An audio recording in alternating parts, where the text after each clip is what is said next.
Good morning. We are saying good morning to you all.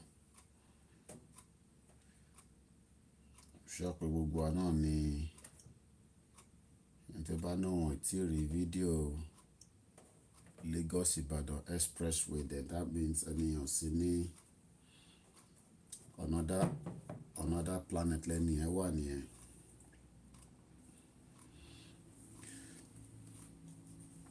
Mo kí gbogbo wa pé ẹ káàárọ̀.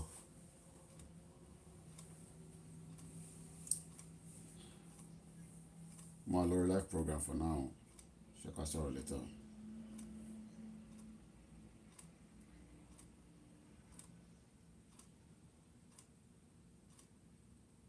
Go ahead, I might be coming to our own.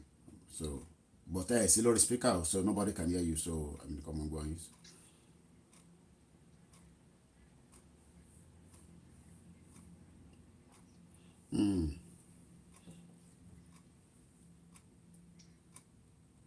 Ní láti worry nípa ẹ̀. Ẹ bá worry nípa ẹ̀. Ṣé iṣẹ́ ìmọ̀ ní tẹ́lẹ̀ ni? Ẹ má worry nípa wọn. Ibi London ló wà kó relocate padà lọ fún sí Nàìjíríà pẹ̀lú family ẹ̀ náà. All right then. Mo kí gbogbo èèyàn ará ilé. Wọ́n ní Káyọ̀dé Ògúndámi sí kọ̀ọ̀kan nípa mi.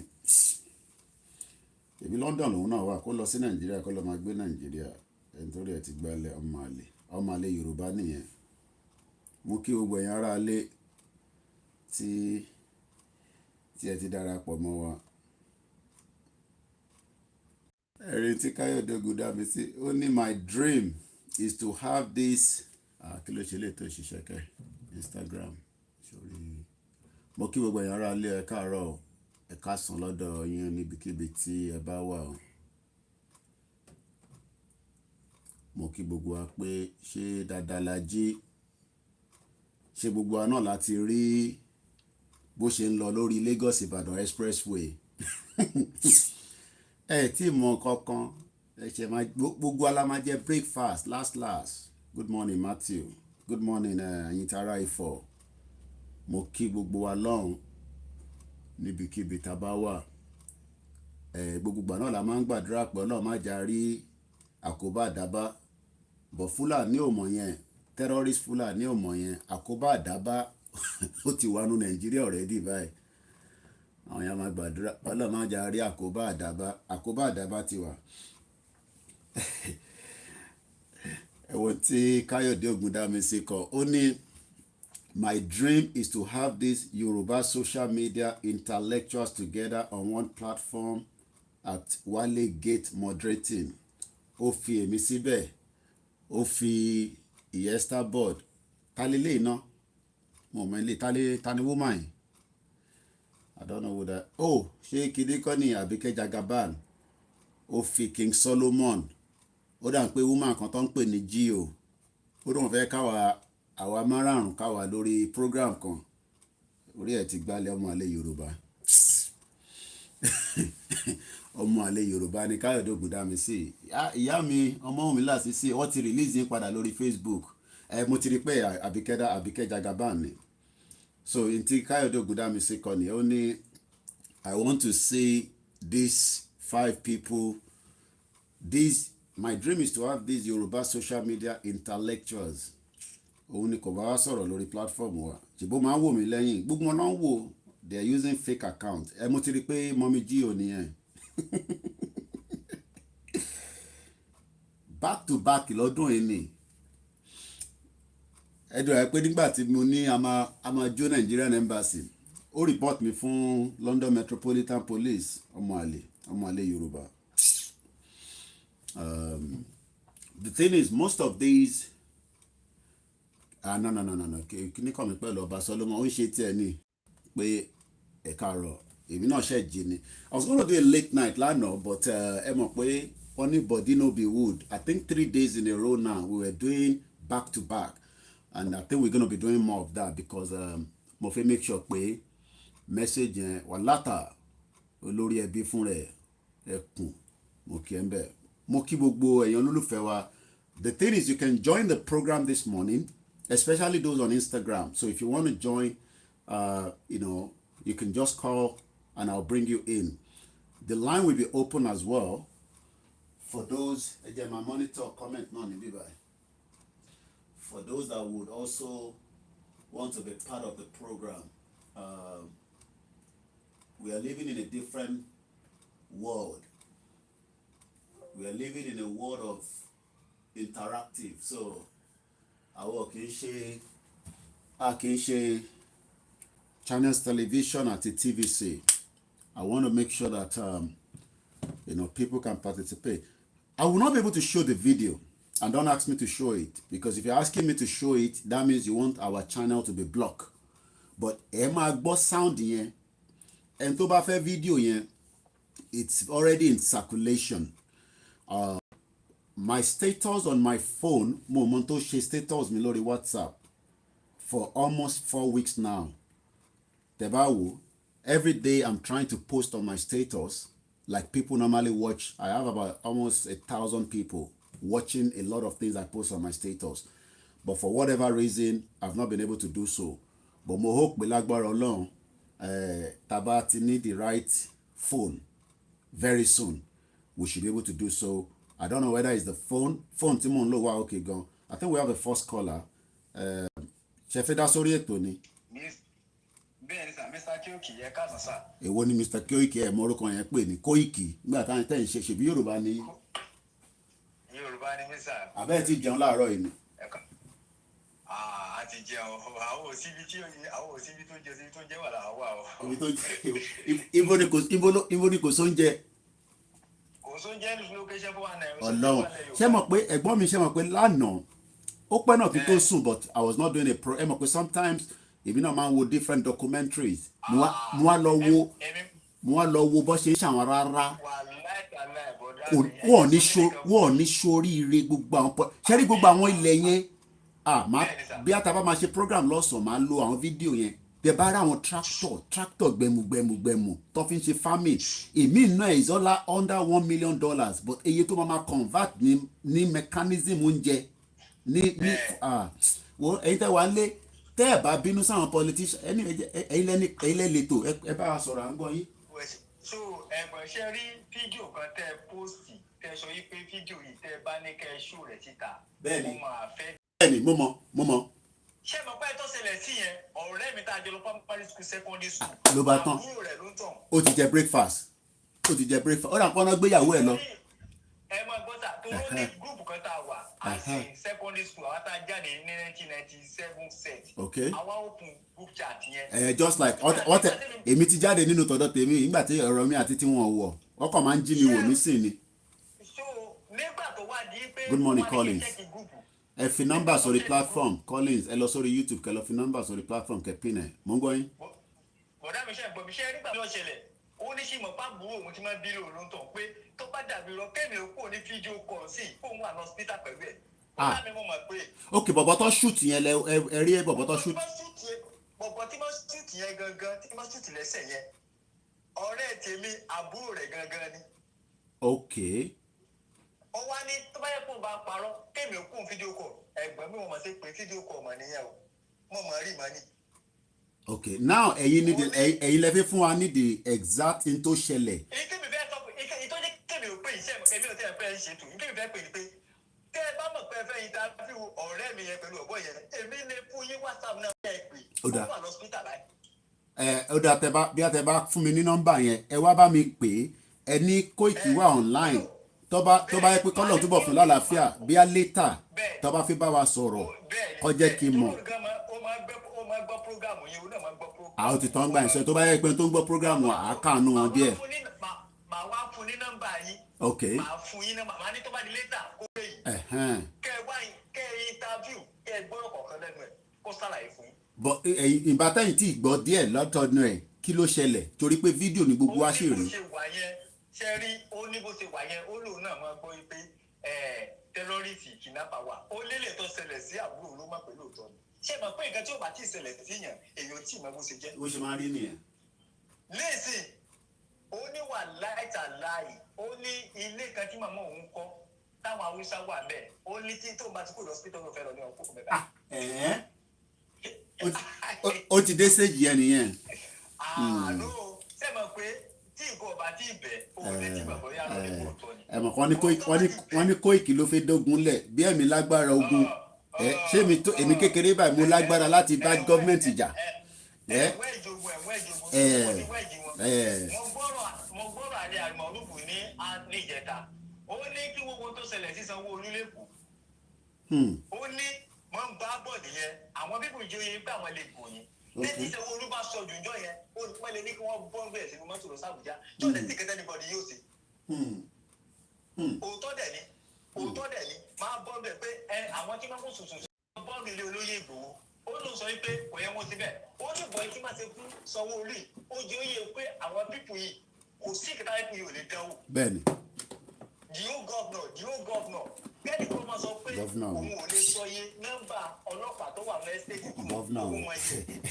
àwọn tó respect ẹ wá mọ tí mo wo Ọmọlúkà lánàá ẹ̀gbọ́n tí Ọmọlúkà gbé wá very very intelligent professor ó ní òun ò lè bá Sanwó-Olú sọ̀rọ̀ bẹ́ẹ̀ yẹn bọ̀bọ̀ tó ń bá Sanwó-Olú sọ̀rọ̀ àwọn tó kàwé àwọn kódà ẹ mọ̀ pé àwọn tó ń tẹ̀lé Sanwó-Olú tó ń tẹ̀lé gọ̀gọ̀gọ̀gọ̀gọ̀ tó máa lọ bí wèrè àwọn sójà nǹkan wọ́n bí wọn dá kọ́ bá Sanwó-Olú sọ̀rọ̀ bẹ́ẹ̀ wọ́n bí wọn dá ni mo sọ but because gbogbo ala máa jẹ breakfast last àjọ máa jẹ breakfast àwọn yẹn wọ́n circulate video yẹn wọ́n circulate now ẹni tó ń pè é nísìn ẹni sùúrù ẹlòmíṣẹ́ darapọ̀ mọ́ ẹ ṣe sùúrù ẹni tó ń pè wá nísìn ó mú confam wá ó náà ń rí fídíò ẹni tí wọ́n yìnbọn fún tí gbogbo yín ṣẹ́rí the beauty about intan ṣe nísìn ni pé kò sí rọ́ níbẹ̀ ẹni tó ń pè wá nísìn ẹ bá ń sọ tí ẹ nílò yẹn dáàmì pé ẹ láì platform wa nìyẹn mò ń gbọ́ yín. fídíò yẹn èmi ti kọ́kọ́ rí ní àná nínú nígbà mo chẹ́ẹ̀kì gbogbo kìíní ilé ni mo wá rí pé ẹ kọ́ síbẹ̀ bóyá àná lẹ kọ́ bẹ̀ pé fídíò kan báyìí báyìí ṣẹlẹ̀ ní Ìbàdàn Lagos road nígbà rí pé ẹ lè ṣó kìíní yẹn wẹ́ẹ́ tó bá fẹ́ wò kọ́ lọ wù mí báyìí bẹ́ẹ̀ lè ṣiṣọ́ pẹ̀lú tí mo bọ́ ń gbà tẹ́lẹ̀ máa wá chẹ́ẹ̀kì gúùpù tí mo wà ní secondary school mi táwọn jẹ́ ọmọ gúùpù wa nígbà tí mo ní kí n kílíkì gúùpù yẹn ní àìpẹ́ kò tí ì tó 30 minutes ìní mo wá rí bọ̀bọ̀ yẹn tó ti ṣẹlẹ̀ àti ìgbà tí bọ̀bọ̀ yẹn wà lọ hospital ọ̀rẹ́ tèmi tá a dé lọ secondary school wá ń sọ fèmí pé ìṣẹ̀lẹ̀ tó ṣẹlẹ̀ yẹn kí ìmọ̀ pàbó òun ti máa bí lónìí mo wá ní irọ́ ni mo wá lóní gàrí lóní bẹ́ẹ̀ ni ó ní tó bá dàbí irọ́ kémi kí òun ní fídíò pọ̀ òun wà pẹ̀lú ẹ̀rọ. ìbọn ni wọ́n ń lọ kí ìṣẹ̀lẹ̀ yẹn tó ṣẹlẹ̀. máa ń bọ̀ láti Lagos máa ń padà lọ sí Ìbàdàn ní náà. ok eré àwọn gangan ló ti ṣẹlẹ̀ mo mọ̀ pé wọ́n dárúkọ lórí fídíò.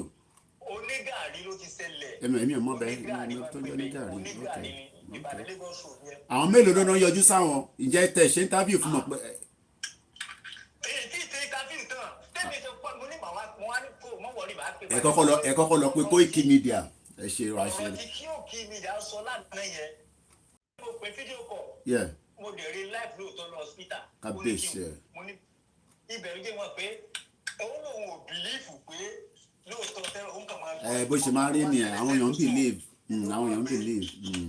pé tí bá lógun ò tí ì dé ológun tí olùbàbọ̀ yẹn sọ wípé ìgbà tó wọn ò rí ìgbé tá a dùn ìkín spend nígbà tí wọ̀ àwọn fíìmù kọ̀mándò tá a máa ń wọ́n bẹ̀rẹ̀ pé wọ́n jẹ́ àti láti òkú wa. ẹ̀gbọ́n ìgò ọ̀dà ẹ̀dá àwọn fíìmù kọ̀mándò tá a máa ń wò àwọn fíìmù Rambo ẹ rántí Rambo 3 Rambo part 1 part 2 part 3 tó máa tó bọ́n sára báyìí tó bá wá jáde sórí títì tó máa yìnbọn kìkìkìkìkìkì ẹ mọ̀ páwọn tọ̀dọ̀ tiwa lọ́ máa ń ṣọ́ta lò àwọn èèyàn ṣọ́ta lò bìkọ́ wọ́n rówó tó fi ń rọta.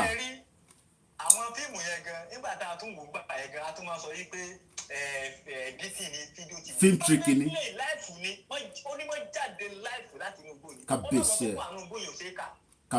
ẹ kábíyèsí ẹ little one lọ́kàn jáde lọ́dẹ̀ destroy everything little one ó níbẹ̀ ló ti bìrì pé gbogbo tó wà láti Ìbàdàn dé Lagos yẹn left and right ó ní Fúlàní ló fún sí gbogbo yẹn. àti wọ one chance. ó ní Fúlàní tó wà nùgbò yẹn bàbá yẹn sọ pé Fúlàní tó wà nùgbò yẹn 1-2 million lọ ó ní bàtí Ìbàdàn Lagos Ìbàdàn left and right yẹn Fúlàní fún nùgbò yẹn ó fún sí bẹ́ẹ̀ ni.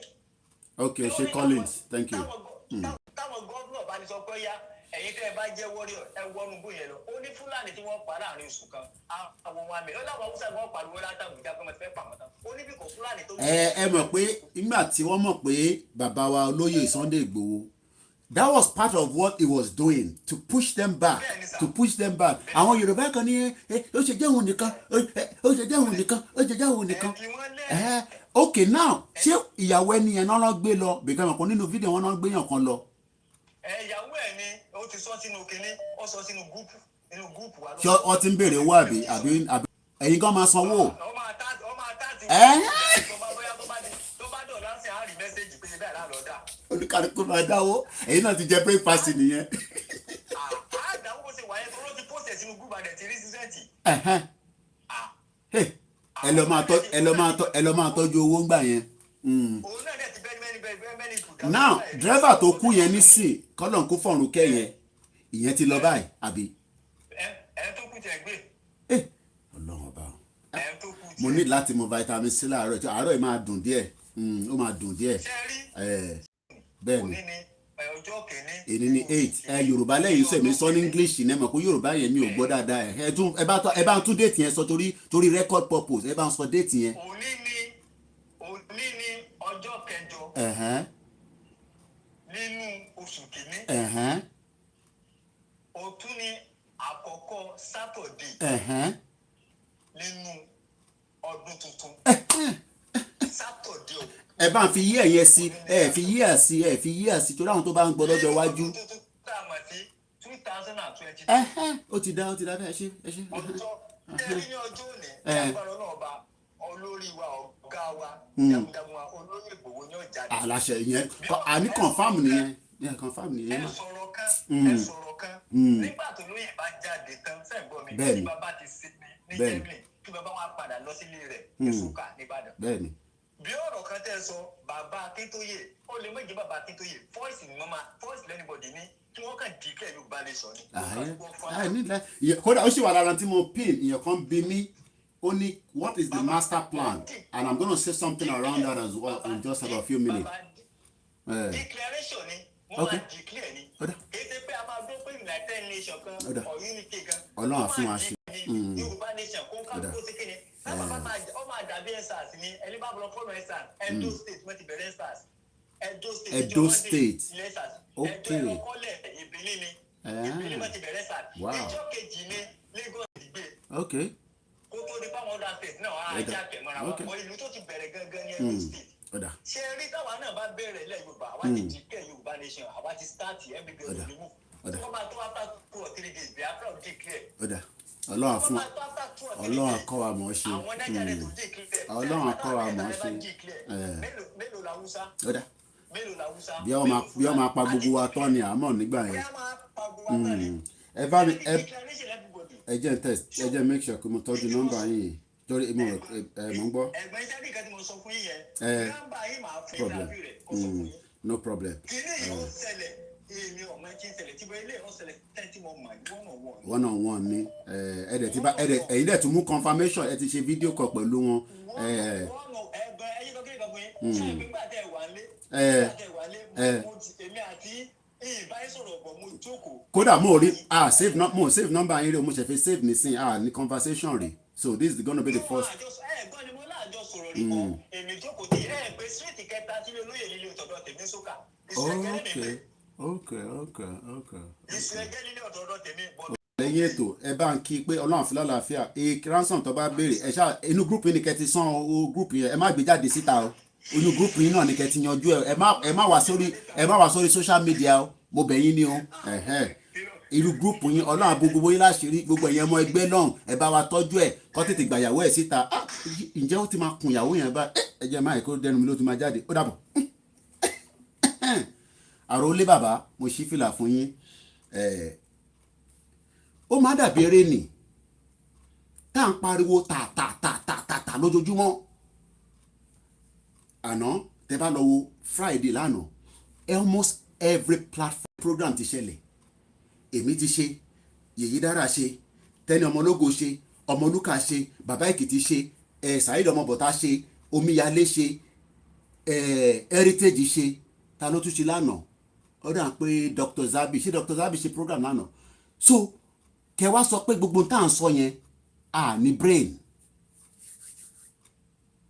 kẹ wá máa sọ pé gbogbo tá à ń sọ yẹn kò ní meaning bàbá yẹn ẹmọ tó sọ ó ní ó dàbí ìgbà tá a máa ń wo àwọn fíìmù Rambo ẹ rántí Rambo part 1 part 2 part 3 tó bá jáde báyìí everybody go chop breakfast ìyẹn kan béèrè pé let me read the comment out on YouTube. Koiki, tell us your master plan and program. How Yoruba land will gain its independence. Ẹ̀yin náà wo tẹ́ sọ tán yẹn master plan and program lórí social media tí DSS ń wò báyìí tí SSS ń wò báyìí Buhari gan wọ́n fún ní signal ní Abuja kébì wá máa sọ master plan ẹ̀ẹ́dẹ̀ kanú Ọlọ́run ẹ já lọ sọ́dọ̀ the next caller jàre. Hello caller. Mo kí yín o. Ẹ jẹ́ mú vitamin C mi jáde ó dà pé mo ní ìdẹ̀ láàárọ̀ yìí àbí kílẹ̀ rò bàbá mi. Ẹ̀yin máa sọ̀rọ̀ lọ mò ń gbọ́ à ń gbọ́ yín. Mo fẹ́ comment lórí last caller yìí. Ṣé rí ọ̀rọ̀ èèyàn gba orílẹ̀-èdè èèyàn gba orílẹ̀-èdè. Bẹ́ẹ̀ni. Kò yí sí báwọn èèyàn wá ṣe sọ bẹ́ẹ̀. Bẹ́ẹ̀ni. Support Yorùbá nation. Àgbọ́yé. Èèyàn sọ pé kí Sunday Igboho kó ní tó bá fi olóyè Sunday Igboho sílẹ̀ tó lọ jáde tó lọ tọ́jú ààrẹ. Ó sọ tiẹ̀ ní analysis tí wọ́n nìyẹn analysis tí wọ́n ẹ mọ̀ pé bólúkàlùkù ṣe máa gbọ́rọ̀ kalẹ̀ ọ̀tọ̀ọ̀tọ̀ ni. Oh yes definitely.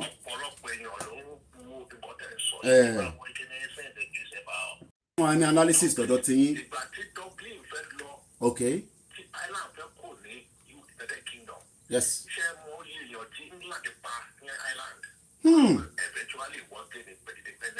Ṣàmú èèyàn tó pa kí ló dé tó ń pààyàn mo kàn wáìn ní ni o mo mọ ní o mo kàn fẹ́ mo káwọn èèyàn tó ń gbọ́ wa. Because bó ṣe máa ń rí nìyẹn kò sí ìjọba ìlú kan tó máa fẹ́ jẹ́ kí ìlú òun jà pa. Ìjọba ìlú máa gbógun jẹ. Ẹ̀gbọ́n mi mo láti sáré mu kínní ọ̀rọ̀ tẹ tún sọ láàárọ̀ yìí mo ní ìdẹ̀kó tètè mo gbọ́ yín. Káwọn èèyàn máa sọ ní pé àwọn èèyàn ti rẹ́dì láti jà láti kú láti tẹ̀lé ara wọn sílẹ̀. Ṣé ó ti rẹ́dì ni?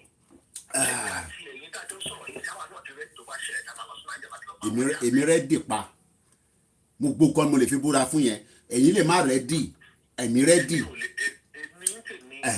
so tẹ bá ní ṣe mi èmi ò mọ tẹ lò mí bọ̀ Koiki èmi rẹ́dì ẹ mọ reason tí mo yẹ pé mo rẹ́dì ẹ ní sùúrù ẹ jẹ́ kí n ṣàlàyé fún ẹ̀gbọ́n mi sometimes if we like it or not bẹ́ẹ̀ náà ti ṣe sọ mo ti rí pé abroad lẹ́yìn náà wà pẹ̀lú èmi níbí báyìí ìgbádùn tá à ń jẹ nísìn tí mo fi wà nílùú yìí bẹ́ẹ̀ náà àwọn ẹ mọ̀ pa àwọn kan ló jàjà yẹn náà nísìn so ká má máa sọ pé ṣàti rẹ́dí ṣẹ́rí okay for now èmi ò máa lọ lẹ́yìn ti dé ìlú yìí nísìn èmi ti wà báyìí for more than 20 years ayé tí mo ti jẹ nísìn 14 years that means pé we have more than lived a double life of ẹni tó wà nílé òtẹ̀ tí gbádùn kọ̀ọ̀kan rárá because wọn ní freedom but ẹ máa sọ̀rọ̀ lọ mo kàn sọ̀rọ̀ ni ẹ máa sọ̀rọ̀ lọ ẹ̀gbọ́n mi. Okay. Bẹ́ẹ̀ni àgbọ́yé. Bẹ́ẹ̀ni àgbọ́yé sá. Ìjọba orílẹ̀-èdè wọn ní agbára ju ẹnikẹ́ni lọ. Ìyẹn la ṣe sí pé àwọn àbájọbajà. Kò sí bàtí ní báwo tó bàjá. Àkànṣọ yẹn náà ní àbájọbajà bọ̀ tó bá di gbàásìgbòsó olúkàlùkù àmọ́ tó ṣẹlẹ̀. Ìgbà tẹ́ lọ sí Sudan tí Sudan fẹ́ gba South Sudan tó fẹ́ gba independent ní ọ̀dà àwọn Sudan. Okay. Ní Sudan wọ́n jà òkè tí ogun kékeré is over 30 or 40 years war. Ṣòtìyé kí ni wọ́n dáhùn sọ pé Oduwa tomorrow. A lè má rí ìgbà ní generation yìí. Ìjẹ́ come in what do you want? But ẹ bá mi ẹ má tún lo Sudan ẹ jẹ́ ká lọ lo Soviet Union gbogbo tó fi jà ní Soviet Union kò pé 10 days. Soviet Union is different case. Okay kí ni different case tó wà níbẹ̀. Soviet Union was broken. Ṣé mọ̀ pé àwọn kan declare ara wọn out of Soviet Union ṣé mọ̀ ẹni sùúrù ṣé mọ̀ pé àwọn ẹni sùúrù ẹ̀gbọ́n mi ṣé mọ̀ pé àwọn kan declare ara wọn out of Soviet Union before that even declaration of 1991 yẹn. And what we need to understand is ẹ̀gbọ́n mi mo understand analysis yín we are no longer living in the compare tó ṣẹlẹ̀ ní Sudan yẹn moving forward in another 2 years from now. As we are living today now, nǹkan change ojoojúmọ́ ni àbí mo parọ́. So if we are looking at not only technology, we are much more aware of our environment, of so many things that is happening. So what we are doing now, àwọn ará Sudan no opportunity yẹn. I'm just giving an example as a then, and our they were more educated than Sudanese. So what I'm trying to say is, it's going to come to a stage where it's going to become an anarchy state. Báwọn èèyàn ní kú yẹ lè sọ pé kò ní ṣẹlẹ̀ normal ni àwọn ẹni tó kú ní Lagos Ibadan expressway kò ń ṣèyàn ni. Okay, let me just compare it. Go ahead, Mr. Go ahead, sir. Sherry, I never need plan B for everything. But we cannot bring that on the air. Ìyẹn la ṣe ní ṣẹ́yìn ti ẹgbẹ́ ò lẹ́yìn darapọ̀ mọ́ nísìn gẹ́gẹ́ bí ọmọ nǹkan mo rí pé ẹni interest but ó ní area kan tẹ́yìn fẹ́ lọ ẹ̀yin ò dẹ̀ fẹ́ lọ area kan but ṣẹ́yìn wà lára àwọn any of this organisation àbẹ́yìn náà kọ́ wà ní back end team tẹ́yìn wò wá lẹ́yìn torí pé èmi àti yín mo ò save number yín rí. Okay. But ẹ̀ ń tẹ̀lé bó ṣe ń lọ yẹn kò ń ṣe lórí social media ẹ̀gbọ́n mi nìkan ẹ̀yin náà ẹ máa ní kọ̀ọ̀kan tẹ́ máa bá wa kọ bóyá lẹ́tà sí MP ni. Ìjà oh my ẹ̀ṣẹ̀ àní kò ń sọ̀rọ̀ jà àìtí ìjà nísìn àbí ibi jà awareness là ń ṣe nísìn. So we need your expertise, we need your skills. Ẹ darapọ̀ mọ́ ìlànà UK Global Directorate Yorùbá Central Office kódà ilé ìtẹ́ fún wa nísìn àwọn so many people are watching. We are on 3 platforms, YouTube, Facebook and Instagram. And fún wa ní information tó wà okay gbogbo things going to I mean even if I'm trying to condemn it, but what I'm trying to say is we need that expert. All right, Mr. Koiki. Okay. Anything okay ntí máa ṣe nísìnyí pé ẹ má send WhatsApp ẹ send text message sí mi so kájọ communicate kí n link yín pẹ̀lú àwọn so ká má sọ gbogbo plan yẹn lórí social media.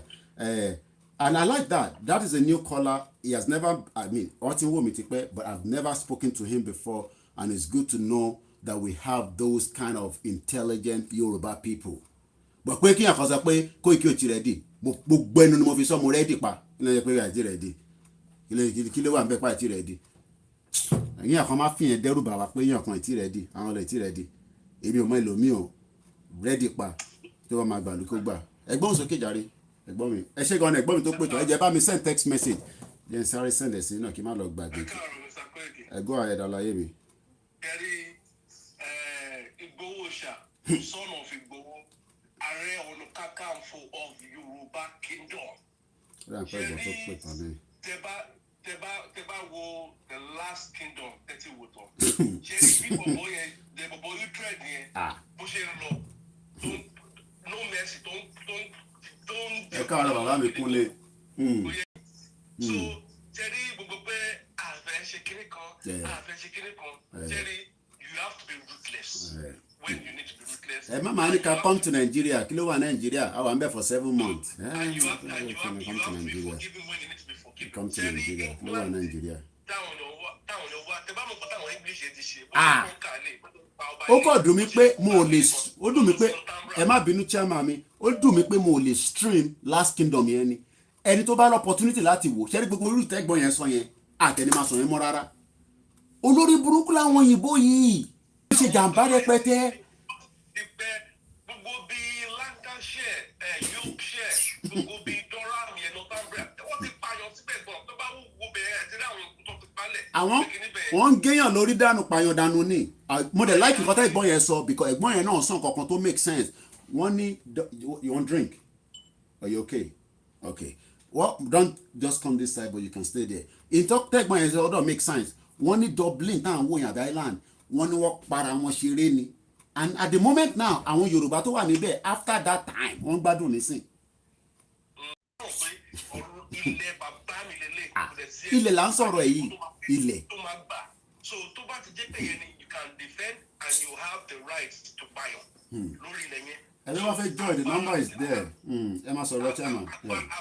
agbára tí Elédùmarè fún wa nìyẹn láti kọ́ńkà láti gba nǹkan tó jẹ́ tiwa kájòjì máa wọlé fún wa ní fún fẹ́ gbalẹ̀ lọ èèyàn drive láti Èkó kọ́ ni bọ̀bọ́n yẹn náà ti ń drive wọ́n wá attack ẹ̀ ní Ìbàdàn lórí ilẹ̀ wa nílẹ̀ Yorùbá a dẹ̀ ní governor a ní senator a ní chairman ẹ̀ wá ní ká má defend ara wa. mo sọ fáwọn yẹn lọ ṣoògùn torí táwọn pípẹ́ bá tẹ̀ kọ́ tó bá tẹ̀ dọ́dọ̀ yín gan sef èyí náà ní kankan bíi jazz kékeré kan tẹ́yìn náà lè ìnà bóyá arákọ̀ máa fún yín pé níwájú yẹn ọ̀nà yẹn ò da ẹ̀ padà sẹ́yìn olórí burúkú Fúlàní ti wà láàrin wa bàjẹ́ ẹni sùúrù chairman ẹ mọ̀ pé pásítọ̀ tá a gbé wá níjọ́ ní pásítọ̀ Ṣìjòmí wọ́n tẹ̀sẹ̀ mẹ́sẹ̀jì ní ẹ̀gbọ́n mi yẹn tún wo tó ṣe mo ní ẹ̀yìn ò tí mọ̀ ni ẹ mọ̀ pé pásítọ̀ yẹn sọ pé nígbà tó kidnap òun this was on the 30th of December tó ṣẹ̀ lọ yìí wọ́n release ẹ̀ ní 31st after paying 1.3 million oníkanú wọn pàwọ̀dà ó change aṣọ ó wọnú ìgboro ó lọ ra oògùn ó tún padà wọlé sínú igbó yẹn.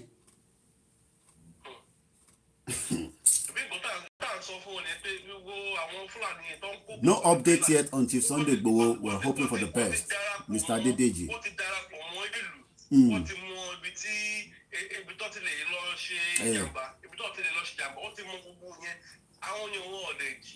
Because they say 1 year old, but when they start attacking them, then they will know all things. What I want to say is, "Eno baradi."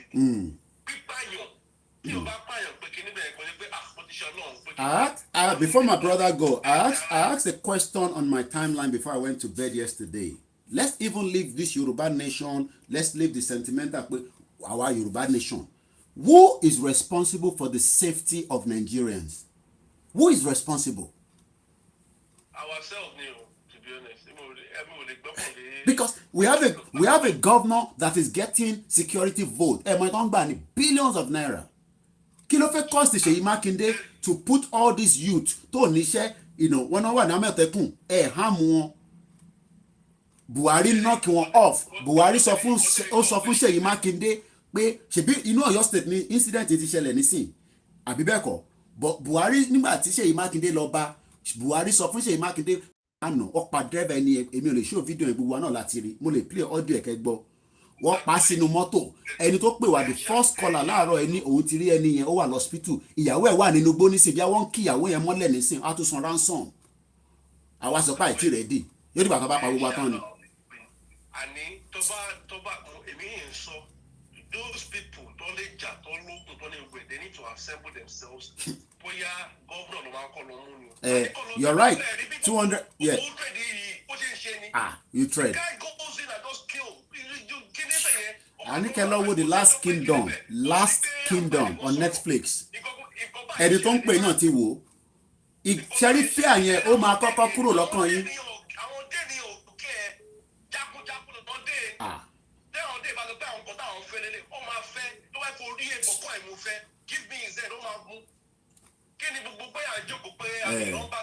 And governor tó ń lọ pẹ̀lú security àti convoy. Yeah, we know the governors are powerless, and that's why we are telling the governors to come back home. Okay.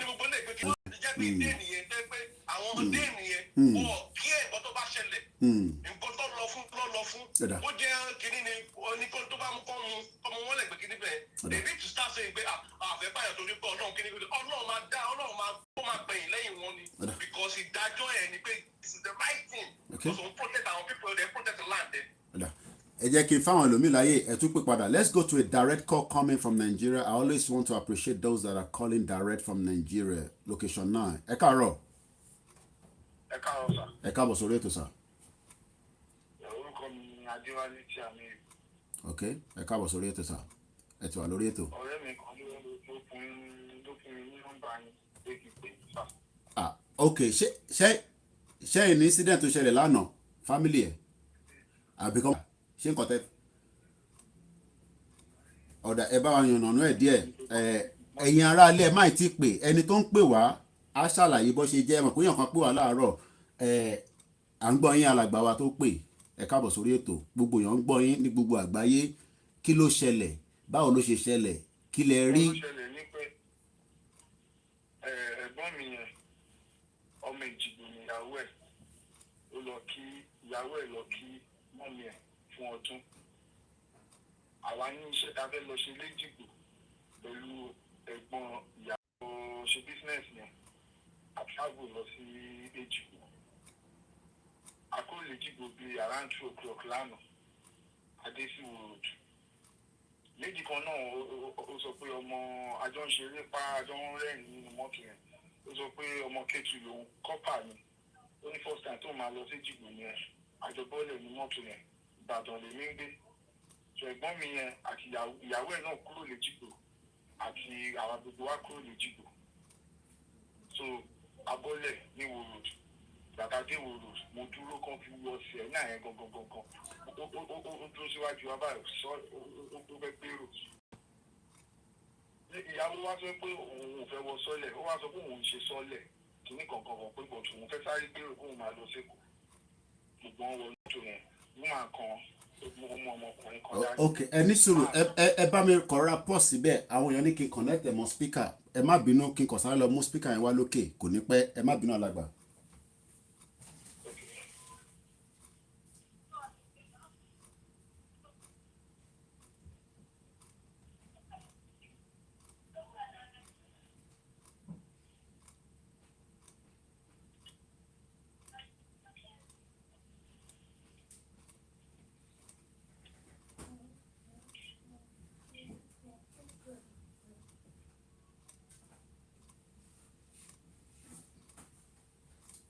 ẹ máa sọ̀rọ̀ lálàgbà mi ẹ kó jáde lórí à ń gbọ́ yín ẹ máa sọ̀rọ̀ lọ. eré ọ̀tọ̀ ni dérélè ní gbé bí mo ṣe rí pé wọ́n ti wọ mọ́tò ní new garage tí mo ṣe ń délé padà ní nọ́mbà kan pé mo sọ pé wọ́n ti ṣùtẹ̀ ẹgbẹ́ ẹ̀ níbo náà wà ní kọ̀ọ̀kan mo sọ pé after onígàrí mo lè gbéra mo lọ sí police station tókèjì níwájú ọlọ́run àtìyàn ẹ̀jẹ̀kẹsẹ̀ wọn á rí ìlú tùbí lọ́tẹ̀lú gbogbo wọn ṣe gbogbo ẹ̀ ọ̀gá ọlọ́pàá yẹn ló sanwó ìpò sí mọ́tò àjẹ̀dẹ́ bẹ́ẹ̀ àrí wọ́n ti pa dírẹ́fà yẹn àrẹ́gbọ̀n mi lẹ́jẹ̀dì wọ́n ní ìbọn níbi tán. ok so kíkọ béèrè ìbéèrè níbẹ̀ yẹn so driver tí ó gbéra yẹn náà láti Ìbàdàn náà ni that same driver tá a rí nínú fídíò yẹn. Ìbàdàn ló ti gbé wọn. òun náà ni mo sọ mo ní that same driver yẹn náà ni kakọ̀ fi ní clarification. ọkọ̀ escape lára àwọn táwọn Fúlàní yẹn wọ́n dídí súnmọ́ ẹ̀gbọ́n mi báyìí wọ́n yìnbọn fún lẹ́sẹ̀ kì í ṣe pé wọ́n gbára mọ́tò wọ́n yìnbọn fún òun lẹ́sẹ̀ wọ́n gbọ́ òun bọ́ọ̀lù ẹnu mọ́tò wọ́n pípọ̀ tó ń láyà ó náà wọ́n á sọ pé tùwálà. ìgbọ̀gbọ́n yóò fi pa àwọn ó kàn kó owó tó wà lápò bọ́ọ̀sù ọ̀gbọ̀n pé tiẹ̀ mẹ́. ẹsẹ̀ wo bẹ́ẹ̀ nínú ẹsẹ̀ ṣé ẹsẹ̀ ọ̀tún ni àbí ẹsẹ̀ òsì because a rí i pé wọ́n kàn gbé ẹsẹ̀ yẹn. left ni sir. left leg ok à ń gbọ́ yín. hospital ni mo wà báyìí hospital ni mo wà. so ìdárúkọ sí fífẹ́ ọ̀tá fẹ́ rán sọ̀rọ̀ àmọ́ báwọn òṣìṣẹ́ aláàbò máa ń ṣiṣẹ́ àwọn local ìlànà ìgbà tí wọ́n pè lálẹ́ àná wọ́n lálẹ́ ìyàwó wa ó gbọ́ ètò gbọ́ French wọ́n á fi French sọ fún ẹni tó pè pé inú gbóyè làwọn ṣì wà ẹjọ́ torí Ọlọ́run torí ẹ̀ mú ṣe. ok side ibo ni ìṣẹ̀lẹ̀ yẹn ti ṣẹlẹ̀ torí àwọn èèyàn ń gbọ́ ó ṣe ṣe káwọn èèyàn tó máa. táìmù oníyàwó yín pè padà lánàá. alẹ́ àná pátápátá ló pè. after tó bí time ṣe after midnight or before midnight Nigerian time. àwa wà nìbàdàn rẹ tó wọ́n sọ pé bíi 12 kan ni wọ́n pè wá pé àwọn pípẹ́ ẹ̀ ti pè ó tó bí one specific time. ok so interfere ní sí ni pé ṣé ìgbà tó pè yẹn ṣé nọ́mbà wo ló fi pè ṣé nọ́mbà ìyàwó yín ló fi. nọ́mbà tó fi pè wá lọ́wọ́ mi nọ́mbà tó fi pè wá lọ́wọ́ mi. ok ǹjẹ́ ti try láti padà lọ sí police station láti fún wọn ní nọ́mbà yẹn bí àwọn lè track ẹ̀. àti police station láàárọ̀ yìí but nǹkan tó jẹ́ kí mi pè ní pé check bọ́tà ìjọba ọlọ́run pẹ̀kẹ́ gbọ́n bóyá sì kò ṣe pé.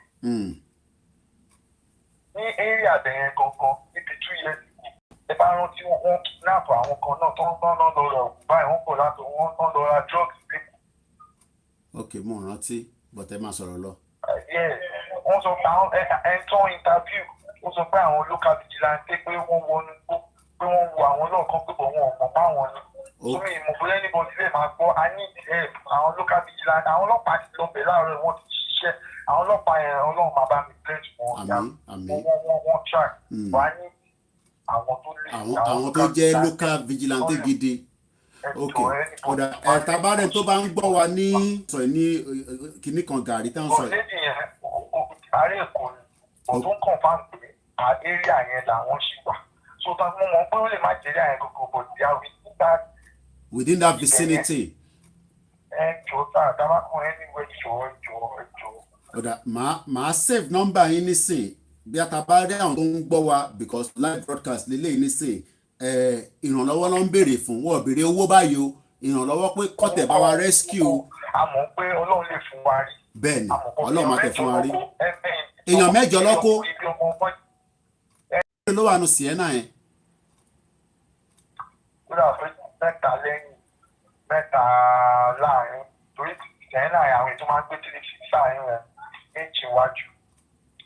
so èèyàn mẹ́jọ lọ́kọ́ lọ sínú igbó yẹn nísìn. Ok. But ṣé ọmọ ìkíní náà wọ́n mọ ọmọ kékeré yẹn lọ mọ bí ọmọ 5 years. ọmọ 5 years old. bẹ́ẹ̀ni sá táwọn local plantain ẹ̀ wọ́n ràn wá lọ́wọ́ kan tó náà. à ń fàsìkò yìí bẹ gbogbo ẹ̀yin bàbá wa tí ẹ jẹ́ jagunjagun tẹ jẹ́ vigilante arákùnrin tó ń pè ṣé ẹ̀gbọ́n yín lẹ́pẹ́ ní àbábúrò yín àbèlé ìṣẹ̀lẹ̀ tó ṣẹlẹ̀. ẹ̀gbọ́n mi gangan. ẹ̀gbọ́n wọn gangan níbi tí ìṣẹ̀lẹ̀ ti ṣẹlẹ̀.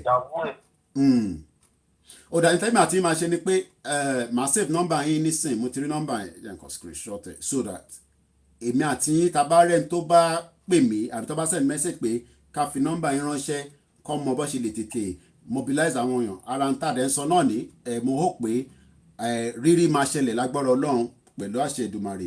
Thank you very much for calling into the program we really appreciate but I keep in touch tó bá lè ṣe ń lọ náà ẹ máa send a voice note àbí kẹ́ pè mí lẹ́ẹ̀ṣẹ̀ ìtọ́ bá lè ṣe ẹ ṣé gan ni.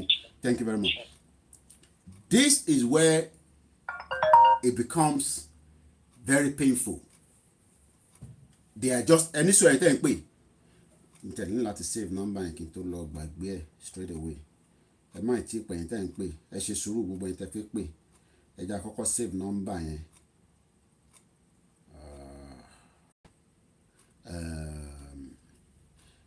Okay, mo screenshot and fill out the last number yẹn 159 okay ẹ ń pọ̀ òun lélẹ̀ ọ̀dà kí la máa fi save ẹ̀ terrorist attack tàbí terrorist attack èmi máa pè Yorùbá guy Ìbàdàn tí wọ́n lè rántí please.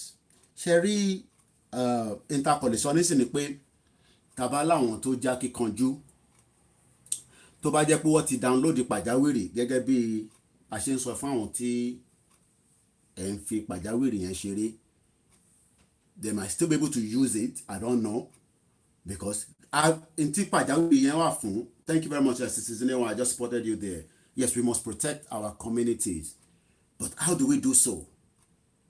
Not Koiki. àwọn Europe Koiki ló máa protect the community. No, my job is to bring the problem out like Citizen AY, like Arololu Michael. But tabani, I need the support. Káwọn kan fi ṣe kíní kan no, I condemn it. Ẹ lọ support àwọn tó wà nílé. Because now, if we have the mechanism as our town ṣe Yorùbá, but when ọlọ́pàá ti try, we can only say thank you very much to àwọn ọlọ́pàá yẹn. But oníwọ̀n bàtà ọlọ́pàá náà fẹ́ ṣe.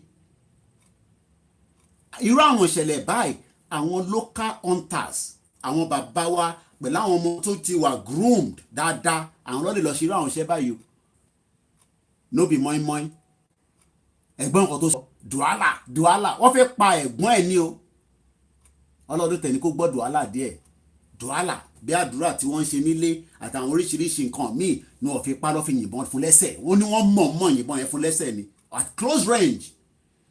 Yorùbá, you can hate us for telling the truth. I can always say, I like APC. We don't have a problem with that. I like PDP. But now, ǹjẹ́ Ṣèyí Mákindé ó trigger anything láti sọ pé arákùnrin tó gbé yẹn ọmọ ìlú Ọ̀yọ́ ni ọmọ ìlú Ìbàdàn ni go and get him out. your guest is as good as mine. Kódà spirit kọ́ ni ká kọ̀ wá ṣe program ni bí ṣe jí mo kọ́ pa mo ò ṣe lálẹ́ àná, let me come and do a program, and the first caller, and look at this new caller now. We are all in problem. Gbogbo àdè la máa jẹ breakfast, so we're gonna open the phone line again, but ẹ̀yin tẹ́ bá ti ń pè torí àwọn èèyàn pọ̀ tó fẹ́ pè, let's go straight to the point as quickly as possible. I'm gonna return some of the calls as well. I'm gonna return a call that came all the way from Imo State. Our communities are all in danger. No. I can't if anybody. Koikimedia ambassador. I can't if anybody in number. I'll if anybody in number. Okay. Sorry. It minimum increase volume. Sorry. Let me call you back. Imo State. The caller I think we were is a regular caller. Eba sheni kia. Yeah. Ọlọ́run máa ràn yín lọ́wọ́, máa fún iṣẹ́ o. Bá gbà lọ́wọ́ ẹgbẹ̀rún yìí o. Ìṣẹ̀lẹ̀ ìyẹn o, kọ́ ló ń bá wa o. Ẹ máa rí fọ́tò kan tí mo send sí yẹn, try kẹ́ ẹ wò. Exactly nǹkan tó wá pín náà ló ti ṣẹlẹ̀ sà. Kọ́ ló ń gbà kó gbà ló ń kọ́ amúnisìn, ká bọ́ ló ń kówó ọkọ̀ amúnisìn yìí. Ìṣẹ̀lẹ̀ kò tó lọ́rùn yìí lọ sà. Kí ló ṣẹlẹ̀? Àwọn Haúsá yẹn náà ni àwọn Fúlàní ni eléyìí ti pẹ́ mo ti rí eléyìí. Àwọn Fúlàní náà ni ṣe ni wọ́n bẹ́ dẹ̀ ẹ́ lórí o. Eléyìí ti ṣe bẹ́ wọn tó wọ́n rí pé wọ́n bẹ́ orí ẹ̀. Eléyìí ti pẹ́ ìyẹn ti pẹ́ àti mọ fídíò yẹn. Mo ní fídíò yẹn ti pẹ́ kò ṣe ní fídíò. Ariwo pọ̀ ní background wọn. Ìyẹn ṣe new video. And I think there's a dispute on that video as well. Video kan tó ṣá bèbí yẹn tó ṣá lórí. People are saying that it be in Cameroon, not literally in Nigeria. That video, tẹ́ bá rántí, wọ́n gé orí woman yẹn, wọ́n ṣá tó fi jọrí yẹn kúrò. These are evil people. Yorùbá, máa wò pé, sórí bí kọ́ọ̀lì ṣe ń wọlé ní. Be the next victim. Yeah, hello, Mr. Point. Ẹ̀gbọ́n sókè, àwa ni ẹ. Ẹ kò ṣe lò.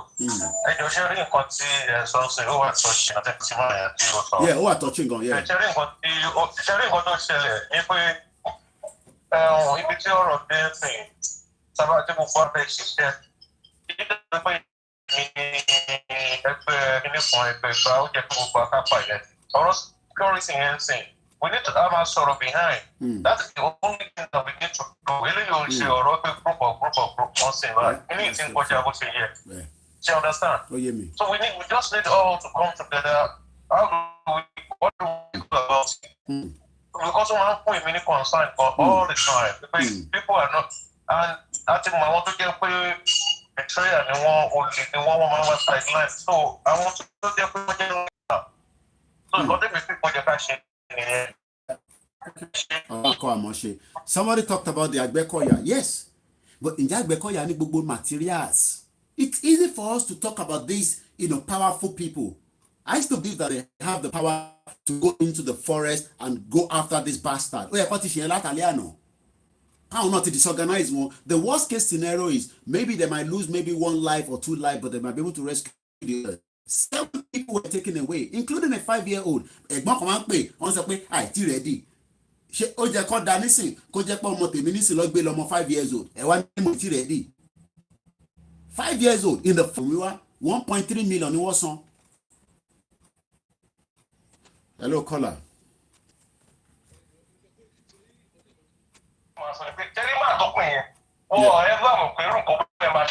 Yeah, shock. Yeah. So, but that is something pé Ọ̀yọ́ state jagunjagun Ọ̀yọ́ tẹ́ bá gbọ́ sí kọ́ lọ àṣẹ one men. Ìjẹ̀bú ẹ lọ ẹ̀sẹ̀ 500 men. Ẹ̀yin ọ̀dà ilẹ̀ Yorùbá ẹ àṣẹ́bù 200 to 300 men. Àwọn tó wá jẹ́ orí tó ẹ̀kọ́ wa tó ẹ̀kọ́ máa ṣàbùkù wa tó pawó orí wọn ni pé fún Buhari. Ẹ ṣe gan ni. Let's go to Germany. Mo kí pẹ̀tì fídíò tí gbogbo ìtẹ̀ rí tó ń circulate. Mo ń bọ̀ láti Germany. Now we've received a call from the younger brother. Fídíò tí gbogbo yín ti rí yẹn, ẹ má ní ká play fídíò yẹn because máa block wa. So kí èèyàn kan máa tẹ̀ sọ pé ká play. But if you want the video, we can send it to your inbox, but I'm sure majority of the people watching have seen the video. Ó ṣe ó ń gbóná yẹrùkú ni, you might say ṣe fẹ́ yẹ kan ni ẹni tó pè ó ní ẹ ṣì wà ń bẹ̀rẹ̀. Okay. Let me play the audio of the incident. Let's go and play that audio. Well, video here, but I won't show you, but you can hear the sound. Ẹ má ti pẹ̀ ṣe sùúrù ẹ tó ń pè wá. After onígàrí, ẹ wò bá Fúlàní ṣe yìnbọn. Ẹ wò Fúlàní. On saying Fulani, he did not say Igbo. He did not say Yoruba. I'm a Yoruba not think kidnap. I'm a Yoruba and she ritualist. But in the bulk of the problem now is not even the Fulani in the forest. The Fulani that have taken over the whole country, economic-wise, your welfare, your education. You don't have to like us. You don't have to agree with us about the disintegration of Nigeria. But this video that you are watching now is the reality of what is happening. Let's listen more. Driver ni wọ́n ti pa. Wọ́n ti pa driver. Driver tó wáṣẹ́ lọ. Ó fìyàwó sílẹ̀ nílé. Ó fọmọ sílẹ̀. Ó ní kó ń sáré lọ hustle. Ẹ̀mí ó dàbí nísìn ibi ṣe ń wo bus stop mi nísìn kí driver tó máa wá bus 21 látàgbò mi bus 144 bus kìíní kan kọ́ wá pè mí pé àlàyé yẹn wọ́n máa ti yìnbọn fún kí ló ṣẹlẹ̀ ní London àkọ́nà àwọn terrorist yìnbọn jáde náà yìnbọn fún owó àwọn tó máa jẹ lọ kò ń sá nínú èkó tó ń lọ yẹn ó máa pẹ́nu traffic ó tó àpò tó máa sáré padà wá bí a trip méjì pé ló máa ṣe ẹ̀mí ti lọ sí ẹ̀mí tá a lè gbà padà àwa ní ká defend ẹ̀mí yẹn àwọn kan wá ní àìtí rẹ́dì ẹnu Yorùbá òkò tó dìgbà tó bá pa gbogbo wa tán economic wise country is totally mess. Mo ṣe tẹ́ bá lọ wo page wa láàárọ̀ yìí nísìn mo ṣe post ẹ̀ àwa ní number 3 ní gbogbo àgbáyé tí terrorist pọ̀ sí jù number 3 in the whole world náà ní gbogbo àgbáyé tẹ́bi ń pa. So if you are now saying you want to go and we have a call coming from Nigeria direct, let's take that call. Hello. Hello. Dàmú lọ́hùn ẹ káàbọ̀ sórí ètò bàbá wa. Yes, sir. Ṣé abájẹ́ káwọn èèyàn tó jáde kọ́ lọ́wọ́ àtàkà àwọn pípé? Ẹ wo nǹkan tó ṣẹlẹ̀ sí bàbá wa Sunday Igboho ní Ìgbòho rẹ̀. Ẹ wo nǹkan tó ṣẹlẹ̀ sí bàbá wa Sunday Igboho. Àwọn èèyàn bẹ̀rù láti jáde. Nǹkan táwọn bá tún jáde tó rí bẹ̀rẹ̀ tí wọ́n tó àárẹ̀ àwọn ọmọ. Kí ni ká ṣe nísìn? Ẹ wo ní nǹkan tí ìwé Yorùbá lè ṣe ni pé kí wọ́n bá kọ́ declare wípé kí àwọn Fúlàní gbogbo nǹkan tó wá láti náà kó má wọlé sílẹ̀ Yorùbá mọ́. Ṣèbí yẹn náà wà láwọn máa dára wà sí wà lára tó máa díjà lẹ̀ náà ni àbí bẹ́ẹ̀ kọ́. Ṣé kí ẹ bá máa dogun kó yẹ kékeré dogun nítorí pé gbogbo tó kò kẹ́sì bẹ́ẹ̀ yẹn nìkan ló ṣẹlẹ̀ o. Ọ̀pọ̀lọpọ̀ nǹkan tó ń ṣẹlẹ̀ tó yẹ pé kò ní àwọn yóò tẹ̀ bù wá sórí mídíà rárá àtọ̀ tó ti ń ṣẹlẹ̀. Ọ̀pọ̀lọpọ̀ nǹkan ló ń ṣẹlẹ̀ pọ́tọ́tọ́ wọ́n ti fẹ́ kódà ẹ̀sìn ìfẹ́ Fúlàní ti wá ń sùn. Àti Fúlàní ni àti kí ni wọ́n claim pé àwọn làwọn ní Nàìjíríà. Wọ́n claim pé ọwọ́ àwọn ní Nàìjíríà wà àwọn ní ẹ̀yà àwọn òyìnbó ni wọ́n gbé ní agbára Nàìjíríà fún àwọn làwọn ní Nàìjíríà àwọn ní citizen of Nàìjíríà. Òótọ́ sì ni àwọn gọ́ọ̀mẹ̀ntì wa àwọn gbogbo tẹ́bárì ilẹ̀ Yorùbá sí àwọn ọlọ́pàá Fúlàní ló wà bẹ̀ àwọn ọlọ́pàá Haúsá ló wà bẹ̀. Tí ẹ tàbájọ ní kí ní ṣù pẹ̀lú Fúlàní tàbá Haúsá wọ́n máa jẹ́ wọ́n tó máa tà àwọn ọmọ Yorùbá wọlé nílẹ̀ Yorùbá sí. Àwọn ọ̀kan tó ṣẹlẹ̀ nìyẹn tó bá ti pè wọ́n báyìí láti wọ́n máa láti fẹ́ bẹ́ẹ̀ wọ́n ti pa wọn láti fẹ́ bẹ́ẹ̀ wọ́n ti pa àwọn ọ̀kan tó ṣẹlẹ̀ nílẹ̀ Yorùbá nìyẹn àlẹ́nu ọ̀rọ̀ nílẹ̀ Yorùbá rárá kíkiri ìbá lè kó dogun. Ẹ ṣé gan ni bàbá wa láti Ṣàgámù mo kí gbogbo ẹ̀yin tí ẹ wà ní gbogbo ilẹ̀ Yorùbá bí ṣe máa ń sọ ìfẹ́ yín là wá ní. Yeah, if people have it on their Facebook, we cannot put it on our Facebook because somebody like me, they will report it and they will block the page, and we cannot allow our page to continue to be blocked until we get our message out. Let's hear more from that video.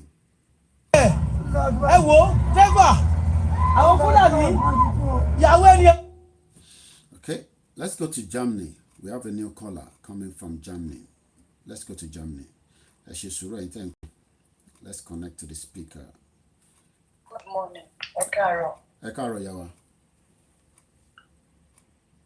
Ekaro, brother Koiki. We can hear you, ma. Good morning. I could see the voice is not very happy, but they go ahead. Hello. We can hear you. Go ahead. Hello. It's connected to the speaker. Go ahead. We can hear you. Hello. We can hear you. Go ahead, ma. Yeah. Ekaro, sir. Ekaro. Ekushe takuntakun tẹ́ ń ṣe. Olúwa máa ràn yín lọ́wọ́. Àmín. Ṣé rí ibi tí a dé dúró yìí? Ọlọ́run á gbà fún wa, àwa náà fúnra wa. Pẹ́ débi pé wọn ò lè dìde kán jà fúnra wọn. Okay. Ṣùgbọ́n àwa tá a wà níta, Olúwa ràn wá lọ́wọ́ láti ràn wọ́n lọ́wọ́ kí wọ́n lè kúrò nínú pápẹ́ tí wọ́n wà. Nǹkan tí pẹ̀lú bọ̀dá tí wọ́n ní wọ́n yìn níbọn tí àwọn wà níbọn. A ní káwọn wọ́rẹ́ ọwá jáde kó máa lọ lóko. Ṣé ẹsẹ̀ wọn náà fi máa rìn lọ́nà gbó ni? Ó yà mí lẹ́nu. Kò sí. Ẹ jẹ́ àpò wọn padà. Kò ń ṣe mi o. Mo pè wọn padà again. Ṣé ẹsẹ̀ wọn lọ́ máa fi rìn wọnú gbó? À ń gbọ́ yín, ẹni ṣé ẹsẹ̀ wọn lọ́ máa fi rìn wọnú gbó ibi tó ẹ bá dé nìyẹn. Kò sí nǹkan kan tí wọ́n ní tí wọ́n lè fi jà lọ́nà gbó. Àwọn tó ń lọ bá wọn ní AK-47 lọ́wọ́. Ṣé kóńdó làwọn máa mú wọnú bẹ̀ lọ ni? Ẹ rántí program kan tí mo ṣe tẹ bá rántí wọn mi tẹ bá ń fọlọ wa mo wà ní Nàìjíríà nígbà lọ kidnap àwọn ọmọ tó wà ní Kaduna tó san 18 million. Ẹ tó bá rántí nǹkan tí mo ṣe analysis tí 18 million yẹn máa rà lórí burúkú yẹn. Òun la ṣe ní tó ń jáde tó ní nǹkan tó da lọ́wọ́ tó fi ń jà 18 million tẹ bá rántí, and how many àníṣẹ́ ní December mọ́mì December tó lọ yìí. Yes, pastor yóò make it 300 and kò make 1.3 million rí. Ìjọba gan kò lè rówó yẹn gbà. Ambọ̀sibọ̀sí kò síṣẹ́ kankan ní Nàìjíríà. Èèyàn kankan lè dín ní òru owó. Ṣé ni wọ́n ti ká àbúrò wa ní ìlú Yorùbá débi pé mo ò fẹ́ ká mú rárá, mo ò fẹ́ ká mí, mo ò fẹ́ ká ṣe nǹkan kan. Ẹ wo nǹkan tó ṣẹlẹ̀ sí gómìnà wa lórí gómìnà Èkó. Nígbà tí gómìnà Èkó bá wọrú ilé aṣọ tẹ́ máa ń wọ̀ nínú ilé tó bá wọ̀ wọ́n á gbé lu Àbújá. Tí anybody ò dẹ̀ ní lè ṣe kankan. Bàbá wa Sunday Igboho jáde. Wọ́n ní wípé ìyà tó ń jẹ wá nílẹ̀ Yorùbá ó ti tó káwọn èèyàn kí wọ́n lọ́gbà wọn. Àwọn gómìnà yẹn dákẹ́, wọ́n jókòó, wọ́n ní kò sí nǹkan kan tó kàn. Gbogbo àdúrà ti sọ ní gbogbo àdúrà àgbà ní December tí ò bá ṣe ajẹ́ pé kò sọ Ọlọ́run lókè lọ, Ọlọ́run dẹ̀ wà ń bẹ̀. Àwọn yẹn ṣẹ̀ṣẹ̀ bẹ̀rẹ̀ ibi tí wọ́n nìyẹn. Ibi tí wọ́n ti fẹ́ gangan wípé àwa Yorùbá ní pẹ̀lú ìjàgbára tá ń jà yìí, a ní ìdí owó. Tí a bá ní owó ní àkáǹtì, tí ní kọ́kọ́ gbá àkáǹtì kan jáde láti ọdún ìtọ́jú sọ bàbá àròpọ̀ rí pariwo everybody pariwo àrùn kankan. Mo wá bẹ̀yìn ẹjọ́ ẹ̀yìn mídíà ẹ̀yìn rí bó jẹ́ platform èèyàn kọ̀ọ̀kan nínú yín. Kẹ́nìbọ̀dì àwọn fans wọn kí wọ́n máa dáwó síbẹ̀. Irú nǹkan tó bá ṣẹlẹ̀ yìí, state wa kò pọ̀, state márùn-ún mẹ́fà la ní. Tá a bá fẹ́ gba méjì tó kù mọ́, á jẹ́ mẹ́jọ. Ẹ pínra yín láàrin ara yín. Bóyá mídíà mẹ́jọ ni táwọn state méjì, bóyá mídíà márùn-ún ni táwọn state méjì. Àwọn owó tá a bá dá ẹkọ àwọn warriors wa jù ẹ mọ wọn. Ẹ jẹ́ ká sponsor wọn kí wọ́n lè alẹ́ security first. Tábà tẹ máa ṣe anything ní security first. Security wa bá dúró, á lè tẹ̀síwájú. Olúwa ràn wá lọ́wọ́. Ẹ jù ẹ̀yin là ń wò ó. Olúwa á dé gbà fún wa. Ẹ máa dé tó bọ̀. You are blessed. Thank you. I don't hate him. It's just opportune to be in that shoe as the son of Ṣèyí Tinubu. Ṣèyí Tinubu. Kẹ́rin. Ó ti ṣojú ara mi náà. Ṣèyí Tinubu. Tí bá lọ sábẹ́ comment nísìn, ó ṣe post ilé 8 hours ago. That's his page, official page, Ṣèyí Tinubu, right? Convoy of security ló máa tẹ̀lé. Let's go and read some of the comments underneath. Lára àwọn tó ń comment yẹn ó lọ́wọ́ public transport. A bird or angel, but I never see black angel. before ojú Èkó lára àwọn comment ni mo kà yẹn ojú Èkó àwọn tó ń comment ilé ni yes fire nice one ojú Èkó ilé ni a most happy new year níbo ló ti happy ní sí fún ẹni tí driver ti pa tọ́tí Fúlàní ti pa àwọn family ẹ̀. We are all living in denial. I don't want to stay too long because we have people that are watching on Instagram and I need to go back live on again. I'm going to the phone to my sir. Hello. You are live. I'm going, sir. Good morning, Dr. Benjamin. Online. Okay. If it's online, live me. I can sorry later. No, kò jẹ́ kí n kàn bóyá nǹkan tí mo lè sọ online ni bóyá kí n kọ́kọ́ gbọ́ lábẹ́lẹ̀ náà. Ṣé mo pé nǹkan tí obìnrin tó pè láàsì tó sọ yẹn ó dàbí ẹni pé nǹkan tèmi ràn kankan mọ́ nìyẹn ẹ̀yin. Okay. The program ni hello program ẹ tó ṣẹlẹ̀ sórí show mi láàárọ̀ tí mo ṣe wà live bí ṣe ń bá yín sọ̀rọ̀ bá so bẹ́ẹ̀ ni àìmọ́ ẹ̀ tó ti gbé lọ tó ti ẹ̀ tán kàn dùhálà bẹ́ẹ̀ ni dùhálà má pa mí o.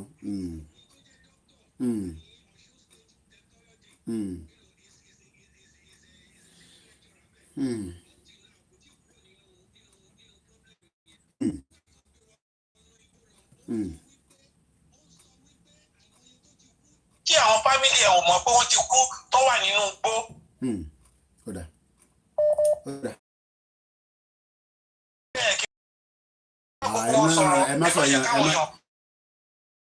ẹ má sọ yẹn ẹ̀gbọ́n mi o ọmọdúnkà ti sọ̀rọ̀ ọmọdúnkà kò kọjá láàárọ̀ ìsìn. Ṣé mo bí kò rò bẹ́ẹ̀ náà ní pé gbogbo yín kẹ́ bára yín sọ̀rọ̀ kẹ́ tó lọ ẹ̀yin gangan là ń wò. Ọlọ́run fún wa ṣe ẹ ṣe gan ni ẹ̀gbọ́n mi. Torí owó yẹn gangan ló important kò security yẹn ló important jù. ẹ ṣe gan ni thanks very much. All right Ọlọ́run á fún yín ṣe ẹ ṣe. The problem is I remember going to Nigeria but àwọn èèyàn mọ̀ tí mo ti ṣe sílẹ̀ kí n tó lọ Nigeria and I don't have to disclose everything. So by going to Nigeria based on àwọn nǹkan tí mo ti ṣe based on àwọn nǹkan táwọn èèyàn ti fi support based on nǹkan táwọn èèyàn fi sọ pé Koiki ìwọ náà gba ilé tèmi náà múnú ẹ̀ táwọn directed táwọn channel ẹ̀. When I went to Nigeria we tried everything and we are still going to try but we need those experts ẹ̀yin expert àwọn ayé lóòótọ́ tẹ bá fún wa l'account tó bá jẹ́ pé YSM ló fẹ́ release account let them come and give that account kọ́ fún wa ní account yẹn but tá bá ti rán àwọn èèyàn sí wọn they must be able to attend to them ibi tí problem ti wà nìyẹn because we have a lot of bí àwọn èèyàn rẹ̀ ṣe sọ every state is operating separately but we are all asking for the same problem and what is the problem? The security. And if we are saying that okay it's not something that we want to be involved can I pressurize our politicians wa now irú àwọn family yìí nísìnyẹn kọ́ ti lọ síwájú ilé governor kọ́ ti máa lọ sunkún because governor has the money governor has the power ẹni sùúrù alàgbà ẹni sùúrù governor ní gbogbo nǹkan lọ́wọ́ ju Koiki lọ pẹ̀lú gbogbo wa lọ owó wà lọ́wọ́ àwọn governor lè direct gbogbo yẹn kọ́ wọnú gbó yẹn lọ but táwa bá fẹ́ direct àwọn èèyàn kò ń ṣẹnu yánmúyánmú ẹgbọ́n sókè. Ẹ káàárọ̀ Mr. Koiki. Ẹ káàárọ̀ lójúmọ́ ti bá ọkọ̀ jí lóòótọ́ bá ọkọ̀ jí bá máa kọ́ mú fún máa kọ́ mú pé ṣé Mr. Koiki jí láyà tàlàáfíà because àwọn àfi àwẹ̀ àtàdúrà fún pé kíkọ́ kò gbọdọ̀ ṣe wọ́ọ̀rì àwa. Ṣé rí ọ̀rọ̀ àwọn kidnapper yìí báwọn èèyàn ṣe mú àwọn pípẹ́ ti wọnú ara wa gan so kí ni ilé wa ń ṣe so nísìn àwọn ẹni tí nǹkan bá ṣẹlẹ̀ sí lọ́sẹ̀ wọn máa support Yorùbá nation ṣá máa gbàdúrà káàkiri ṣẹlẹ̀ sí everybody lórí ẹni tí wọ́n yìnbọn fún ẹgbẹ́ tó gbéyàwó ẹgbẹ́ wọn lé sí. akọ̀ndárúkọ ìyàwó ẹ̀gbọ́n ẹ̀ rò pé wọ́n ní èèyàn tó kó lọ́jú èèyàn kan lọ bọ̀ bí pé èèyàn kan lọ́ dá. darapọ̀ mọ́ ẹni pé ẹgbọ́n kan tẹ́ni yẹn sọ ó ní ọ̀ṣẹ̀ fún òun ní nọ́mbà yìí because kò dára àkókò nǹkan tá a ṣe kí ni wọ́n sọ fáwọn èèyàn mo yí ọ̀rẹ́ mi tó wà Nàìjíríà pé wá ṣó ò bá àwọn èèyàn sọ̀rọ̀ ń pa Yorùbá nation ó ní ọ̀gbẹ́ òun bá wọn sọ ọ́ ó ní torí pé people all done all ti travel yìí so bí pé Yorùbá nation lè ṣẹlẹ̀. Okay, no problem. So èmi tí mo wà bí mi ò sí Nàìjíríà mo ń fọ́lù kíní ìtẹ́pẹ́ lóru máa ń jí tẹ́ bá ṣe mo máa ń jí ọmọ oníyàwó àtọmọ Nàìjíríà mo pèsè orí ètò ìní ìjọ ohun tí mo sọ wípé mo wà Nàìjíríà mo lè lọ girama Ìbàdàn mo wà ní Èkó mẹ́rin láì Ìbàdàn lè ti ṣẹlẹ̀ nísìn distance tó fi ṣẹlẹ̀ nísìn tó bá yẹ pé títì tó dání under 45 minutes ibẹ̀ yẹn máa láti ibẹ̀ máa dé Èkó incident ẹ̀dẹ̀ ti ṣẹlẹ̀ láàrin Ìbàdàn lọ sí Èkó. So gbogbo kíní yìí ti pẹ́ tó ti ń ṣẹlẹ̀ àwọn èèyàn lè fẹ́ kọ́ bí ara sí ṣé tí aburú bá bẹ̀rẹ̀ sí ṣẹlẹ̀ tí aburú bá bẹ̀rẹ̀ sí ṣẹlẹ̀ sẹ́ni kọ̀ọ̀kan sí lọ́jọ́ máa ní àwọn ẹ̀jì ìṣọ̀. Ṣé nígbà tí aburú bá ṣẹlẹ̀ ṣé nígbà tí gbogbo bá jẹ breakfast lọ́sẹ̀ máa ṣe lọ́sẹ̀ bẹ̀ jọ Yorùbá nation ni àbí ṣáwọn bíbí ṣe tí wọ́n dì ní ṣáwọn bíbí ṣe tí wọ́n dì ní. Ó ti sú mi o Ọlọ́run máa kọ́ ìmọ̀ sí o gbogbo mọ̀tà á máa dá sí o because gbogbo ilé kò sẹ́ni tí ó lè kàn anybody can be a victim at any time. Àwọn yẹn máa ń rò pé àní family lé ní ta bá ń sọ̀rọ̀ I have a big family wọ́n lè pè many times. Mo lọ mọ́nítọ̀ kìíní ìkíni sọ bí tíyàwó àtàwọn mi máa rìn sí àtàwọn àbúrò mi ẹ̀rìn síbi ẹ̀rìn sàn mọ táìmù tẹ́mẹ̀rin mọ so mo ní wo kìíní ó pẹ̀lú kan tó tẹ̀ bí mi ṣe lọ Nàìjíríà ṣe bá ìgbà rárá pé ó ti sú mi because it can happen to anyone ó kọ́ni bí fíìm mo ti kó mi báyìí rí mo drive láti South Africa mo dé drive lọ Mozambique mo kó lálẹ́ nítorí pé mo dé wọ Mozambique ìlú tí mo dé bẹ́ẹ̀ ni mo drive successfully. Jẹ́ ṣe yẹn Nàìjíríà láyé Nàìjíríà kẹ. Mo drive successfully mi lè drive láti Èkó lọ Ìbàdàn lọ́wọ́ girama mi kó tó jọ́rọ̀ nípè. Ok Ọlọ́run wá pẹ̀lú ẹja tó fẹ́ lómi ayé. Àwọn ilé ìdákẹ́ wo oṣù Ọlọ́run àwọn oṣù ajẹ́ gbọ́ Ọlọ́run aṣọ wọn létí kọ́ lè gbọ́ ọ́ Àná the 7th of January invaded our village, killed over 200, burnt houses, according to the survivor. That's Amayegun. And the survivor of tomorrow or today will be the survivor. Let's go again and look at yesterday.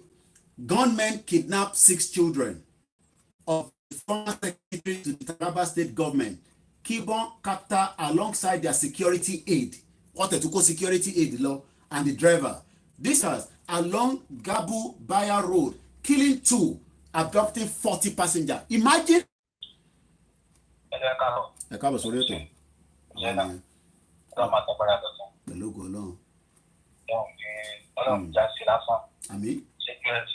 Yes, survivor of today can be victim of tomorrow. Thank you very much, TMJ. Survivor of today. Àwọn ata survivor kọ́lọ̀ ń jẹ́ ká má jẹ́ victim lọ́la. Ẹgbọ́n sókè yàrá gbà mí láti Nàìjíríà. Ẹ kú sẹ́nà sá. Àwa nìyẹn. Bí ṣé àwọn Nàìjíríà náà ẹ mọ̀ pé tí ẹ bá sọ pé àwọn náà gbà bá yẹn ẹ mọ̀ pé wọ́n máa ra ọmọ ṣẹ́kọ́ ni. That's why everybody ẹ̀bẹ̀ lọ sí set that's why problem tó ṣẹlẹ̀ nìyẹn. A pé everybody lè sọ everybody lè ṣe tó bá wù. Ẹ̀yin náà ti máa reaction. Everybody wọ́n ti say ní everybody. Wọ́n ti say ní wọn. Wọ́n ti àfọ̀mọ́ èmi náà mo wà pẹ̀lú yín tọkàntọkàn. Mo wà pẹ̀lú yín tọkàn. Kò sí sóyún tí mi kì í follow. Olóòtú sì máa bá mi sábà ìdọ̀tí. Àmín. Wọ́n ti say ní everybody bá sọ̀rọ̀ báyìí. Ó lọ nìyẹn. Yes sir. Ẹ ṣé gan ni. Thank you very much. Everybody lọ nìyẹn. Ẹ ṣé gan ni. That's only problem Ghana. That's only problem tó wà ní location 419. Àpò everybody lè bá sọ̀rọ̀ tó bá ẹ̀yin náà ti máa rí action. Ẹ jẹ́ ń béèrè lọ́wọ́ yín alàgbà kí ni a lè ṣe ẹ̀yin lẹ wà nílé tó náà àwọn yẹn máa ń rò pé bí àwọn àtàwà ń ta la máa ń fẹ́ push nǹkan tẹ́ fẹ́ ṣe kí ni tẹ́yin lè ṣe gẹ́gẹ́ bí ẹni tó wà ní Nàìjíríà right tó ń wo tó ń lọ please guys English please no vex my Biafra brother sometimes our language like this wetin we go do mo gbọ́ I will try and explain a little bit in English if you are patient a little bit go ahead kí ni tẹ́yin rò pé a lè ṣe gẹ́gẹ́ bí ẹni tó wà nílé. Ní freedom náà ni kò sí freedom apá lè sọ̀rọ̀ tí a bá tún sọ̀rọ̀ tí ó bá bẹ́ẹ̀ bá ti pé orí ètò yìí láti lè sọ true ní Nàìjíríà àdé something. Wọ́n kàn máa pè wá báyìí, ká máa pè lórí ètò, a máa pè wá báyìí, a máa pè wá báyìí, àwọn nìkan máa sọ ọ̀rọ̀ tó jẹ́ pé tó lè lọ rọ́ bẹ̀sẹ̀ ló lọ, ẹni ká máa sọ̀rọ̀ lórí ẹ̀. Olùkọ́ ẹ̀dá fọ́wọ́ nẹ̀ta wà, àti sọ nítorí rédíò lèmi máa ń fọ́lọ̀ bíbí ti wà rédíò mo láì rédíò kan. Ok, so kí ni àwọn tó wà níta kì í má sọ pé mi àwa ta wà níta kí la lè ṣe mọ́ pẹ̀lú because àwa kọ́ la lágbára níṣẹ́ agbára wà lọ́wọ́ àwọn gọ́vnà yín lágbára gan whether we still like it or not kí lóò tó níta àmọ̀ràn wọlé lè fáwọn tó wà níta ká fi ràn yín lọ́wọ́ nílé. Agbára tẹ́lẹ̀ bẹ̀rẹ̀ fún wa náà ni kẹ́ máa bá wa kẹ́kọ̀ọ́ sí tó lè bá mọ fún wa ní fíjọ́ ká lè sọ̀rọ̀ ẹ̀mí pé tábàtì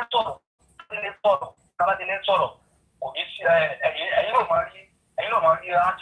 máa rí nǹkan yẹn láti ẹgbẹ́ àwa pẹ̀lú yín àmọ́ àti sọ̀rọ̀ àléwò kankan. Our people are in danger. Our people are in danger. Yeah. Thank you very much. Amen. Inshallah, let's share the Mary. 3 minutes past 10 is Saturday the 8th. We are reviewing that video that have gone around the whole world. Let's listen more, to more of those that are still calling us. What can we do is what the question people at home are saying. They are locked in chain. They don't have the power. If they say anything, the Nigerian government, security, will go after them. Ẹ jẹ́ n lọ sí Ìbàdàn ní ẹni tó ń pè wá gbogbo ẹni tẹ́ pé náà lè máa fà mí. Mute ti background, mute background, ẹ ti wà lórí ètò, mute ti background yẹn. Mo ń gbọ́ yín láti Ìbàdàn. Ẹ má dárúkọ yín o, mo ń gbọ́ yín. Mute ti background yẹn pátápátá, máa bá yín jà. Mute bẹ́ẹ̀ ṣe tó ṣe ń wá rí ètò, mute ti background. Ètò nìyẹn, à ń gbọ́ yín. Láṣẹ. Yeah. Yeah. The survivor of yesterdays are victims of today. The survivor of yesterday are victim of today. And the victim of today, yes. And the survivor of today will be the victims of tomorrow. Hey.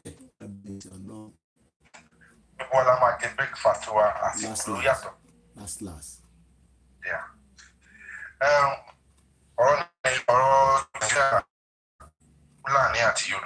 Ẹ jẹ́ kí n kọ́kọ́ béèrè kankan kí mo fẹ́ fi trigger brain yín. Are we exaggerating this situation?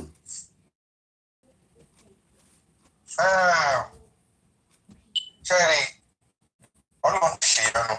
Okay. Ẹ̀mí ẹni tẹ́ lọ́n ṣe. À ń gbọ́ sá. Ní tí wọ́n fi ń gbò kò tí ì fi gbò mọ́. Okay. Íńtánẹ́ẹ̀tì ló bá yí Fúlàní jẹ́ lórí ọ̀rọ̀ Yorùbá. Okay. Lọ́lẹ̀ wọ́n á all the information fún wa àni mo bó ṣe ń ṣẹlẹ̀. Okay. Ṣé bí nǹkan tó ṣẹlẹ̀ láàárọ̀ yìí ló ti kárí ayé báyà bí? Bẹ́ẹ̀ni. Gbogbo ìpàdé yóò ní kí wọ́n gbé òun. Irú rẹ̀ pa blackmail Fúlàní tẹ́lẹ̀tẹ́lẹ̀ ni. Ṣùgbọ́n báyìí níbi tọ́rọ̀ dé ọ̀pọ̀lọpọ̀ àwọn Yorùbá ní iye wa ti ṣe. A dẹ̀ ti mọ̀ pé èdè tó ń dé wọ́n àti Ìgbò papọ̀. In 1914. In 1914. Amalgamation. Bó dẹ̀ pọ̀ bóyá ìhòòdì alanu tó bá tọ́kù àti iṣẹ́ máa bá ti Nàìjíríà ní. Agbára yẹn is the strength of a rock. Okay. Wọ́n tí ẹyin bá forí sọ àpáta ẹyin á fọ́. Okay. Tápàtà bá forí sọ ẹyin náà ló máa ní jàǹbá. Okay. Ṣùgbọ́n tí àpáta bá dojú kọ àpáta máa fọ́ fúnra ẹ̀. Ṣọdún kálukú ni adìrí ẹ̀mú láìpẹ́ láì jìnnà yìí. Okay. Gbogbo rubbish tí wọ́n ṣe fún wa tí Fúlàní ẹni gbogbo wọn ṣe láṣìgbé. Elédùmarè ti ṣe ẹ̀dá ń gbàgbé ọlọ́jọ́ ń kájọ́. Ọjọ́ Buhari tó wà bẹ́ẹ̀ yẹn ti fẹ́ pé. Oh yes, 17 months. 17 months. Ìṣòro tó gbẹ́dọ̀ bá wọn bá ní pé who will be the replacement? That will do the cover up for all the atrocities. Okay. And all the atrocities are so glaring. Tí gbogbo ojú rí náà rí. Okay. So kò ṣe fi bò. Okay. Kí ni politician fẹ́ wá sọ fún wa kó fẹ́ ṣe ní next election? Okay. I promise we will change. Lẹ́yìn change to the next level. A dẹ̀ ti ní gbogbo ìjàmbá ìta àti ìdààmú ni. Báyìí ìrìn àjò ọkàn wa balẹ̀ náà o. Ló tẹ̀lé mọ́ lọ sí Èkó every week. Ṣùgbọ́n ní Ìbàdàn torí pé tẹ́bá lẹ fẹ́ move láti Ìbàdàn sẹ́kọ̀ọ́ ẹ ṣe ń ka bàbá wa ti bẹ ní Ìbàdàn ṣe pàṣípàá olùṣọ́ àgùntàn mi nínú ìlú mi tí àlejò kan máa ṣe mí níjàmbá ṣùgbọ́n láìpẹ́ láì jìnnà tó yẹ yín ṣùgbọ́n náà mú àlàyé sọ́dọ̀ ni àlàyé tó ń sọ̀rọ̀ mọ̀ bá ṣe promotion fún wa ni ẹni tí ò gbọ́ tẹ́lẹ̀ ti gbọ́ because ẹni tó yẹ pé normally tó gbọ́ irú ìjàmbá tó lọ sí nílé aláyé wọ́n mú ẹ̀wọ̀n lè jábọ̀ mi nǹkan ní devil tó ń bá wa jà and these devils they don't have power as much as we are alágbára tó burú jù ni are the power of the masses power of the masses Mayegun sọ níjẹta pé no matter whatever they do ọjọ́ tí gbogbo masses bá ti dé pé àfẹ́yìn mọ́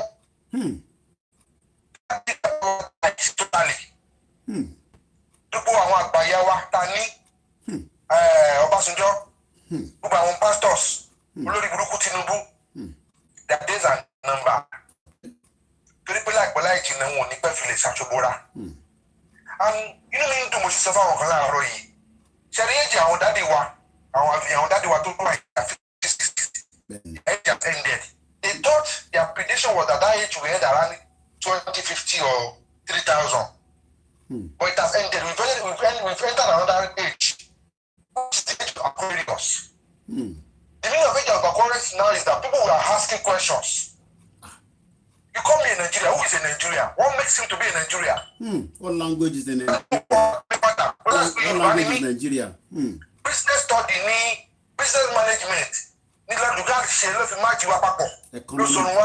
Economic reason. Yes. Now, at the near door, other European Union láti pé. Ẹ má worry. Ṣé bá ṣe proclamation yẹn lọ? Ká máa ṣe lọ. Bóyá. Ká máa ṣe lọ, má ṣe lọ. Ẹ ṣé gan ni. Thank you very much. Thank you very much. This caller has called all the way from Ibadan. Ẹ ní sùúrù ẹ ká túbọ̀ gbọ́ fídíò yẹn lẹ́ẹ̀kan sí.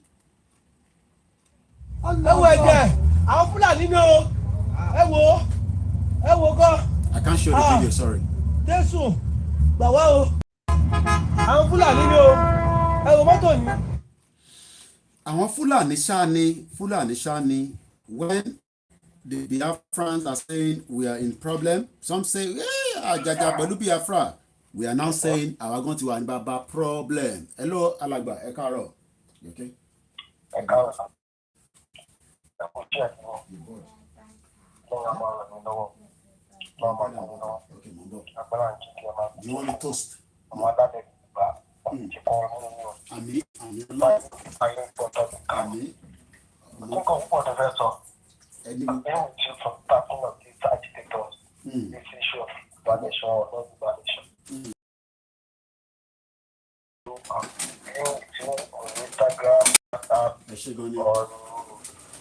Àmín.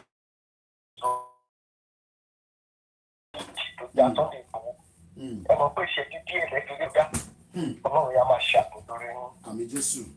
Onítọ̀nù àwọn ìgbàmísọ̀ àwọn everybody ọmọ ìgbà kíkà ọmọ ìgbà tó nínú. Ṣùgbọ́n kan tó fẹ́ tọ̀nù ìgbà á kí ni question. Bẹ́ẹ̀ni. Wípé ọ̀nà wo ni ẹni tí wọ́n wá ọmọ ìgbà mi ọ̀nà pọ̀ tẹ̀lé fi ràn wá lọ́wọ́. Ẹ jẹ́ àgbọ̀ bàbá. Àwa nínú ìgbèkùn nílé o. Ẹ̀bámọ̀ ẹ̀mọ̀ lẹ́nu pé nínú ìgbèkùn la wà nílé. I'm crying out of my heart. I'm 47 years old now. I'm crying bitterly. I have 5 children. I'm thinking all over my children. I don't know what to do about them. Are you getting me? Àlejà tó wọ́n ti ká òṣèlú wa, wọ́n ti pa wá kú, wọ́n ti pa wá dé kú. Àwọn bàbá bọ́dọ̀ wọ́n ti pa wá sílẹ̀, wọ́n ti pa wá mọ́tò bá sílẹ̀. Ọ̀lẹ́ bàbá rí kọ́tà lè tẹ́lẹ̀ máa tó wọn lọ. Àtọ́nà bá ti fẹ́ gbà wá. Ọlọ́run tẹ̀lé bọ́dọ̀ ìdá tó gbà wá. Ó ti fún wa lórí gbogbo láti gbé wa ní ọpọlọ wa àti ẹ̀ka ló báyìí. Ó ṣọ̀rọ̀ ìjà wa, ó dà sí pípa lọ́rọ̀ ọ̀pọ̀ wa. Ibi tí wọ́n bẹ̀rẹ̀ tó di alábàtà ló ṣẹlẹ̀ lẹ́kọ̀ọ́ wọ́n á rà bọ́. Ẹ̀rọ àwọn òbí tí wọ́n ti lé jẹ àwọn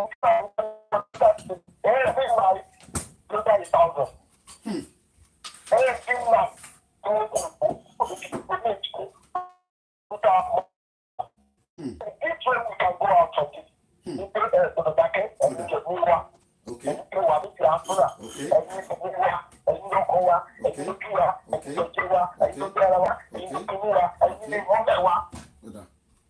I'm not going to go out of the country. No, it's good thing on what. It's about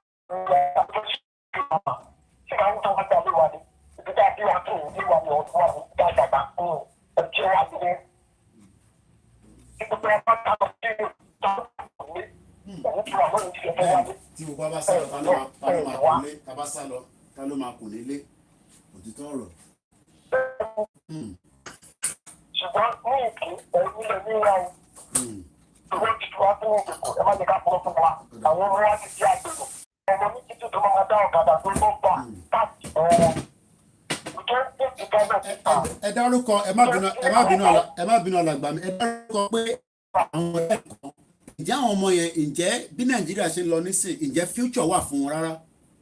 kò sí future bàbá ọba kúrakúra ní kò sí future àìtọ́ ẹ̀tọ́ ìjọba àti ẹ̀jẹ̀ àti kò sí kọ̀kọ́ nílé kò sí omi nípínlẹ̀ ọ̀hún tó rábọ̀ wá ìpínlẹ̀ àbújú àìjú rẹ̀ oníkọ̀ọ́kọ́ kọ̀ọ̀kọ́ rẹ́gẹ́ta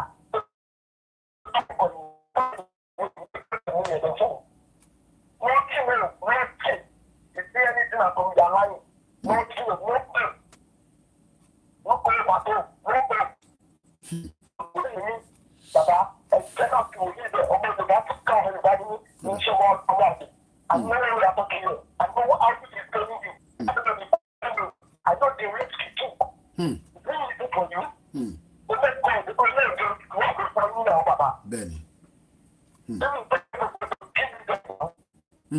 The first attack is not just the window. I know everything about it. I see everything there. God tells you now. So you go there. Bẹ́ẹ̀ni.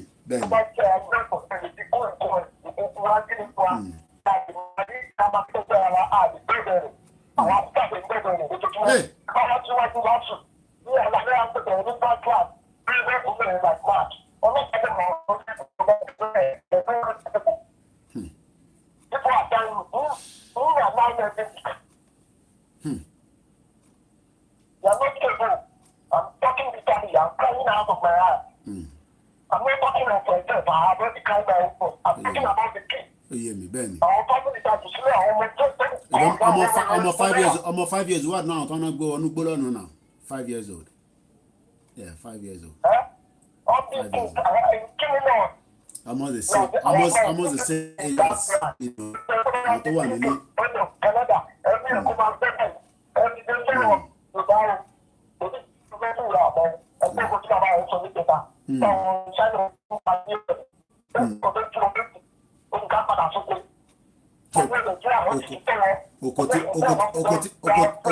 Oko tí tẹ́rọ́rìsì wà níbẹ̀ oko tí tẹ́rọ́rìsì wà níbẹ̀ tó máa pààyàn.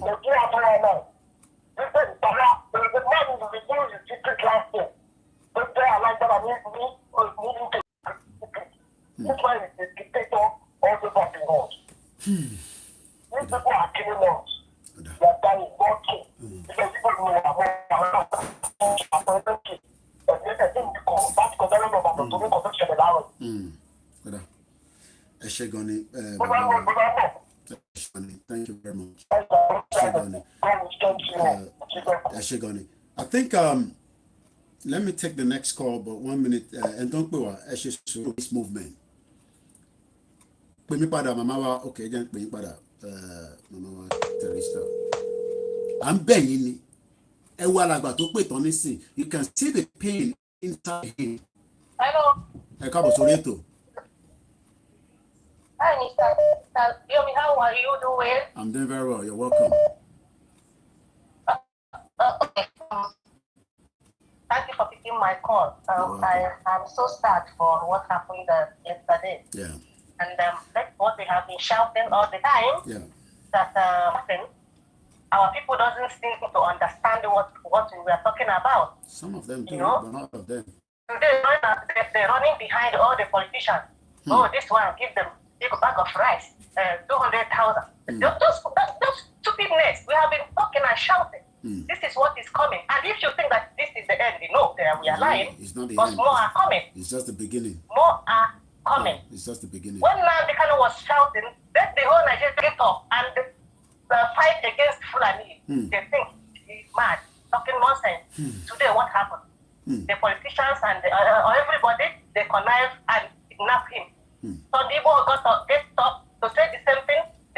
They hold him somewhere to make sure that Nigeria remain one. And we all keep quiet. Politicians keep quiet. Looking for 2023 that we never come. They don't hear. They don't understand that we are in a big mess. Big mess. You know? So until Nigeria, we all understand what Nnamdi Kanu has been saying for years, that we all have to get up and reject Fulani together.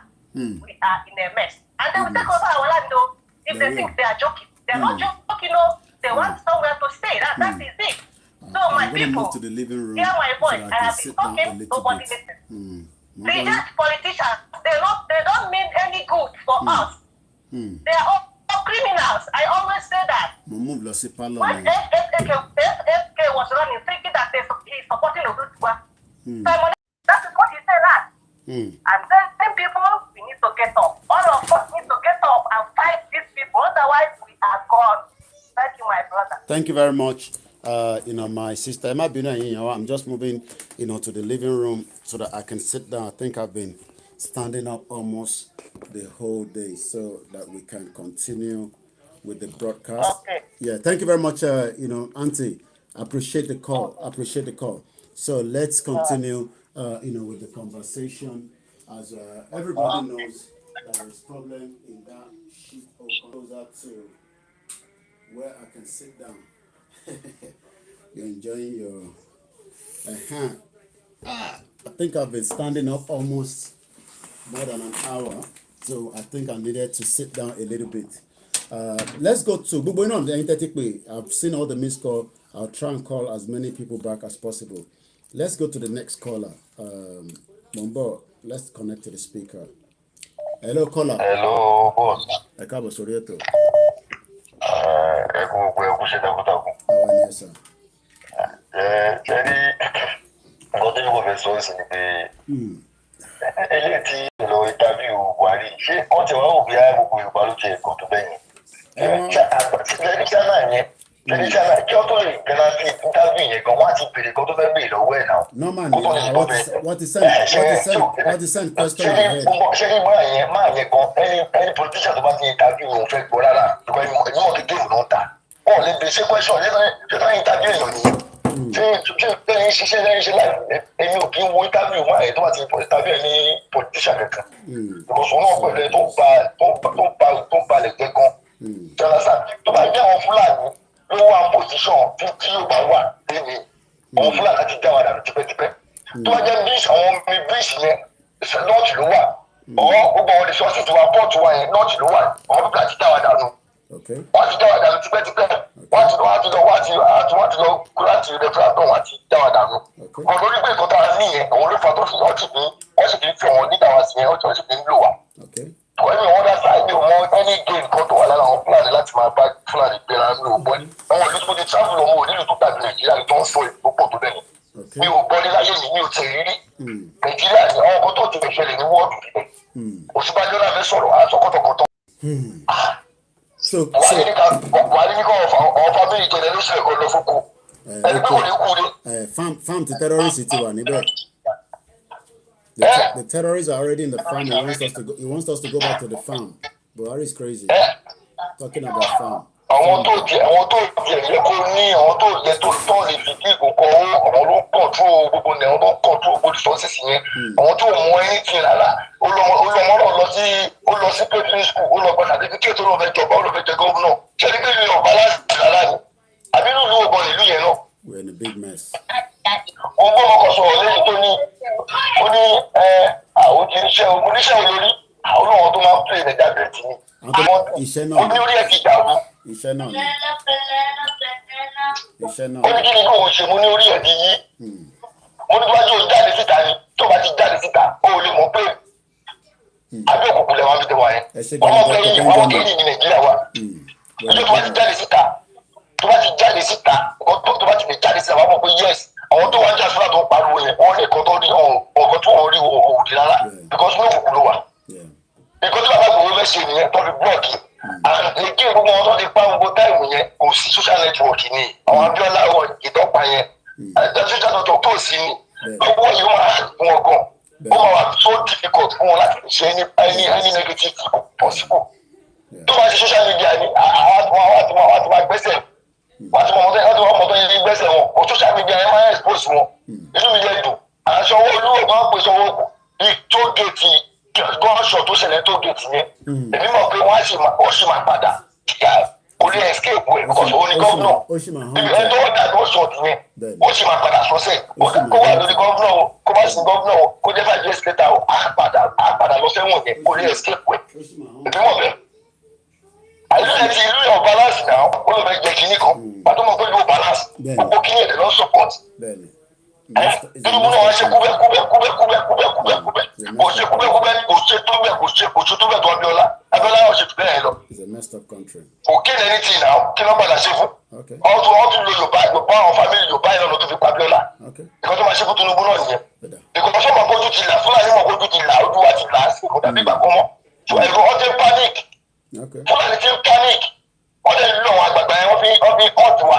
àwọn gangan ló ń lò ẹgbẹ́ ìgbà tó lọ ṣe ọlọ́run ti ní sùúrù tó ọlọ́run wà láì ọlọ́run ti ọba kìíní ọlọ́gbé abáṣọjọ́ jáde ní túbú ó sáyẹn agreement pẹ̀lú Fúlàní wọ́n gbé síbẹ̀ àṣẹ president kò ní sí kékeré lẹ́yìn Yorùbá rárá ẹ̀kọ́ tó máa ṣe fún Ṣùpàjọ́ náà nìyẹn káàtẹ̀ ní wọ́n fẹ́ fún Ṣùpàjọ́ jẹ president akọ̀wé abẹ́bí principal ní police anything ẹ̀kọ́ tó máa sign agreement òun ló máa control ṣẹlẹ̀ sọ fún mi kí ni géèmù abẹ́kẹ́kẹ́ kí ni plan ní Yorùbá gan òun fẹ́ mọ̀ kó lè máa bẹ̀rẹ̀ kí ni plan ẹ̀kọ́ tó ẹ̀jọ̀ tó tàwa yìí ó yẹ kí ẹ̀kọ́ tó máa sọ ó yẹ kí Fúlàní mọ̀ kó tó lọ Fúlàní mọ̀ kó wọn lè dá Yorùbá mú wọ́n mọ̀ pé wọ́n lè dá Yorùbá mú wọ́n lè kó sọ̀rọ̀ jẹnu 1 million Fúlàní ò lè dá Yorùbá mú wọ́n ti wà wọ́n dẹ̀ lu àgbàgbà Yorùbá bí wọ́n dẹ̀ lu Yorùbá bí pa wá wọ́n gbé fún àgbà Yorùbá wọ́n dẹ̀ máa fi pa wá kí ló dé kí ló ṣẹlẹ̀ gọ́gọ́gọ́ ó lọ́mọ náà fẹ́ jọba ẹ̀wọ̀ ṣé kọ́ńtírì nìyẹn òun náà ní right now ṣé ìlú nìyẹn ṣé kò ní right ni ọlọgbẹ certificate ní cooking school ṣe àwọn àgọ tó bẹ́ẹ̀ ni. ẹnso lọmọ náà ní right now bí kílé tí kílé yẹn sílẹ̀ bàbá mi ẹjẹ kọ mọ o ẹja tó fẹ́ lómi láyé ká gbọ́ tẹ̀lé mi ẹ ṣe gan-an ẹ̀gbọ́n mi all the way from òkè ọ̀hún lọ́hùn. Let's hear a little bit of that video. Ẹ ṣe sùúrù gbogbo ẹni tí ẹ fẹ́ dá sí náà lè máa láǹfààní àti dá sí. Maybe we can't show the video, but we can just let you hear the soundtrack of it as well. I know there's quite a lot of people that wants to call, but let's be patient a little bit. Yes, road. After Oníkàrí, ẹ wò bá Fúlàní ṣe yìí. Ẹ wò Fúlàní wọ́n ṣe yìnbọn fún o. Ẹ wò mọ́tò rẹ̀, wọ́n ti pa dírẹ́fà, wọ́n ti pa ní tó wa mọ́tò. Lagos Ibadan express road. Fúlàní. Okay, àwọn èèyàn fẹ́ gbọ́. Let's pick the calls as we continue. We just okay, this one is not connecting. Nigeria Lele. Let me return some few calls that I've also called back so that we're in a big mess. If you haven't seen that video, I want to any sọ̀rọ̀ àwọn tí ìṣẹ̀lẹ̀ sí mo ń bọ̀ ìyá mi ẹni sọ̀rọ̀ àwọn tí ìṣẹ̀lẹ̀ sí nínú fídíò yẹn we've spoken to the younger brother this morning. The wife and 7 people have been taken away into the forest. So it's about 8 people, including a 5-year. Ẹni sùúrù sẹ́, mo ti gbọ́ ẹ ṣe sùúrù ẹ mo ti rí bí mo pè yín padà ẹ ṣe sùúrù ẹ máa dá sí ẹ ṣe sùúrù. Also 5-year-old was part of those that were been going. Ẹ káàárọ̀ o, ẹ kú iṣẹ́ ìlú, Ọlọ́run á máa dáàbò ẹ̀bùn yín o, á máa fi iṣẹ́ ẹ̀sọ́ yín. Ẹ wò ó tẹ́bi fẹ́ contribute lórí ọ̀rọ̀ ìlú wa lórí ọ̀rọ̀ Yorùbá nation lélẹ̀ ṣẹ́rí ká máa wí lẹ́yìn ká máa wí lọ́la ká bá gbé ìṣẹ̀ it's like pé a kàn fi ẹnu wa jẹyà ni a ti pariwo títí ó ti sú wa a ti kẹ́kẹ́kẹ́ ìlú ìyẹn ti petition wa so àwọn pípọ̀ yóò ní ìdí kankan ká má dúró dé eléyìí tá a jẹ ń wòran pé kò ní dìjà kò ní dogo kò sígbà tí ò ní ṣẹlẹ̀ ẹ wo tó ṣẹlẹ̀ lẹ́sìpẹ̀sì yẹn lánàá ṣé ẹ mọ̀ pé tó bá jẹ́ pé àwọn warrior wa ti dúró wá dúró di ọlọ́pàá fún wa nílẹ̀ Yorùbá láti rọ́ọ̀sì lọ síbẹ̀ yìí tó bá jẹ́ pé àwọn warrior wa ti dúró ẹ worú àwọn tó lọ sí Màgbódò yẹn wọ́n tiẹ̀ ní dúró gọ́fúnà kan tó lọ sí ìbọn fún wọn àbí kan tó lọ bá àwọn ìjà kan tó lọ dé wọn kúrò bẹ́ẹ̀ ìgbà tágbára bá ti wà bẹ́ẹ̀ tí a lè ṣe kínní ìlàsán tẹ́lẹ̀ fẹ́ dáhùn ọmọ ilẹ̀ Yorùbá lójú nìyẹn. White Lion ẹ kú iṣẹ́ bá a ti ń pariwo at least bóyá mo ti pè ní bùsùn ta lórí pé ká ẹ gbé àkáǹtì síta ẹ jẹ́ ká máa bí owó tí ó ti wà kéré tó £20 ní oṣooṣù gbogbo àwọn ọmọ Yorùbá àwọn wọ́rọ̀ kan máa lọ jà ó jẹ́ pé kò sówó kò sóúnjẹ ìyàwó wà ní ọmọ wà ní ká láti bá fún wọn ní owó lóṣooṣù àwọn mídíà wa ní ẹ̀wọ̀n gbogbo àwọn ọmọ yẹn ní Nàìjíríà wọn pariwo gbogbo owó tó yẹ kán fi jẹun ní wọn máa fi ra dátà á ní láti máa san sálárì fún àwọn pípò yìí àkàndé sọ pé kán wà bẹ́ẹ̀ kán máa lé àìní à ń pariwo kí ni tó ń fàyọ náà tí lọ juná sí ibi kankan wọn ò tí mú àwọn Fúlàní kankan dáná sun mọ́tò wọn tí a bá bẹ̀rẹ̀ sí ní pé gbogbo ìgbésẹ̀ Biafra ṣe náà kí ni tí ó tẹ̀yìn ẹ̀gbọ́n fún wọn kí ni tó ṣẹlẹ̀ ṣe rí ìgbésẹ̀ tẹ́bi jẹ́ kàbí ariwo tá a pa yóò ti tó aláti gbé ìgbésẹ̀ báwọn náà bá bẹ̀rẹ̀ sí ní ṣe nǹkan fún wọn nísìnyí ẹni tó bá ní wọ́rọ̀ bóyá 600 lọ́nà níní ẹni bá ní 20 ẹni bá ní 10 ẹ kó wọn jáde ẹ jẹ́ ká orúkọ gbogbo wọn ká ṣiṣẹ́ lórí ẹ̀fẹ́ gbogbo àwọn mídíà tó wà ní Nàìjíríà àwọn wọ́rọ̀ tó wà ní Nàìjíríà tẹ̀ mọ̀ pé wọ́n jẹ́ olórí ẹ pè wọ́n ẹ bá wọn sọ̀rọ̀ irú ọmọdúnkà yẹn ẹ pè wọ́n irú omíyalé ẹ pè wọ́n káńdéèsì àwọn mídíà tẹ̀ mọ̀ pé wọ́n ṣiṣẹ́ fún ilẹ̀ Yorùbá takuntakun tí ò ṣe àwọn tó ń ṣe rìṣọ́ọ̀tì tó máa ṣe lẹ́gbẹ̀ẹ́ tí tó máa gbà nígbà tí àwọn wọ́rọ̀ wọn máa dìde àìsí ìrówó lòdì káwọn wọ́rọ̀ máa dìde nídìí láti máa wòrán kàkàn wá máa gbé wá sórí program wọn fi ẹ̀kan lẹ́sprẹ́sì o àwọn Fúlàní ni o ẹ̀kọ́ rọ́bìṣì tán lọ sí kó Sanwó-Olú ní Màgòdò ṣé ìyẹn bójú mu ni tó bá jẹ́ pé Yorùbá ti dúró tán àwa la máa gbèjà ara wa àní dúró gba ọ̀dà kankan lọ́wọ́ bàbá mi ìpè kí n máa fi yín ṣe ẹ mọ́ bẹ́ẹ̀ ṣe máa gbé àkáǹtì sílẹ̀ à ń sọ pé kó bẹ̀rẹ̀ ní January end yìí mo bẹ̀ gbogbo ọmọ Yorùbá tó tán tí wọ́n nífẹ̀ẹ́ Yorùbá nation tó dẹ̀ ní ìfẹ́ Sunday Adéyẹmọ Ìgbòho sà because àlè fi bàbá ìsìn bẹ̀bẹ̀ yẹn oṣù kẹfà ló tún lọ yìí ṣé bá ṣe máa wò tá a máa káwọ́ lẹ́rán tá a máa wòran yẹn aláti ní àwọn tó jà fún wa àwọn wọ́rọ̀ tó máa jà fún wa kò ṣe bá ní bẹ́ẹ̀ ṣé owó ara wọn náà máa fi jà ní ṣé wọ́n máa lọ dúpọ̀ wọn ní jẹun ẹ ló bí ọjọ́ ta ti sọ̀rọ̀ Yorùbá nation tẹ́ẹ̀pù àlòkéré kò dárí níjọ́ ta ti sọ̀rọ̀ Yorùbá nation yẹn ẹgbẹ́ àkáǹtì sílẹ̀ Ọlọ́run ò ní jẹ́ kó pọ̀ nínú àkáǹtì yẹn tá a máa fi sponsor àwọn pípọ̀ yìí kò dẹ̀ ṣe ní dúdú kèèdè kan tẹ̀ bá Amẹ́ríkà táwọn tó bá jó lórí náà kan gbé ìgbésẹ̀ yẹn àti kó títọ́ láti jà á lè káwọ́ lẹ́nu bẹ́ẹ̀ náà máa pariwo Fúlàní ni o wọ́n ń pààyàn bí o wọ́n wà lẹ́sìpẹ́sì o ìyẹn kọ́ way out kọ́ nìyẹn way out kẹ́jẹ́ ká wá so Ọlọ́run á fi yín ṣe wà Ọlọ́run á dábò yín o ẹ ṣe. That has always been the case, is it? We have a show, people call in, beautiful advice. Let's hear more on that. Ẹ wo ẹ̀jẹ̀ ẹ wo sẹ́fà àwọn Fúlàní ìyàwó ẹni wọ́n ti gbé lọ ẹ wo mọ́tò ẹ wo ẹ̀jẹ̀ ní mọ́tò ẹ wo ẹ̀jẹ̀ àwọn Fúlàní ni o. Àwọn Fúlàní ni when Nnamdi Kanu was shouting, we the Yorubas also back out a little bit. Mumbo ẹni tó ń pè ẹ ṣe sùúrù. When Nnamdi Kanu was shouting, because we did not align àdẹ̀fẹ́ gbọ́ pé ó ń sẹnu sáwọn àwọn leaders wa àwọn kan ní no, we don't want to have anything to do with the Biafrans. Àwa kan náà are kicking abẹ́sí sọ almost the same thing.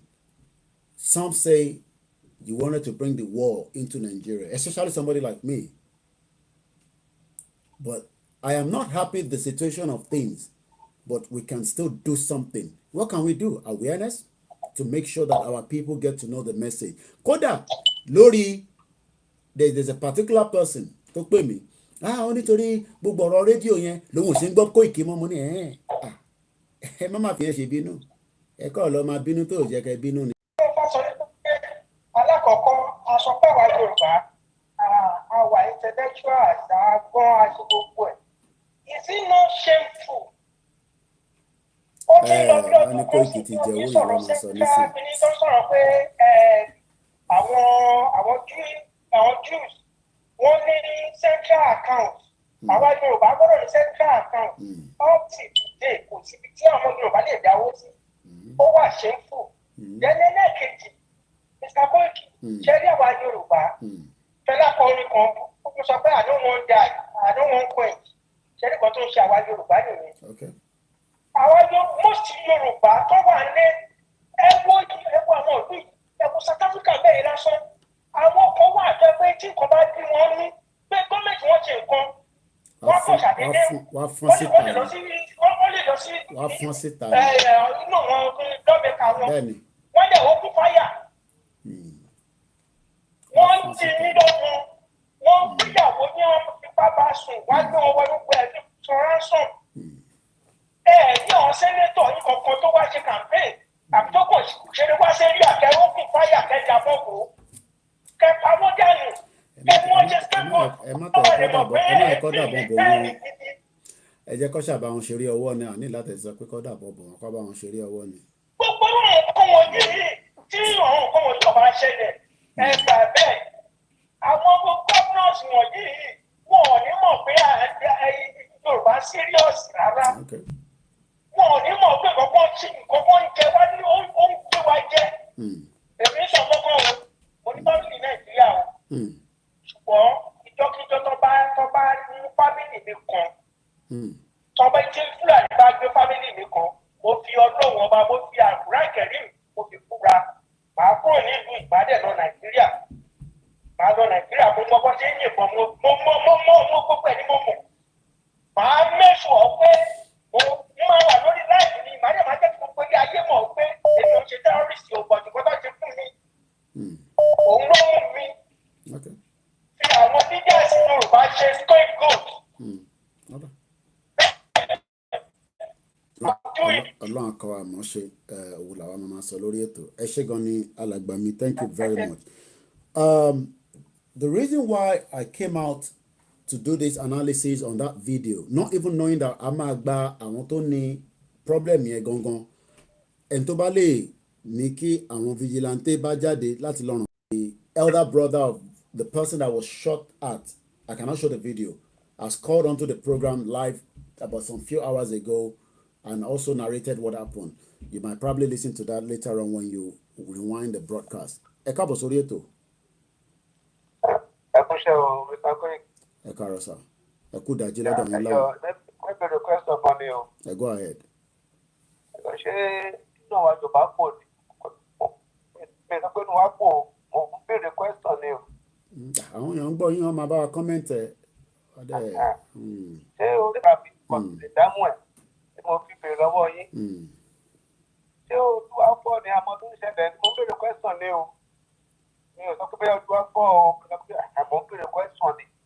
Torí pé wọ́n ti kíkí gogoro má gùn mí lójú òfin láti ń wò but kò ń ṣòkèrè mọ́ sí nínú ilé wa. Wọ́n wá ń kọ́ wa mọ́. Àrètí ń fi àwọn àgbàlagbà ṣe. Ó bá ẹ̀mí nínú jẹ́. Wọ́n pa àwọn kan ló wà ń bẹ̀. Adẹ̀ ń wòran.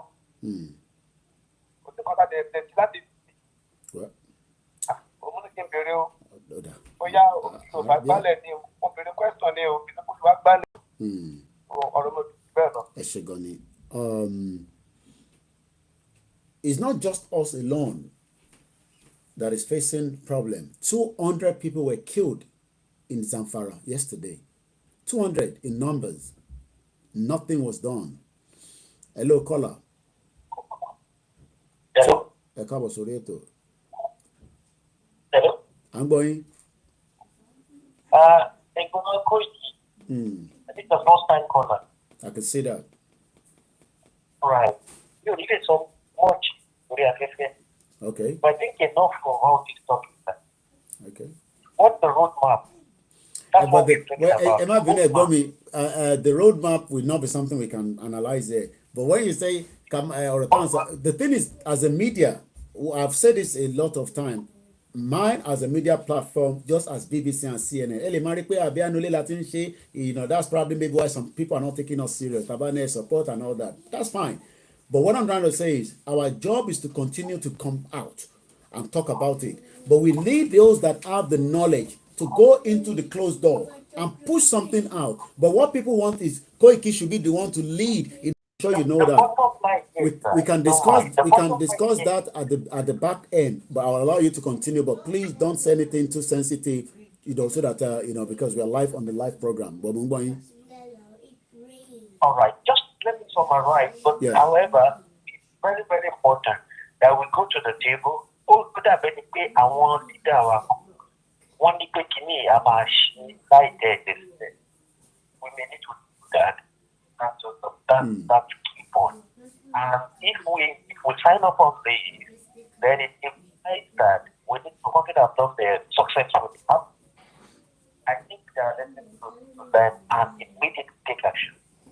Enough of this talking. Okay. I think we should take action. That's just my. Okay, I cannot understand that. You know, I mean, if you about listen to me throughout last year, a lot was said, and we're still saying. But what people want now is, you know, we need to move a little bit up. But if we have to move up, whether we like it or not, just a normal paper awareness, and I think she gonna say, it's gonna cost money, right? I have asked on November, towards the end of the year, what is all the organization working towards this actualization? You know, but we also need to go and support them, work with them in each of our countries. Tabawa, whether you're in America, find out which are the organization in line that you think that, you know, there's so many of them, but Illinois is the one that I believe everybody's going with. But we have the other ones as well. Go into those closed doors, get something going. And then, you know, I mean, when Pajawiri was being put together, nobody knew about it until the finished product, and then we're now advertising it. And I hope if this Pajawiri was activated in time yesterday with the manpower, because they also need the manpower, maybe they could have run after this bastard yesterday in a broad daylight. This happened in the broad daylight. This video is a broad daylight, not in the night. That means these people that we are calling the terrorists Fulani, they are no longer scared of coming out in the broad daylight to do the, you know, evil against our people. So, but so that we can have more conversation and we can direct you. And I want us to also, and I appreciate the last caller from, I think, UAE. One thing we also need to keep, let me come back. I'm not in the front, but our target the front. Tá a bá ní bákìní gbogbo ẹ̀yin tẹ́ ẹ kẹ́ support lẹ́yìn ó máa difficult every day là ń wà nínú different meetings, you know, títí lọ sí Ìbàràpá, Èkìtì, Oǹdó, Kogi, Kwara. I can authoritatively say it here, kò sí gbogbo àwọn tó ní wọ́n ń ṣe warrior tí mo mọ̀ àfi tó bá fẹ́ ká mọ̀ òun kódà tó bá fẹ́ ká mọ̀ òun, people will come back and say Koiki ìyẹn tí mọ̀ àwọn eléyìí ẹgbọ́n àwọn eléyìí. And one thing they all keep saying is they need that support. They need that assistance, you know, and I'm sure you all know the kind of assistance they need. Tebalowo Heritage Lano, going back to be, you know, Georgia Kinolawa, the same thing that we're saying, you know, I did a breakdown of 180 million. I was even thinking it's 80 million, but I think somebody corrected me. Nigbati, àwọn terrorists got 180. Imagine collecting 180 million cash from the rich people that were kidnapped in Ondo State, Kaduna. 180 million. Yes, you're right, Justin Reason. The first success of Badawiri to give them all the support. Mr. Koike, now let's stop talking. No, media cannot stop talking. Media is here to talk. Media, Mr. John, media is here to talk, but we need people to come behind the scene and say, we have these ready. Do you have the right people that can do the job? That's all you need. Sherry, it is not for me to come out and say, we need money. People know that there's money needed. So you have the money prepared, and then we can say, our group in Ondo State, through àwọn tó wà Londo, in conjunction with àwọn tá mọ̀, ẹ lọ fún wọn ní that support. But I think the problem we are also having is some people are still thinking that this security should be in the hands of the governors. Maybe that's why we're not taking it serious. We leave it that way. 10:45. We're still live here. We're reviewing the situation of the Fulani. Fulani. Àwọn tó ṣe video lóní Fulani. That video is very painful. 8 people have been kidnapped, taken into the forest. Negotiation will start. Oh man, lágbára o. Everyone's okay. And don't go. Hello, White Lion. Ẹ káàbọ̀. Yeah. Nǹkan tó ṣẹlẹ̀ yìí ó kẹ́kẹ́gbẹ́ o. Okay. ṣe rí ọ̀rọ̀ tẹ́mi fẹ́ sọ kò ń ṣọ̀rọ̀ púpọ̀ ó ti yé yín wọ́n ní ọ̀run yabọ̀ ni kò ń ṣorí ẹnìkan ló máa jábọ́ lé orí gbogbo àwọn tó wà bẹ́ẹ̀ ló máa bọ̀ lé. ṣáàjà laptop yẹn ní kitchen yẹ̀ mọ́ gbọ́ yín. so ṣe rí àwọn tí Fúlàní bá ti pa àwọn ọgbọ́n àwọn èèyàn tí Fúlàní bá ti pa torí à ń sọ fún wọn wọn ò fẹ́ gbọ́ lórí àwọn politician àtọwọn ọba ṣé a ò lè máa gbé àwọn òkú yẹn lọ síwájú ilé ọba kájẹwé dání ni. Okay, good idea.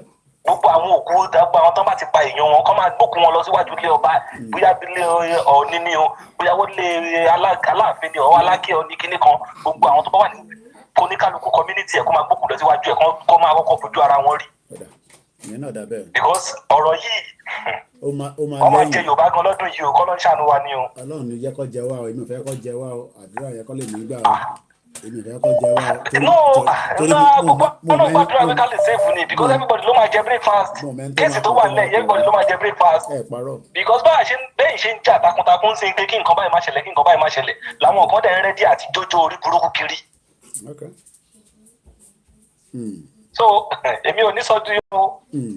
ọ̀dà ẹ ṣe gan ni bàbá wa dáhùn ní sọ́jú yẹn lọ like I always say iṣẹ́ media làwa mine is to create the awareness mine is to tell you when the danger is there and I've said it and like I said and I'm still saying it I'm a jagun but people don't want us to really emphasize on that that's fine but one thing then is tabademo pa jagun can we defend ourselves can we have that system in place pajawiri is part of it èmi kọ́ mo created mine is also to support those that have created the pajawiri and we are doing that as much as we can ẹ lọ download it so that ká lè fún yín ní code ẹ̀yin tẹ́ bá ti ní code so that before you become the next victim ẹ ṣe gan bàbá wa Emmanuel ẹ gbóhùn sókè ẹni tó ń pè wá.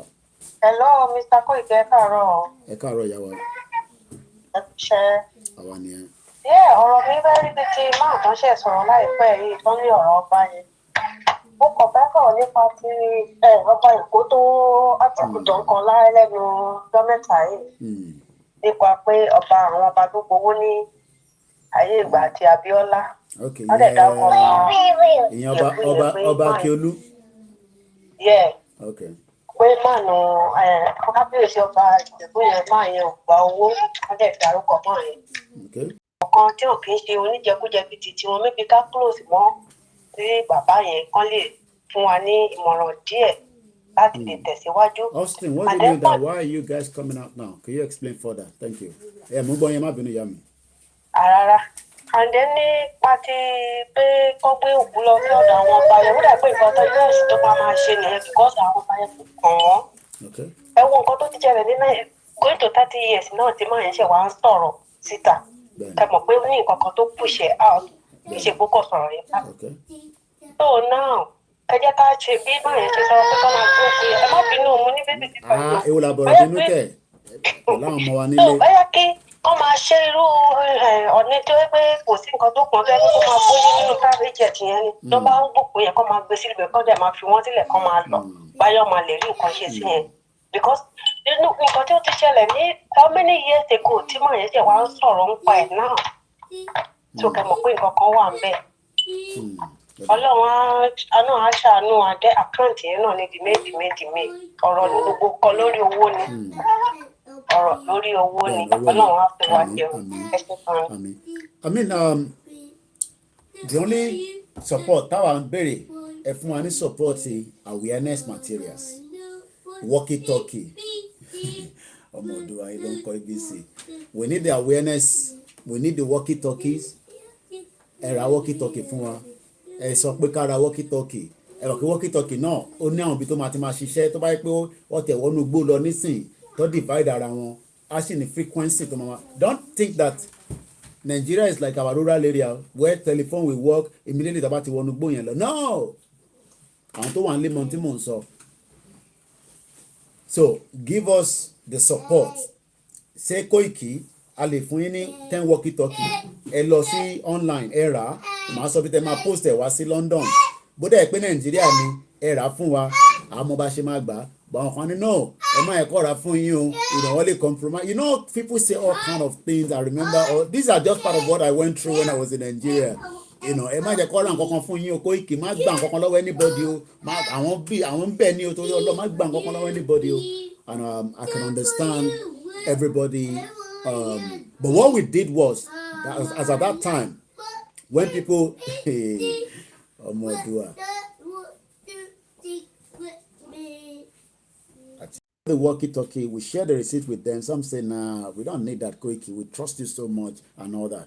But again, because àwọn kan ti rí walkie-talkie gbà, àwọn kan ti rí gbà, eventually they knock the whole project out quickly. Fáwọn ní walkie-talkie, ti fáwọn kan ní walkie-talkie, kíníkan. Walkie-talkie yóò ń ṣe tó pọ̀ lọ títí. Ó ń bọ̀ díẹ̀díẹ̀ ni, ẹ ṣe sùúrù. Right? Eventually, they allow all these bloggers around the world, you know, to start talking about things that ẹlòmíì ntójú ọ̀rí ló ń sọ. And then what happened? We decided, okay, take a much awareness. But we can't leave that on its own if we are trying to save lives. Okay, our governors are there. They have the money. They have look, our governors have so much money. Do you know how much Seyi Makinde worth? Ta ló rántí èlò ni ó declare? Ta ló rántí èlò ni Seyi Makinde declare before he becomes the governor? Who can remember how much Seyi Makinde declared?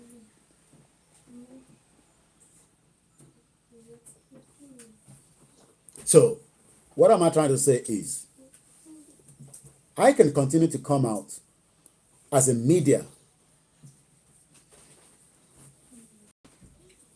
Okay, if the government's ready, they will catch them. The problem is the government. God bless you, sir. 68 billion. Okay, are you sure? Okay, somebody says 68 billion. Was that what he declared? Kẹwàá when tó ṣì ń wá sórí social media tí mo ní a fẹ́ ṣe awareness, àròwó fi ṣe awareness. I hope our people will understand. I think those kind of videos is not very good. What is a picture Alàgbà yẹn sí mi? I've just received the picture, but I can't show you, from the hospital. And it's I've got a picture. Ask yourself, we're in a big mess. Okay, 40 billion plus. Okay. What ti gbé POPC lẹ́sẹ̀, Kolomba fún lálàáfíà, gbogbo àwọn tí wọ́n jí kó lọ. But it is not only in the Yoruba land. 200 people were killed yesterday in Zamfara State. We have another caller on the line. Hello, caller. Mr. Koiki. Ẹ sir. Yes, sir. First caller. Mo ti rí bẹ́ẹ̀, mo rí pé mo ní nọ́mbà yẹn. Nǹkan tó yìí fẹ́ sọ kò èmi mọ̀ pé ẹ máa ti mo lè ní kí ẹ gbójú sójú comment section yìí yẹn kẹ́ máa wo àwọn comment. Mo ń ka gbogbo ẹ̀rí tí mo ń san ojú mọ́ comment, mo ń ka Facebook, mo ń ka YouTube. Mr. Koiki, let us be truthful with ourselves. I'm a Yoruba man. Okay. I'm a Yoruba man. Okay. Take the position so there's nothing like Yoruba. Okay. And there's nothing like Nigeria. Okay. Tani Suwapo.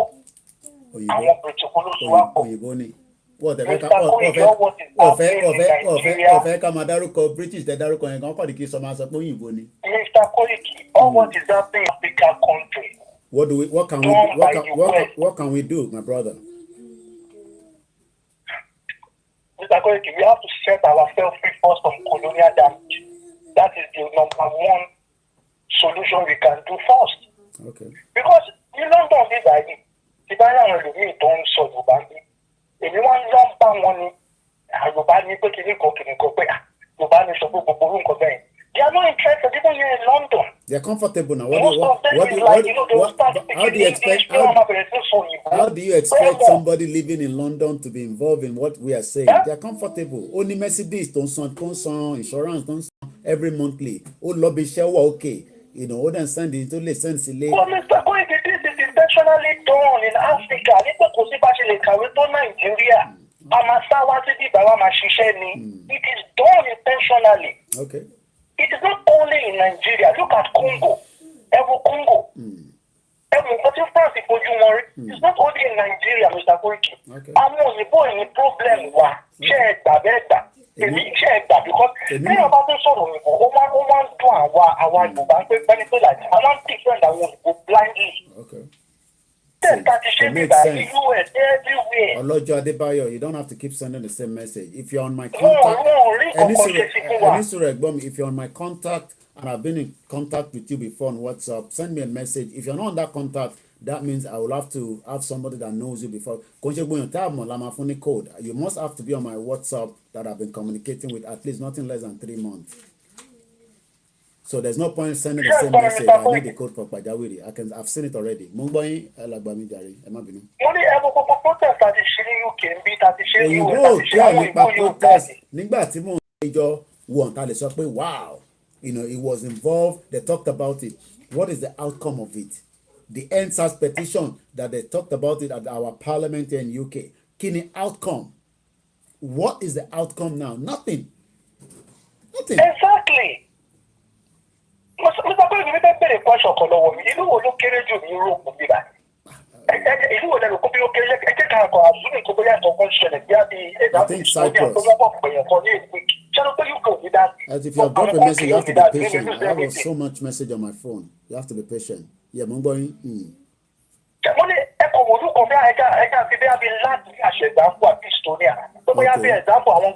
Even Cyprus.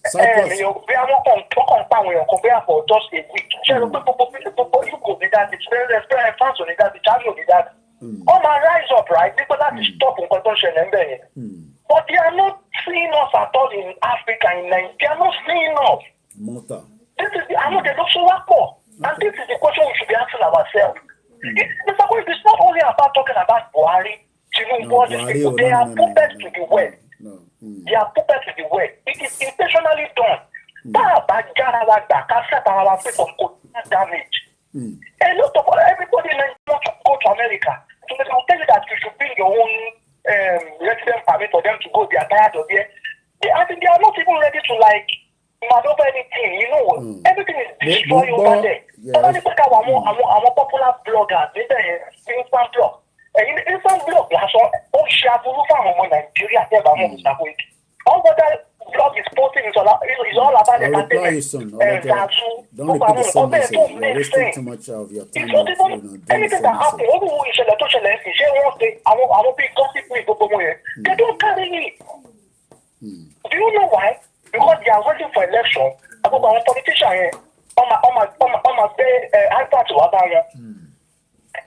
all these things are problems. Like even if you can get a popular Instagram, because people want to use Instagram, they need popular. What can follow our because I want some nǹkan tó fẹ́ gbọ́. Bí ṣe máa ń sọ̀rọ̀ nísìnyí mo wà live lórí Instagram nísìnyí wọ́n ò ní gbọ́ so tó bá wá kidnap wọn nísìnyí wọ́n máa wá Koiki tó máa bá wọn analyze lórí program.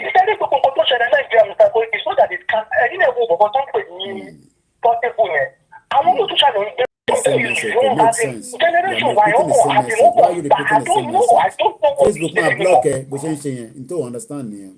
All right, my brother. Ẹ ṣe gan ni ẹja tó fẹ́ lómi láyé ká gbọ́ analysis wọn. Orí tẹ bá repeat the same message ẹ mọ̀ pé computer ó stupid gan.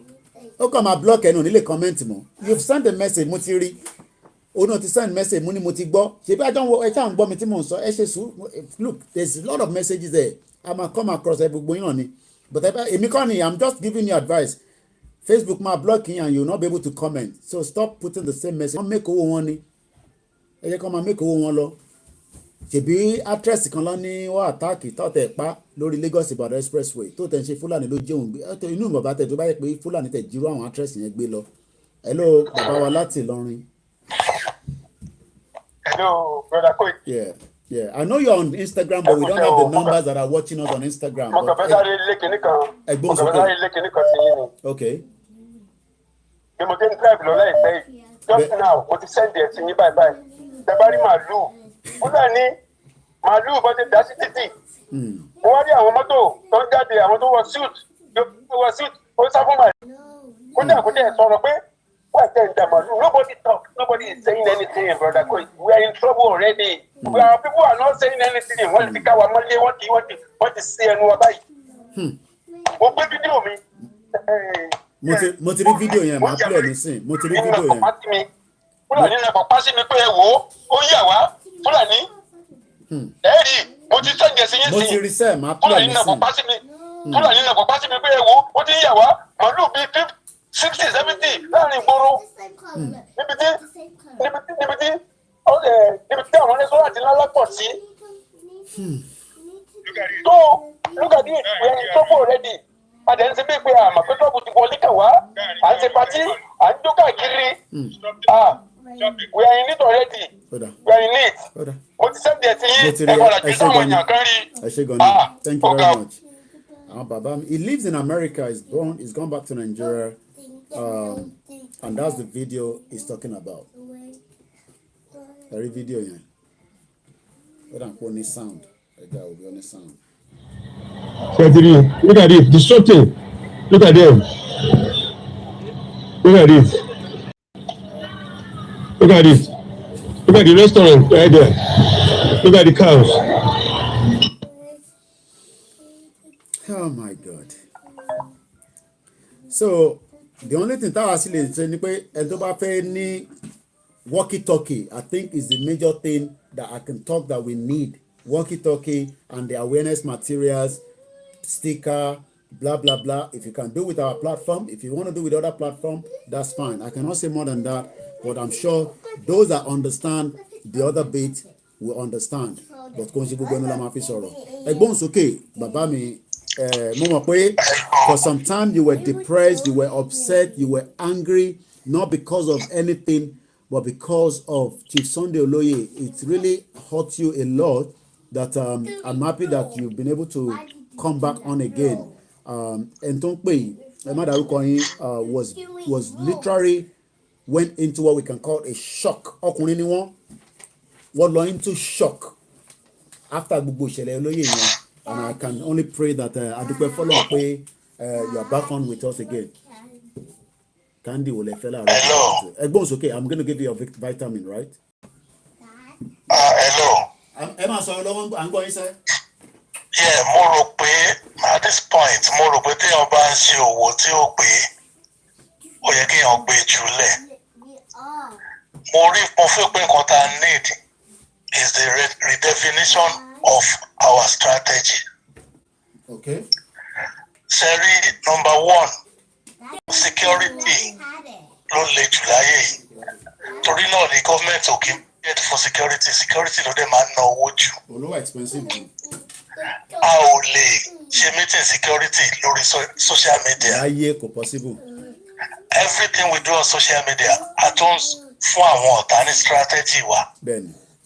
Nǹkan tó jẹ́ káwọn people yìí máa win wọ́n ní WhatsApp wọ́n ní Facebook wọ́n ní kankan wọ́n kàn operate lọ ni bẹ̀tà wa máa sọ pé a máa lọ mú lágbájá a máa kó bọ̀ fún wọn a máa ṣe kinní kan kò lè work torí wọ́n dúró dè wá torí ìgbà tí fún wọn lọ́wọ́ for example ìgbà tí wọ́n campaign kiri màmá kan lóògùn lọ́wọ́ ó ní pé òun ò fẹ́ sọ́bẹ̀ tó máa sọ pé òun yá wọn ní oògùn kan fún kinní kan ìgbà tó ń yá wọn lóògùn yẹn ó ní kàn rọṣẹ́ kan ṣe kinní kan kò mọ̀ pé bóun ṣe ń fún wọn lóògùn yẹn ó tún ń fún àwọn Fúlàní náà ni.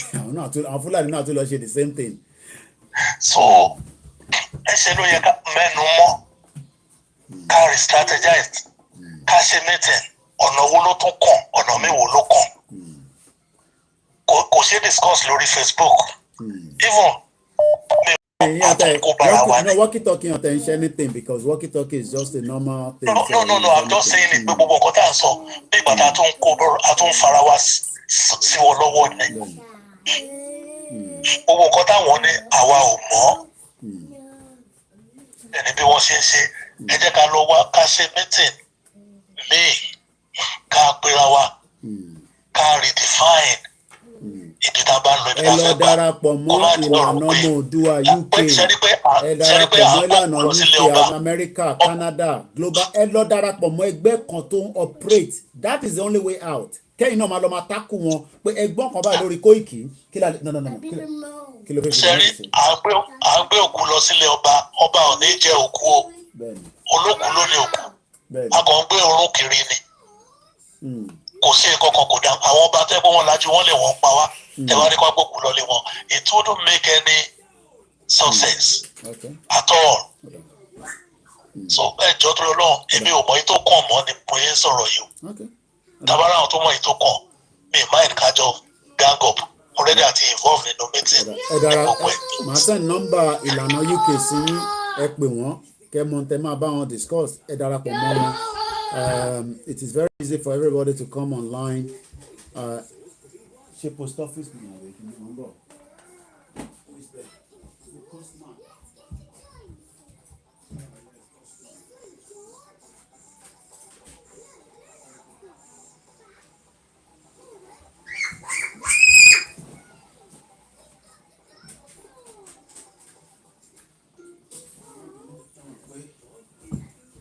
lọ́dọ̀ wa ojoojúmọ́ ni post máa ń wọlé sọ láti gba post ọ̀dà ẹja lọ gbọ́ lọ́dọ̀ ìyá wa tó ń pè náà ìjẹ́ ti darapọ̀ mọ́ àwọn ẹgbẹ́ tó wà ní UK ìjẹ́ ti darapọ̀ mọ́ wọn kẹ́ tó máa pè sórí ètò ẹlòmíì ò darapọ̀ ní òfin ní kankan ṣe pẹ̀lú ẹgbẹ́ kankan.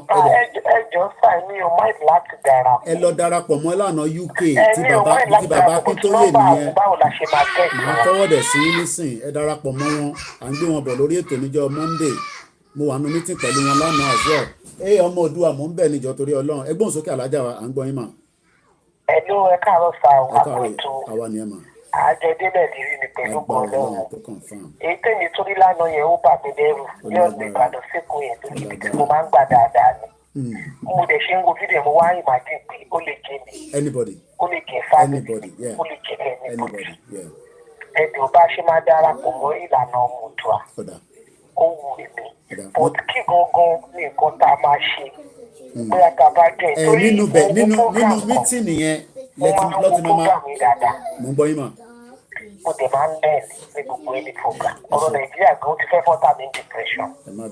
ṣe rí àwọn Haúsá yìí wọ́n bẹ̀rù àti Fúlàní bọ̀ àti jẹ́ ogun wọ́n wá sọ sórí kan pé ṣé mo mọ̀ pé kọ̀lọ̀kọ̀lọ̀ ó máa ń bẹ̀rù ẹ̀dìyẹ tó ló gbé lórí ọkùnrin ẹ̀dìyẹ ó ní bọ̀ gọ́tẹ́ ẹ̀dìyẹ ti súnmọ́ pé ó gbé orí mi fúnpọ̀ aláfọ̀ ni kò ń ṣe náà bẹ́ẹ̀ lọ́wọ́ wáyé lọ́rọ̀ àwọn Haúsá sí ó rí pé a kò sí nǹkan kan tá a fẹ́ ṣe a kò ń ṣe nǹkan tí tó bá ti ṣe nǹkan àdákẹ́ a ní àdúrà àwọn àgbàlagbà tó bá ṣe pẹ́ ní aṣọ wà tá a bá lè ṣe ó yẹ ká ṣe because ibi tí Nàìjíríà ń lọ sí ó ti bàjẹ́ gan-an Nàìjíríà ti worst ní ọ̀sán gangan ní aago méjì kọ́ máa àtàkì.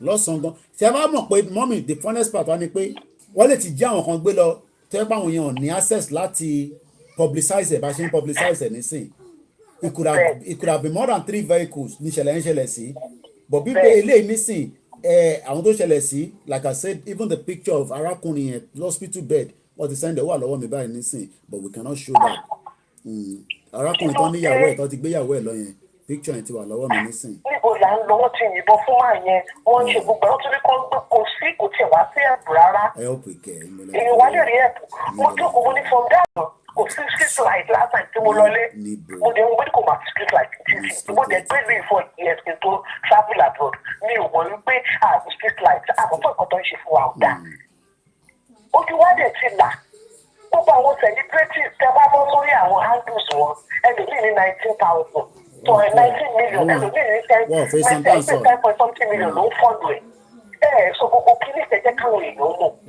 àwọn èèyàn fọ́ọ̀lù ní sódà kẹ́sì kíní náà ṣẹlẹ̀ tó the other lady níjọ ṣé tí ìbẹ̀ máa àpẹ́kọ̀ọ́ náà ní lẹ́kọ̀ọ́ Kẹ́mi Afọlábí tẹ́bá rí bó ṣe wọ́n fọ́ screen ẹ̀ wọ́n rí wọ́n rí ọ̀fẹ́ dúró wọ́n fọ́ sí wọ́n tó ẹ̀ wọ́n ṣe léṣe kí ni tí ṣẹlẹ̀ sí everybody kò lè sẹ́yìn tí ò ní ṣẹlẹ̀ sí àti tábọ́lẹ́dì sí ìbára wa. wọ́n ẹ jọ mo ní máa join anything tábà lè ṣe. mo ti send number wọn sí yín even if it's just a word of advice ẹ máa lọ máa fún wọn níbẹ̀ ẹ máa lọ síbẹ̀ pé ẹ̀yin lẹ́ ń gbọ́ nǹkan tí Koiki ń sọ àti wà láàrin yín nísìn kí la fẹ́ ṣe ìgbésẹ̀ wo la fẹ́ gbé irú àwọn màmá wa kan náà ti béèrè nọ́mbà wọn tó bá dé jẹ́ pé global náà ni we cannot sit down can you reduce it reduce the volume. ẹ jẹ́ ká mú bọ́ọ̀lù àwọn àtẹnu ayé máa ń bèrè ètò kò sẹ́ni tí ò lè ṣe nǹkan kan mo ní kò tún sẹ́ni bọ̀dì wá ẹ fún wọn sílẹ̀ way out kọ́ máa treat any negative thing anything gbogbo wa ti gbé ẹnìkan sọ̀rọ̀ bá kan ẹnìkan lè kẹ́ àtẹ̀tí ò design. That's why I like your program. Available program. With solution la need solution. Kò ní ká máa wá fault anybody kò sẹ́ni gbogbo àlàyé nǹkan tí ò ṣe kò sẹ́ni tó nígbà tí ṣe. Nàìjíríà ti bá ọkùnrin wa ò balẹ̀. Mo fẹ́ lọ dé lọ́dún mo tún rí mo tún ti sojú wájú. Ṣọ́lá wà ní bèbí mọ́ni. A ní nǹkan bẹ̀ àti mọ́bẹ̀. Àwọn àgbẹ̀ ìbò á ṣe bí ẹrú. Àmì dọ́kítọ̀ àmì lọ́ọ̀yà àmì náà ẹrú là ń ṣe. Over 60 something wọ́n máa tún wọ́ọ̀kù. Wọ́n máa dáná àwọn àti mi lójú ọdún. Àwọn ọ̀ṣẹ̀ṣẹ̀ dábì jẹ tán ni àwọn tó fẹ́ lọ gbé fóònù àwọn òbí ọ̀pọ̀ ìgbà tẹ́ ẹ bá gbìyà ní tẹ́ bá kú sí 64 years of age. Àwọn ọmọ méjèèjì ti lọ lé ẹ̀yìn nìkan lè dá gbélé. Ṣé láìpẹ́ nìyẹn? Nàìjíríà wọn máa fẹ́ lójú fún ẹ nímú ni. Ó máa wà níbi tábìlẹ̀ ìlú wa. A lot of people where I don't know. I just don't get it. Well, we will get there like we're along. You know, what we cannot stop is we will not stop this awareness. Good morning, Pete Darrell. Yeah.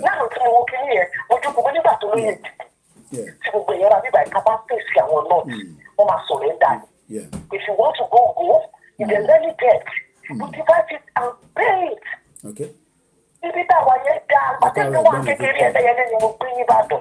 Ọkùn mo ní ìdí ọsàn tí mo rà as a young child. Ẹ̀yin ọdún wa gbogbo bíi tó wà ti di lóṣìn yìí. A máa ń pè lórí ẹrú. It's not far to buy àwọn ọsàn. Ó kàn máa ń jábọ̀ dànù ní àwọn kálá àwọn làwọn ní wọ́n àtàkùn. Àdèmá ọsàn yẹn àná ní káwọn kan lọ máa ta mú máa ta. Àwọn náà tún máa gbowó ọmọ kékeré láì dá. Gbogbo nǹkan rọrùn àti ra kerosene sílé. Leicester police station tàbí Ṣekọ́lá a máa wọlé a máa lọ ra petrol kerosene. Ọkùnrin iṣẹ́ àgbàlagbà 70 cup ọdún mi ò gbàgbé owó kerosene òkè tó wá ti tán àti fònà àti lọ ra kerosene wà lóde wa. Iná òkè ń lọ omi ò wá yọ lẹ́lẹ́ ẹ̀dẹ́ mọ́ kí lé tó mi ò yọ kí ló ṣe omi àṣejìrẹ́ wà lẹ́sọ̀ gbé kú òní. Omi òkè rẹ̀ nílé wa báyìí ta kí lọ́mọdé láti máa wẹ̀ gbogbo àwọn ọ̀rẹ́ mi ta mí ìdíwá nígbà ìgbó pàdé kan ní àjì. Ó lọ mọ̀ ọ́ ní àwọn ọ̀yẹ́ lọ́kà ilé mi láti máa ń wẹ̀. Ní ẹ̀yẹ gbọ́ngà ní ìta wà lọ́dọ̀ ẹ̀. Gbogbo nǹkan yìí rí fún wa gbogbo ẹ̀ tẹ́ bá kọ́lé ẹ̀mí lẹ́ bá ṣe bọ́ ọ̀. Tẹ́ bá kọ́lé ẹ̀mí lẹ́ bá ṣe bọ́. Wọ́n gbé gbèsè ayé ìyá wọ́n rò bá wọn gbé gbèsè ayé rọ̀. Wọ́n pààyàn ẹ máa bọ́ síwájú àti ẹ máa ná bọ́ńdù owó ẹ máa dọ́wọ́ àwọn ilé ìkìlá. Sí ìtọ́kàn wá pẹ̀lú yẹn. Ṣé ni wọ́n pẹ́ ṣá ẹ̀jẹ̀ ṣe party every weekend? They are killing people. Every day. Wọ́n tún máa kidnap lẹ́nu kílẹ̀ tó ṣù. Wọ́n máa tún kidnap. Ẹ má lọ́rọ̀ ní pọ̀jù. Bàtà ìdí wọ́n tún kọ́ increase security wọn. Tí wọ́n tún bá ní sọ́n tó bá gbàgbé tó bá kọjá lẹ́gbẹ̀ẹ́ mọ́tò ọlọ́pàá ń sè ọlọ́pàá máa mú ẹ̀. Wọ́n tún tọ́ ti pààyàn lánàá yẹn wọ́n ní ká sí kidnap yẹn wọ́n nítorí ẹ̀ ṣe street light. Wọ́n nítorí ẹ̀ gbé ọlọ́pàá síbẹ̀. Ẹ̀jọ̀ ṣé èèyàn ni wọ́n àbí ẹ̀rọ kù. Nínú yẹn tí ò bá gbàgbé bí a ní 2006 or 2005 wọ́n ṣe robbery kan 53 million tó lọ kó ní factory ẹgbẹ́ ṣàṣẹ́bẹ̀ tó lè ṣẹlẹ̀ kù. Nínú NatWest wọ́n ti rob NatWest nílùú yìí ilé tí ó wà ní East London kan fẹ́ẹ́ tó kọ́kọ́ tó wà bẹ́ẹ̀ gbogbo ní ẹ̀ lọ ti change ìsìn ẹ̀sìn wọ́n change tábà fẹ́ ra kan sí mi ò ní káàdì dání fóònù rẹ̀ máa fi sanwó. Ní fóònù ní káàdì yìí máa sọ ẹ̀ máa block. Àní káàdì mi sẹ́ẹ̀ kò ní. Kò sí nǹkan tó ṣẹlẹ̀ Nàìjíríà tó ṣẹlẹ̀ nínú ìlú kìí.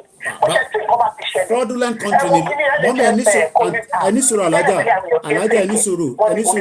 ẹni sọ̀rọ̀ mà àwọn èèyàn mọ̀ pé tí bá ń sọ pé ìlú yìí fraud tó wà nínú ìlú yìí ó ju ti Nàìjíríà gan lọ crime tó wà nínú ìlú yìí ó ju ti but the problem is wọ́n máa ń tètè amend ẹ̀ wọ́n máa ń tètè close ẹ̀ wọ́n máa ń tètè close ẹ̀ nígbà tẹ́mi dé ní 20 years ago tó bá drive mọ́tò ọlọ́pàá ò ní gbogbo details tó lè fi check ẹ̀ nísìn wọ́n ti upgrade ẹ̀ nísìn kódà ọ̀rọ̀ tẹ́ sọ mo sì sọ lórí program bank card mi tó bá sọnù nísìn tó bá jábọ́ ẹni tó mú ó kọ̀ mú dé ni ò lè fi ṣe anything orí fóònù mi ni máa ti block ẹ̀ adẹ̀ ń ṣe ìgbà tẹ́ pé à ń gbé ní darkness. for the past 3 years ní ìwọ́nú bank ẹgbà síbísì tó rí fóònù ni mo ti ń ṣe even tó fẹ́ apply for loan ní ìfẹ́ tó bá ti bọ́ sórí national tó bá ti jẹ́ bá ti sọ pé wà lẹ́yìn tó bá ti rí credit check ẹ that's it tó bá ti check credit check messed up country. tó ti check ìtọ́jú pé bí wọ́n ti send owó sàkáǹtì ẹ̀ wọ́n ti wọ wages ẹ̀ wọ́n ti rí pé o lè san. a fún ẹ ní èyí tó bá lè san. wọ́n fún ẹ ní kí ló ń bá òyìnbó ní ìgbé gbogbo nǹkan wá ṣẹlẹ̀ àbí solution. ọlọ́mọ a máa rí solution sí lọ́dún yìí fóònù tí ìgbà tó ṣe new gbági market àwọn tèmi aṣọ ló ń tà ìgbà ẹ̀kọ́ bàbá ìṣe ká kó lọ sí new gbági market wọ́n ṣe science division wọ́n ṣe gbogbo ẹ̀ gbogbo toilet ló ti sọ ní ṣọ́ọ̀bù gbági ẹ̀sẹ̀ gbogbo science division náà ti yọ gbogbo ibi tó ní kámá tó gbá ti torí iná tó rẹ pé parking ní gbogbo ẹ̀ lọ ti kọ counter ẹ̀jọ̀ kí ni problem wọn náà ẹ̀sùn problem tó ní ẹ̀jẹ̀ ń jáde ẹni fẹ́ ṣe president wọ́n béèrè pẹ́ṣọ̀ lọ́wọ́ Buhari níjẹta pé mo máa ń fọ́lọ̀ Nàìjíríà gan wọ́n máa bèèrè lọ security wọ́n béèrè irú òun sọ ọ̀hún. káwọn èèyàn lọ dáko níbi tó ti ń pa àwọn èèyàn. nígbà lọ dáko ẹlẹ́ máa ra kí wọ́n béèrè lọ sí petroleum company òun ọ̀tọ̀ ní nǹkan tó ń sọ. tó bá sọ ab ló máa sọ. tó bá tó sọ kan a máa sọ pé nǹkan tó wà lẹ́nu ẹ̀ bíbù yẹn ló máa fi dáhùn pẹ́ṣọ̀ pé wọ́n máa bá wọn pọ̀ ní language tó wọ́n understand. Bàbá tó ti ya wèrè. Gbogbo àwọn Yorùbá ẹ̀yin kings ẹ̀yin sheep ẹ̀yin olówó ẹ̀jẹ̀ wo gbogbo ẹ̀ ó máa kọ́ sheep yóò fi dàgbà yóò fi dìbò ó máa kọ́ gbogbo ẹ̀yin ọ̀dàlẹ̀ tẹ̀ ń fara ni wá nira òbínú ayé wá pọ̀ síbi pé ó wà fẹ́ ṣe àwọn àtàwọn ìlú ìbò àtẹni tí ò bá láàánú. Tẹ́ ẹ bá ti rí fóònù rẹ̀ ẹ tí ò mọ̀ yín tó bá rí nọ́mbà yín ẹ̀jẹ̀ ibi ń pa mí ẹ̀jọ̀ mi ibi mi rọ́mọ sùn ẹ̀jọ̀ mo síkì ẹ̀jọ̀ kẹ̀kẹ́ pa mọ́tò láṣẹ ẹ̀ṣẹ̀ wo láṣẹ ẹ wá tún wá síbi ẹ wá tún gbà wá táwa wá gbé òyìnbó ga tí wá wà lóko ẹrú. a lè lọlé àwọn èèyàn kọ́ bọ́ngálò tó ẹ̀kọ́ ti lọ relocate sílé wọ́n lè lọlé Nigeria is not holiday home anymore àwọn èèyàn prefer kó lọ sí other African countries ní sí than Nigeria mo ń wo gé ọ̀kan lánàá lórí YouTube ó máa ń ṣe kinní kan Ghana so many things òun náà ti relocate láti Australia ó tún padà again but what I'm trying to look at is project tó ń ṣe yẹn nísìn millions of Nigerians tó jẹ́ ọmọ Yorùbá Igbo wants to do the same thing but how can you run a business in a country where you are the number 3 terrorist in the world number 3 ẹja tó fún lómi láàyè mo ti sẹ́ nọ́mbà yẹn sí ẹ̀rí wọn bá sọ̀rọ̀ ṣé mo lè get wọn lé nípa. Why not ẹ̀rí wọn bá sọ̀rọ̀ ẹ bá ti ní látọ̀dọ̀ Koiki ẹ ṣe gan ni. Let me say this for those that are we have a lot of groups right and as a media platform movement those of you that are asking for the code for Yoruba Nation Mr. Olojo Adebayo ẹ fún mi ní miss call kí n kàn fi rí nọ́mbà yín kó fi pop up lórí fóònù mi do that now so that màá lè check history màtí yín. Those that we don't have history together for whatever reason bóyá kí n bá mi sọ̀rọ̀ but you want the pàjáwìrì maybe there might be somebody tí ẹ̀yin mọ̀ tó yẹ kó ń bá mi sọ̀rọ̀ ẹnikẹ́ni yẹn kó pè mí so now that man called Buhari is gone already he is gone. One for the Yoruba Nation it doesn't matter whether it's YOV Yoruba Central Office YSM which I think YSM from what I'm told under ni gbogbo wa máa wà nísìn I mean we are media I am independent yes I'm part of the media group but I'm a media that is independent but I have decided to lead my platform right to this Yoruba Nation and that is what we've been doing close to 2 years now fully but one thing is irú àwọn ìlànà nísìn tó wà ní UK I know there were issues and problems but I believe they're now coming back on again ẹ darapọ̀ mọ́ wọn bó bá jẹ́ global directorate ni ẹ lọ darapọ̀ mọ́ wọn and ask questions ṣẹ́rí gbogbo àwọn questions tẹ máa ń bí àwa tẹ bá wá sórí program nísìn ẹ máa lọ bí wọn tẹ bá ń ṣe meeting look it's not convenient for everybody but because we want something that is going to work for us we have to attend meetings. Sometimes the meeting might be inconvenient. Sometimes you might not have to be in the meeting throughout the whole meeting, but participate for 30 minutes, 20 minutes, 15 minutes. And all these will help the movement. Otherwise, Nigeria is not going to be better. Kò lè better fún Nigeria láyé. Kódà kó máa gbàdúrà Nigeria kó máa dá kò lè dá because statistics have showed that. Indexes have showed that. Security, welfare, that is going to be our own job. But we now want all these think tank behind the scene, participate. Everyone, look, you can call them and say, based on my intellectual, based on my understanding, I will give 1 hour free, of my service. Everybody have brains. But the problem is, Koikimedia, no matter what you. And that is why we are trying to push us to, we will still be behind the scene. We'll be working as well. We'll be doing our best. And we'll be coming out to continue to talk about the atrocity and the crime and the genocide. Kudensha wanikon. Elo analysis tí mo ṣe lánàá lórí Kashmir. Kashmir is another country that is facing a similar threat like us, the indigenous people of the Yoruba, from that contraction that was put together in 1914. If we are able to quickly let as the Yoruba people, because the people think pariwo niye, and I'm happy that àwọn tó ṣẹlẹ̀ sí, they are aware and they are watching what we have been talking about on the Yoruba Nation movement.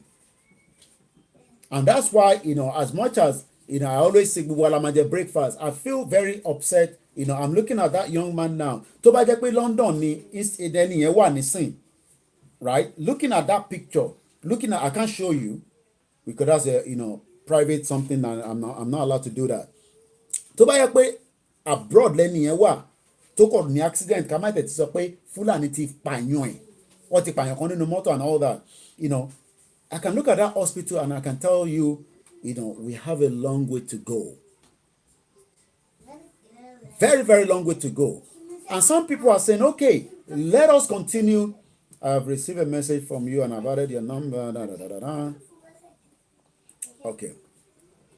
So, let's understand this thing. So, it is time. I'm with some eminent Yoruba in the southeast London by 12 noon. I will appreciate if you can attend regarding Mr. Deyamo, blah blah blah. Okay. All right.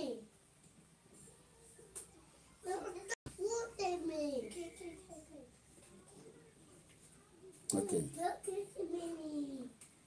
Okay, that was not the arrangement you said. All right. Momento send message. All right. I'm gonna call them. So àbí kan tí mo sọ yé yín nísìn, right? Ẹ̀yin tẹ́ ń béèrè fún pàjáwìrì tí bá ti lọ wo record irú ẹni nísìn. I mean, conversation has been going on between us as far back as last year September. Then I can send you the code, which I'm doing right now. I don't have to mention your name, but tí bá ti send code, you see, what we need as well is you send your name and the number so that I can send it to the command center. I am not the originator of that pàjáwìrì, but from the media perspective, my job, because it's for our own safety. Mine is to promote it, and that's what I want. Mo fẹ́ kẹ́yìn náà lọ ṣe nǹkan míì kẹ́ wá sọ pé Koiki ní agbègbè báyìí lọ́nà Ìbàràpá lọ́nà kinní kan, right? Mo ní kẹ́ fún mi ní miss call, fún mi ní miss call, ṣẹ́yìn lẹ́ fún mi ní miss call báyìí.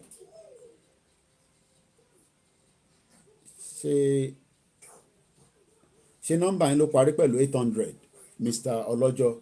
Because if that is the case, that means I don't have your number registered on my phone. Monica fún mi ní miss. Ó já sọ pé ló ń pè lẹ́ǹkan. Okay, màá pè yín padà bàbá. Ṣé ó já sọ pé lè ṣá? I think we have a new caller on the line. Let's see. Yẹn pé Prince. So, ìṣẹ̀lẹ̀ tó ṣẹlẹ̀ lánàá yẹn, ìṣẹ̀lẹ̀ tí tọmọ Yorùbá kan bá rí tó bá bá yín nínú jẹ́, it's gonna be something that ẹ̀ ń ṣe ẹlẹ́ran ara ní ìṣẹ̀lẹ̀ tó ṣẹlẹ̀ lánàá. Ṣe ọjà sọpẹ́ lélẹ̀ ojú ẹ̀kọ́ fi jọ ọjà sọpẹ́ ni. Hello Prince. Hello bàbá mi. Ṣé wàá pa. Ẹ kú iṣẹ́ takuntakun. Ọjà sọpẹ́ àbí. Mo dúpẹ́ ọpẹ́ ló já sí o pé kò sún yín kò rẹ̀ yín. Okay Prince. Tí n bá ní èmi wà mí báyìí yà ní ìgbà tó lọ ṣẹlẹ̀ sí bàbá wa yẹn Ọlọ́run ó dídí ọ̀sẹ̀ kan mi ò lè jáde kúrò nílé. Everybody ló affect. Mi ò lè jáde kúrò nílé. Ṣé rí ibi tọ́rọ̀ wá dé sìn? Ẹ wo tó bá yẹ pé ẹ rántí ni ìgbà tí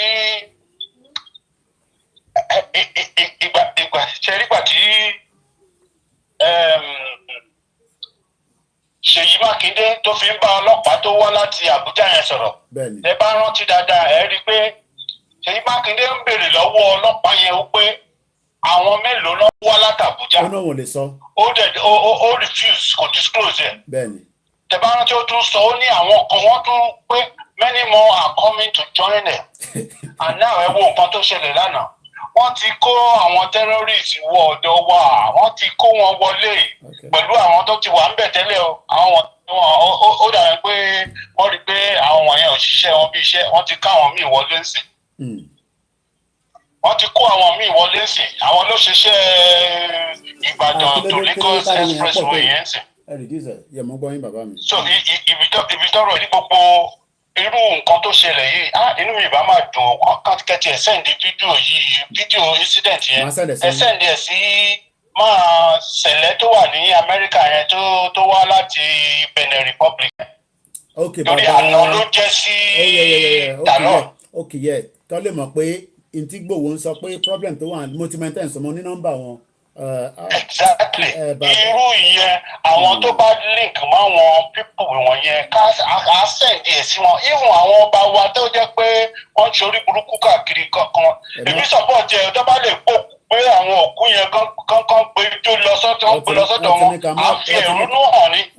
mo gbọ́ téèyàn kan sọ lẹ́ẹ̀kan tó ní pé àkóní òkú ti kú ó ti jẹ́ òkú olókùn ẹ̀ ṣe ẹrù pọ́n máa lójú ọ̀rọ̀ yẹn dì sí wọn ò ní lójú ẹ̀ wọ́n máa ti dàrú.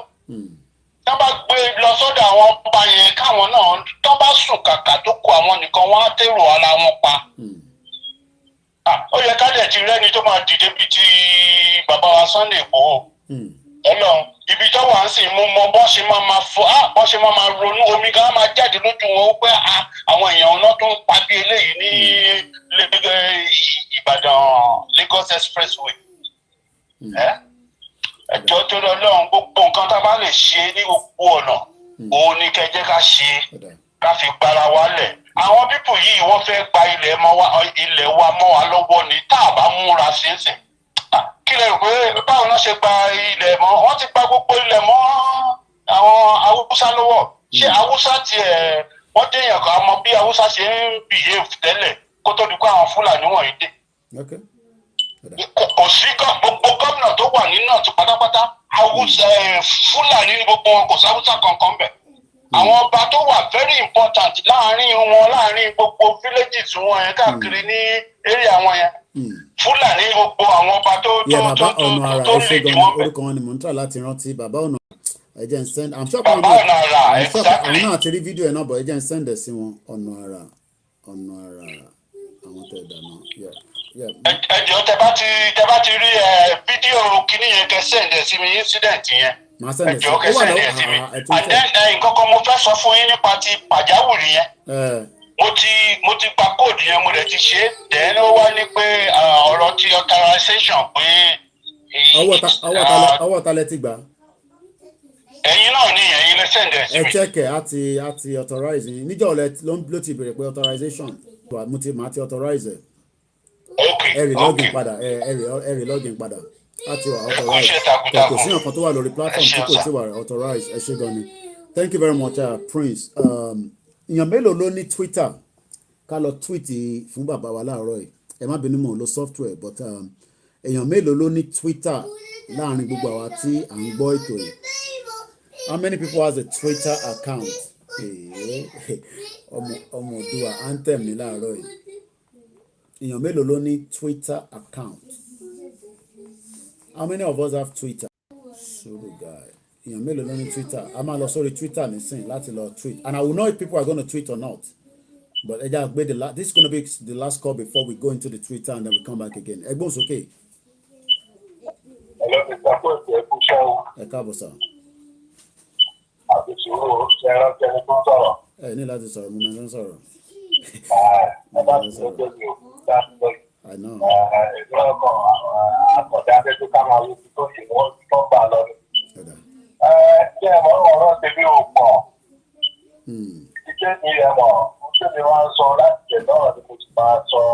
Okay. Ẹni tí ikú bá ṣíkìlà lórí ẹ̀ òwò ló pa fún mi. Ẹni sùúrù ẹ̀gbọ́n mi ẹjọ́ gbogbo ẹni tó bá ń lọlé láti diaspora ẹ̀yin náà ní right láti download pàjáwìrì. It is important that you have it and in emergency ó wà very very straightforward. Ẹ ti rí ní tẹ́bádẹ̀ tẹ bọ́tìnì yẹn ariwo ní jáde so tó bá tẹ̀ ń kidnap tó ń ṣe ní emergency tí security bá ṣẹlẹ̀ wọ́n ní tètè mọ̀ pé ẹ̀yin ti gbọ́wọ́ lé so app yẹn láti jẹ́ app tó máa wà nítòsí tẹ́ pé just in case tẹ́ bá ti unlock phone tẹ́yìn bá ti gbọ́ wọlé lẹ́sẹ̀kẹsẹ̀ ó ti send message lọ sí command center and hopefully somebody within that area will activate and they will come and it will eventually be helpful. So it's also helpful for the diaspora because mo ní ọ̀kan tó sọ pé àwọn lọ sílé ṣó máa wúlò fáwọn náà ẹ̀ download ẹ̀ ọlọ́run ní jẹ́ kárí àṣẹ dáadáa àná nísìn kò sí ọ̀kan tó mọ̀ pé fídíò kan máa jáde débi pé ẹni tí ó ṣẹlẹ̀ sí ó ti pè sórí ètò wọ́n ti send picture alàgbà yẹn sí mi ó wà lọ́sítù ìyàwó àtàwọn 7 wọ́n wà nùgbó ọmọ 5 years old ó wà nùgbó ẹ̀gbọ́n sókè bàbá mi. ṣe ní mr Koiki ṣe kọ ìfà àrírí lọ ìwé ìwàbẹ òtítọ́ kan tẹ̀ ẹ̀ ṣe programu ṣe lọ níbi ìdẹ̀wà tó ṣẹ́gun máa gbọ́ tó àti ẹ̀ máa fi parí òní máa pè wọ́n lọ́dún máa sọ̀rọ̀. kò ṣe rí nǹkan tó ṣẹlẹ̀ ní ọ̀rọ̀ Nàìjíríà ní ọ̀rọ̀ ìwà lóṣù àfikún náà. èmi ṣì ń sọ ohun mo ṣì ń sọ ohun mo ṣì ń sọ ohun àwọn èèyàn kan wà tó pé Ọlọ́run kan ní àlàáfíà tó bàbá gbọ́ pa ìwọ̀n rẹ̀ lórí èyí. Ṣé ẹ rí ẹ̀kọ́ máa ẹ̀kọ́ àwọn èèyàn tó bá lè tẹ̀sán ọ̀hún wọn á sọ pé bóyá máa yí ọ̀rọ̀ bí omi bí omi wọn bára wọn fún tọ̀rọ̀ ní o. Tí ọmọ ìyá méjì bá wọlé tí wọ́n bá ń jà ìyá nígbà tí wọ́n lè mo tó ń jẹ́ òtítọ́ ọ̀rọ̀ tó wà nínú òtítọ́ ọ̀rọ̀ kan bára wọn. Jẹ́rìí bá má lé àgbà wá nation yóò ní ìjọ Ọlọ́run fi àjẹ pé gbà second tá a sọ̀rọ̀ pé Ọlọ́run fún wa ní olùgbà nation gbà ẹgbà olùgbà nation kíkó ẹ má jà parọ́ tọ́ra ọ̀nà tí olùgbà nation fi lè gbà tó fi lè kó pé Ọlọ́run fún wa ní olùgbà nation ní ìsìn ní àgbà tó fi lè kó ní pé ọyàn ọmọ ọdún láàárọ̀ tì náà. Àwọn èèyàn kọ̀ọ̀kan wà ní ilẹ̀ Yorùbá tó jẹ́ pé wọ́n ní láti jẹ́ àbùkù fún àwọn èèyàn kan. Ẹ̀rí tí ò bá sí ìṣẹ̀lẹ̀ ẹ̀kọ́ ọ̀rọ̀ mi sílẹ̀. Tí ò bá lóòótọ́ ẹ máa sọ fún ẹ mọ̀ nígbà tí ẹ bá ṣe pé ẹ máa jagun táwọn ẹ máa sọ pé ẹ kó tí ó mọ̀ ìdọ̀rọ̀gbọ́. Lóòótọ́ wọ́n ní gbogbo alamọ̀rọ̀ gbọ́ ó dẹ̀ ní fún kálukú ṣe mọ̀rọ̀ béèyàn ṣe mọ̀rọ̀ dá ìfẹ́sọ̀. Nígbà tí ọ̀tọ̀ ni ó kè sógun òdì ìbẹ̀rẹ̀ nílẹ̀ Yorùbá báyìí. Ogun ti bẹ̀rẹ̀ náà olùgbà tí ọ̀nà gbẹ̀gbọ̀n kiri lójú títì ẹ̀pẹ̀lẹ̀ ìṣẹ̀pẹ̀lẹ̀ iná pẹ̀lú. Ṣé wàá mọ̀ pé ogun tó wà ńlẹ̀ jẹ́ kí n ṣàlàyé fáwọn èèyàn economic wise ogun ni because tó o bá lè jẹun kánú o ti wà nínú ogun welfare ogun ni education ogun ni security ogun ni. Ogun ni ṣé wàá rí nǹkan tẹ́mi ń tẹ̀ láti sọ ń bẹ̀ ni pé kẹrí mo fẹ́ lè sọ pé 70% àwọn Yorùbá kan wà tó jẹ́ pé ẹ má jẹ́ àpárọ̀ kanra wa ẹ má jẹ́ àpárọ̀ kẹrí mo tún máa tó sọ lónìí ibi tí bàbá wa Sunday Igboho wà èmi sọ fún yín wọ́n lẹ́ni tó mọ eégún tó mọ tó ṣẹlẹ̀ nínú ìgbàlẹ̀ òun ló mọ tó eégún pé dání jáde wọ́n mọ̀ ẹ́ pé 2023 election pé kò ní sí election tí Sunday Igboho sọ wọ́n mọ̀ ẹ́ pé tí wọ́n bá dípò ìbá pọ̀pọ̀ ìjálájà wọn dáa tí wọ́n bá jẹ́ kí Sunday Igboho wà dá election yẹn wọ́n ti ṣe é. Ẹni tó sọ eégún ló mọ tó eégún pé mo tó wà lóde eégún tó gbé sábẹ́ aṣọ. Ẹ̀yin bẹ́ẹ̀ ṣe wà yìí lóòótọ́ ẹ̀ súnmọ́ ti Sunday Igboho but ẹ̀ súnmọ́ wọn tó àwọn olórí politician lẹ́yìn Yorùbá. ọmọ wọn dáadáa. Torí wọ́n mọ̀ pé àwọn ibẹ̀ ṣe bẹ́ẹ̀. Ọ̀nà tó àdínkù gbé àwùjẹ àdínkù sọ kìíní ẹni ìwé tó bá wà ọ̀rọ̀ tó bá jáde lẹ́nu ẹ̀ lásán àṣẹ láti ọ̀dọ̀ Ọlọ́run lè parí. Àwọn èèyàn fọ́ọ̀lù ẹ̀. Ohun tó ń ṣe wọ́n nìyẹn. Ṣé wá rí ohun tó ń ṣẹlẹ̀ ní pé àwọn Yorùbá kọ̀ọ̀kan wà ẹ̀kọ́ ọ̀rọ̀ tí kò sọ rẹ̀ lóde ìgbà tó gbà. Ó lè ṣẹlẹ̀ lọ́la, ó lè ṣẹlẹ̀ lọ́dún tó ń bọ̀, ó lè ṣẹlẹ̀ nínú ọdún yìí. Ẹ̀kọ́ lẹ̀. Àwọn Yorùbá kan máa ń ní ilẹ̀ ìgbà tó máa ń bí Yorùbá gbé. Ẹ̀kọ́ sílẹ̀. Àwọn Yorùbá kan máa ń nínú ilẹ̀ Yorùbá nínú ọdún yìí. Á ṣèkì ilẹ̀ Yorùbá. Tí àbálẹ̀ pa àrokò kí ẹ̀kọ́ ìbí sọ ẹ̀mọ̀ ẹni kí n má dárúkọ tó ti dárúkọ tí àbá pa àrokò ránṣẹ́ ẹgbàá mo sọ fún fún tábà gba Odùduwà lónìí Odùduwà ẹ̀yọ̀ pẹ̀tọ́. Ẹ bá rántí nǹkan tí ìdí àgbọ̀ sọ ní ìgbà tí wàhálà yìí ṣẹlẹ̀ ní Nàìjíríà tí wọ́n sọ fún pé kó wá ṣe interim president. Ibi tẹ́mi ń gbé èmi sọ mi ní dárúkọ mi tẹ̀lé sọ. No, I need kò necessary. Ilé ìdí àgbọ̀ pẹ̀lú ibi tẹ́mi ń gbé bẹ́ẹ̀sì kan tó wà lẹ́sẹ̀ ara wọn báyìí. Kí má parọ́ ọ̀dọ̀ Chief Justice Ọlágúndú ni mo pé ọ̀dọ̀ Chief Justice Ọlágúndú ní Kwara State ni mo pé. Tó yẹ yín wọ́n in and out. Ìdí àgbọn sọ ní ọdún yẹn gbàdá àwọn àgbàdá ọlọ́kùnkọ̀ ọ̀pẹ tó lọ sí Kwara. Ó ní kóhun tó lè ṣe orúkọ bẹ́ẹ̀ ó ní òun èèyàn 155 fún òun àpá. Ìdúró tí òun fún ara o. Ó mọ orí ètò fi sọ. A kàn sọ pé Nàìjíríà ò tó.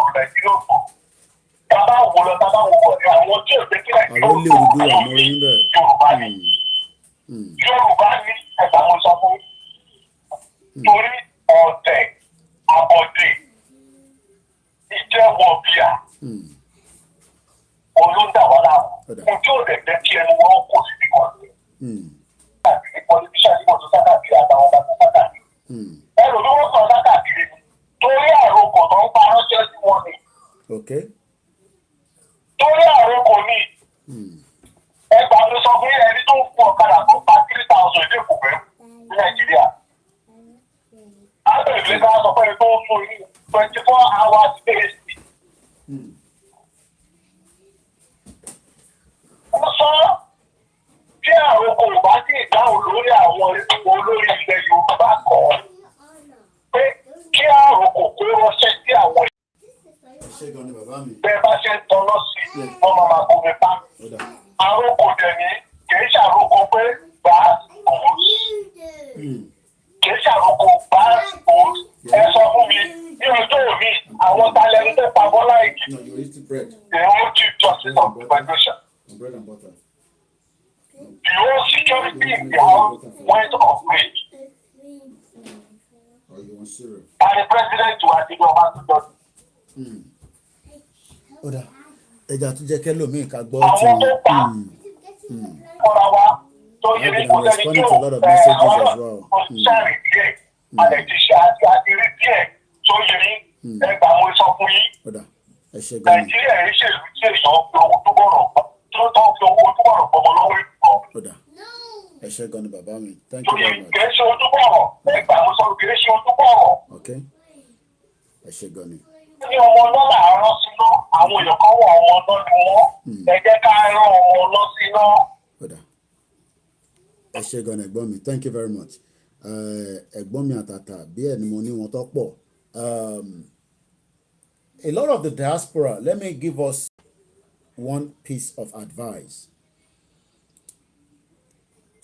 Tẹ́ bá lọ lé ẹ má ṣe bí àwọn ará Nàìjíríà o. And I'm gonna say this. Don't take your life at risk. Àwa ṣì wà comfortable. Ohun àwọn tó wà nílé náà kọ́ máa take àwọn risk yẹn o. If you're a diaspora tó ní family níbí tó jẹ́ pé bíbá ìlú ti ń make owó tó tún fi ń tọ́jú ara ilé má bá wọn lọ rìnrìn road network kankan tó yẹ pé tó bá ń lọ sọ́nà jíjìn go on the flight. Ẹ má rìnrìn bòró pé mo ń lọ sí Ìlọrin mo máa lọ by road. Àwọn tó wà nílé wọn ní choice ni o. Èmi mọ̀ èèyàn kan nísìn tó yẹ pé family ẹ̀ báyìí nísìn wọ́n náà wọ́n lè afford kí wọ́n jẹ́ àwọn ọmọ kọjọ́ ọmọ wọn gbé tó wà ní school. So flight ló ń lò nísìn láti Èkó lọ sí state ẹ̀ mo fẹ́ dárúkọ state yẹn ibi tó ti lọ ń kàwé flight ló ń lò. Now ẹ wá làgbà tí wọ́n jí gbé níjọ́ December 30 àwọn ilé nísìn àìtẹ́ tí mo ìlú lọ́ fẹ́ negotiate àdúrà ni pé kó bá wa rí wọn gbé jáde padà. You cannot say we should stop talking. Me, I'm a media nation. Can I stop talking? No, that is not going to work. It's like when you are telling BBC to stop talking because there's a war going on in Afghanistan. It's not going to happen. am a media, but a media that is involved strategically behind the scene and also out there. So you cannot say we should stop talking. It's not going to be possible. If I stop talking, okay, if I'm not out now, báwo mo ṣe máa gbọ́ information ni tèmi náà fẹ́ yín nísìn. And the reason why we are out is to continue to tell the world about the problem, the genocide, the atrocity, the crime against freedom of speech. Gives you hope. Because when this government was coming in 2014, this government says, we will give you the hope. And the hope now is nobody can drive between Lagos to Ibadan. Do you understand what that means? But I think people are still not understanding that, because you are looking at illegal team broadcast and all that. No. The job I am doing, BBC is not going to do it. Sky News is not going to do it. Channels Television is not going to do it. Do you know that Channels is operating on Sky? Ǹjẹ́ mo yẹ tán san? Àbẹ́mọ̀ ọmọge America mo rí yín bẹ̀. Ǹjẹ́ yín mọ èlò ni Channels Television tán san fún Sky every month to have the operation on it? Can people support me as well so that I can also go and see if we can get the license with Sky? And probably maybe we might not be saying some of what they want us to say, but at least the bandwidth will go wider. I bet money. And it's going to cost money. Because the more channels is on the channels on Sky, right? I'm trying to bring their own message for mine to supersede it. Because àwọn tó bá ń gbọ́ òyìnbó tó bá kọ̀ tún ní tó kàn wọ́n pé Nigerian channel, wow, Nigeria's problem, everything is fine. But nothing is fine. Ṣé fi pé Yorùbá nìkan ló yẹ kó máa gbọ́ nǹkan tá à ń sọ ni? We want the whole world to listen to us, our cry. Ẹ lọ wo statistics tí mo ṣe, ẹ wo analysis tí mo ṣe lánàá. Facebook is purposely suppressing our message to go out there because they believe that I'm fighting the government. And I'm not fighting the government, I'm fighting for the indigenous people that have been trapped inside a country called Nigeria. It's as simple as that. And at the end of the day, if BBC can be operating all over the world, you think Koikimedia cannot do the same thing. But how do we do that? If we haven't got that support every month, every year. It's a registered company. And it's been registered before we started Yoruba Nation. And I've been operating before we started Yoruba Nation. But the reason why we are communicating with you right now, by now, we should have moved a little bit more to another terrestrial platform, maybe a cable network or this and that. But all these things cost money. And if you're expecting Sky News to come and talk about Yoruba Nation, it won't be now. It will be when things become the other way around, just as is happening in other part of the globe like Kazakhstan right now. Support us. The little that you can support will be here. But we can easily expand. I can have team on the ground in Nigeria communicating and sending us messages. But check Mama she love fún wọn. Mania, ìjọba what you jẹ́ ọmọ Yoruba Nation. We won't look after them. And to that you are under our gun self. We are making sure that we are keeping them going. I think they're going to be somewhere about I think there's a program we have today that will be transmitting from Nigeria later on today.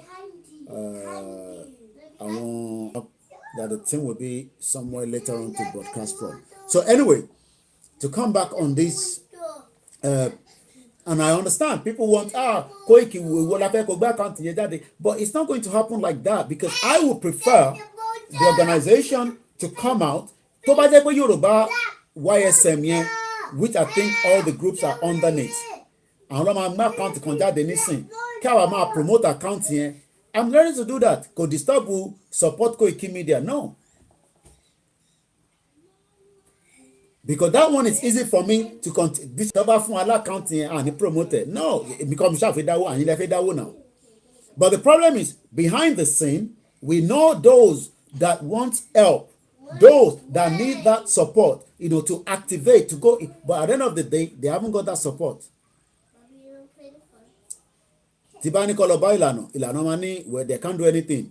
Tibani Koloba Global Directory, Mani, I want anything. Tibani Koloba this. But the problem everybody wants is they want a centralized account. Just to support our ring inú wọn bẹ́ẹ̀. Look, I think it's this one. Ta ló ń pè sórí ilé tó lè máa mọ̀ gba wà live. Let me see. Ìyá wa ló ń pè ìbí àwọ̀ mọ̀ pé nọ́mbà tó ẹ̀kọ́ pèsè kọ́ lélẹ̀. Ẹ jẹ́ ń pè wọ́n. Nọ́mbà ìgan ti ń lọ́lẹ̀. Ṣé ká gbé tó ẹ̀ wálẹ̀? I think we've done enough so that mo ní ṣe fẹ́ dá sórí program ni. Yeah. Okay. Ṣé ń gbọ́? Ọ̀dà ìyá wa náà ti ready. Ẹ ṣé gan ni. Ọ̀dà ẹ ṣé gan ni ìyá wa. Thank you very much. I remember she came to Nigeria, came to Ibadan. Wọ́n wọ ṣòkòtò wọ́n tẹ̀lé wọn lọ fún rally. Àmọ́ mi tọ́ pé àwọn ìyá wa yìí. So ẹ má bínú ẹ̀yin tẹ́ wà lórí Instagram ní láti sáré gbé call yẹn ni. I think we should end the broadcast and then maybe later on, tí bá ti tidy up there, Timothy, we come back again and we will continue. Kí ni mo tó fẹ́ sọ? I wish I can add more. I understand people say, Koiki, our trust okay, ṣé àwọn tó bá wà ní Australia náà, tó bá wà ní New Zealand, we should have one. I mean, I don't have a problem where tí bàbá kí tó yẹ bá jáde nísìn, Koiki, I'm just giving an example now. Ẹ tún lọ sọ fún wọn again. Now I come up with different ideas. Elékọ̀ wá sí mi lórí nísìn. Koiki, lórí platform ẹ, ṣe wá ní favour. Bàbá ló máa jáde kò ṣe mi ni máa sọ yẹn o. Lọ bá wa raise owó. Right? Then my job now is to make sure that gbogbo àwọn tẹ́ ẹ̀ ń sọ pé warrior yẹn máa direct wọn lọ bá wọn. Because èmi àmọ́ then tá bá raise owó yẹn, that whatever account tá bá gbé jáde, that means pé wọ́n máa ní nǹkan pè ní autonomy right sínú account mi ni o. So from the day tá bá ti bẹ̀rẹ̀ sí gbowó yẹn, wọ́n máa ní right sí. Àwọn ló máa ń sọ operation kan fẹ́ fowó yẹn ṣe. But in tèmi fẹ́ ká ṣe nínú ẹ̀, wọ́n máa láti ṣe. Ibi tíjà tó lè ti ṣẹlẹ̀ nìyẹn. Gbogbo yín dẹ̀ mọ̀ tèmi fẹ́. A máa ṣe awareness. Ó yá àwọn ọlọ́pọlọ. Ṣèyí Tinubu, big boy. Ẹ jẹ́ tó fi picture wọ̀nyí lẹ́ǹkan sí. Big boy. Ṣèyí Tinubu dúró sí. Èkó níjọ́, ògo Èkó, fly, share butter, happy new year, boss best wishes in the new year. Kò rí gbogbo wọn, kò rí wọn ro. Àwọn comment wà lábẹ́ lélẹ́yìí o. Àwọn tó yẹ kó wà lẹ́nu iṣẹ́ káwọn náà máa jẹ́ big boys. We appreciate those of you, Oshejare, my brother there, Bashiru Mustafa. And of course, say the same thing now fún àwọn other platforms. Call us other. I mean, I don't want to mention all their names because sometimes people mix these things up. But gbogbo àwọn táwọn lórí platform yìí ẹ lọ bá wa raise owó wá. But a máa ní access sí ibi tí wọ́n máa sanwó yẹn sí so that a lè rí so that tó bá yẹ pé £20,000 ló gbà ká mọ̀ pé £20,000 ló gbà. I am ready to do that. A lè má lè share account yẹn fẹ́yìn online, right? But àwọn àfún wọn ní access wá rí account yẹn 00 ló wà. Àwọn yẹn ti bẹ̀rẹ̀ sí fowó síbẹ̀. Ó ti di £2, ó ti di £3, ó ti di £1,000, ó ti di £5,000, ó ti di £20,000, ó ti di £1 million. Wọ́n dẹ̀ máa ní access sí account yẹn. A lè ṣe yẹn pẹ̀lú náírà o. Tàbá ṣe pẹ̀lú náírà ìjọba máa hold ẹ̀ lẹ́sẹ̀kẹsẹ̀. And what we just want to do is just awareness. Ká lọ ṣe imagine tí bá ní ká lọ ṣe fìlà yìí nísìn ká lọ ṣe more than 1 million pieces. Ẹ calculate fìlà yìí ẹ jẹ́ ká tún ṣe calculation kan láàárọ̀ yìí is 1,000 naira. Fìlà tí mo dé according to àwọn omíyalé nílé t-shirt ká tẹ̀sán pé àfi ṣe t-shirt fìlà is 1,000. Fìlà mélòó la lè ṣe tó lè kárí gbogbo ilẹ̀ Yorùbá? Ẹ jẹ́ ká jọ ṣe calculation ẹ má bínú mo ń try láti make sure pé reflection yẹn kò jọra àwọn tó ń wo broadcast yẹn lórí mo dẹ̀ mọ reason tó ṣe ń bí a kì í kọ́ra move fóònù yẹn báyìí ẹ má bínú ẹ̀yin tẹ̀ ẹ ọ̀dà ń pò ti dà báyìí. Fìlà mélòó lẹ fi pé a lè lò báyìí nísìn táwọn èèyàn máa dé sórí nílẹ̀ gbogbo Yorùbá ta fi fáwọn èèyàn free ni o wọ́n níra o fìlà mélòó ẹ fún mi ní figure. I'm looking at the comments. This is a live conversation. Ẹ fún mi ní figure. Fìlà mélòó? 1,000,000 pieces? 5,000,000 pieces? 10 million? I don't know. 500,000? 100,000 pieces? Èló ló máa wá jẹ́ in naira form. Okay, 4 million pieces. Ọmọ Ìgẹ̀sì say 4 million. You're kan ní 2 million. Mo fi balance ẹ̀. You're kan ní 150 million. Wow. Okay. All right. Mo ṣe fẹ́ wo number díẹ̀ sí 2 million, 5 million, 4 million and 2 million. So out of everybody watching, ìyẹn kan sọ̀rọ̀. Okay. Ọlọ́run jẹ́ ká ready. You're kan ní 10 million. Okay, let's hold with 10 million. Now, a fẹ́ ṣe fìlà yìí 10 million pieces. Bàbá Akíntóyè adé wo gbogbo àwọn media tá à ń sọ̀rọ̀. Wá calculate figure yẹn. So tá a bá sọ pé 10 million pieces, èló ni ẹ jẹ́ ní náírà? Let's now no, don't be 1 billion báwo. Èló ni 10 million yẹn jẹ́? 10 million pieces of this. Èló ló jẹ́ ní náírà? Ẹ bá wa máa kọ́ tán délẹ̀ ni 10 million equals 10 million caps equals ẹ bẹ́ ṣe mass. Tẹ́yàn bá wà ní kíláàsì tí títà ń béèrè lọ́wọ́ èèyàn pé ẹ máa ẹ̀kọ́ ní kọ́ 10 million. 10 million caps mo rí bẹ̀ yá mi Janet ẹ káàárọ̀. 10 million caps ta fẹ́ fún àwọn èèyàn free. 10 million caps equals èló ní figure. Èló ló bọ́ sí? Men's corner is that 100 million. Ṣé mo right? Ẹ̀wọ̀n kí mi ò good ní maths. Àdèláwọn tó mọ maths dáadáa láwọn accountant. So we are working with 10 million fìlà. A fẹ́ ṣe fìlà nísìn. 10 million of this. Right? So èló ló bọ́ sí ní náírà? And all they have to do now is break it down. Called distributed. Pé Koiki mélòó ni wọ́n lè bá wa lọ target lórí platform ẹ̀?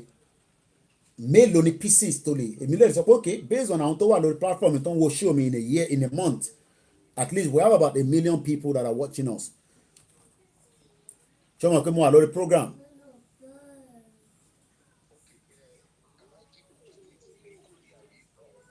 That's all lẹ́yìn. Yeah, that's fine, no problem. Ó lè fún wọn. Yeah. Àwọn ọmọ wa tó wà nílé tó ń ṣiṣẹ́ takuntakun ni. So ìtọ́jú máa ṣe ni pé okay, Koiki nínú 10 million yẹn ǹjẹ́ wọ́n lè bá wa raise 500,000 of fìlà yẹn on your platform, but a máa ní access sí ibi tó ti fẹ́ gbowó yẹn ojú kan dẹ̀ ló máa gbà sí account kan tó máa mú jáde. And I'm sure we all understand that tá a bá sọ pé fìlà ó ti yẹ yín. I don't know how we're gonna do this.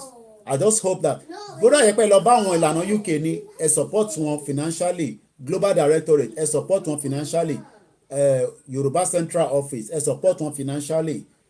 Àwọn olóòtú wà níbẹ̀, I think YOV, which of the groups again?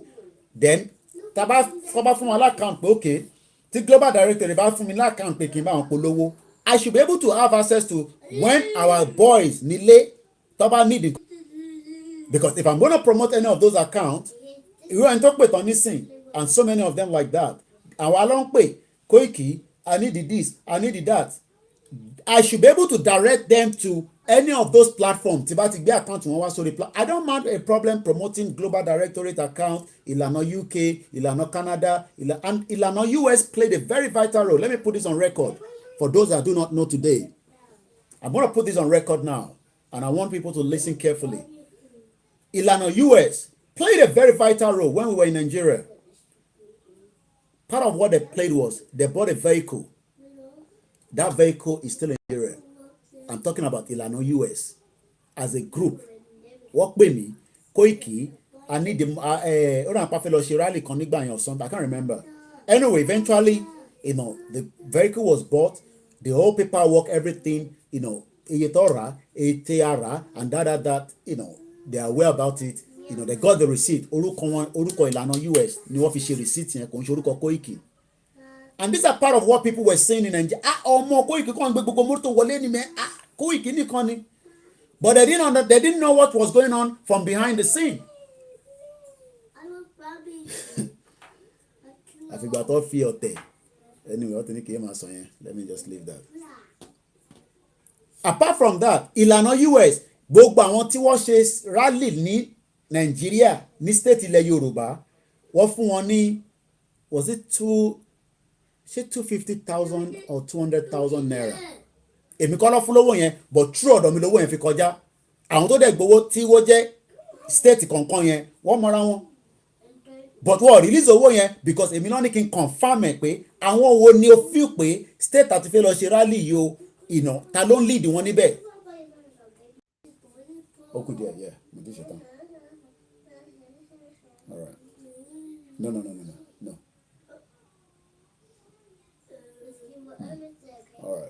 All right. O ti dé sàlẹ̀ ni.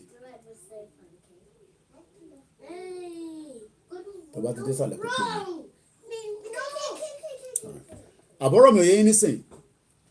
But they had to contact me. Èmi ló pè because èmi náà rí as the person tí ó lè fáwọn ní that information. Receive that, and I mean they use the money for the purpose of what they asked them to use it, don't get me wrong, but I'm just putting it on record so you can do the same thing. But the problem people were not saying is one more Koiki mọ so many things that is happening within this movement. I know almost everything. I met Baba Akintoye when I was in Nigeria. We met a couple of times, not one, not two, not three, you know. Ohio, Omatojo, my brother all the way there. So, but the problem is, àwọn tó ń rí gbogbo kinní yẹn, ó ṣe jẹ́ true Koiki nìkan ló ń ní gbogbo kinní ń gbà. Ibi tí wàhálà yẹn ti tó ti di pé awuyewuye Koiki, that this, that. But I can't be bothered anyway because as far as I'm concerned, we were doing what needed to be done. But ẹni tí kò mọ bí mọ́tò ṣe wáyé èmi ni wọ́n bá sọ̀rọ̀ ní background kí lẹ need mo ní ìtẹ̀bálẹ̀ tí group yín ẹgbẹ́ yín tó bá lè ṣe fún wa wọ́n dẹ̀ lọ together wọ́n lọ ṣe meeting wọ́n dẹ̀ padà wá kódà gbàtà náà fẹ́ ra mọ́tò yẹn gan èmi náà wọ́n pé ṣé mọ́tò yẹn ṣe price yẹn anyway búrúbúrúbúrú Sienna wọ́n dẹ̀ ra ó wà ní Nàìjíríà nísìn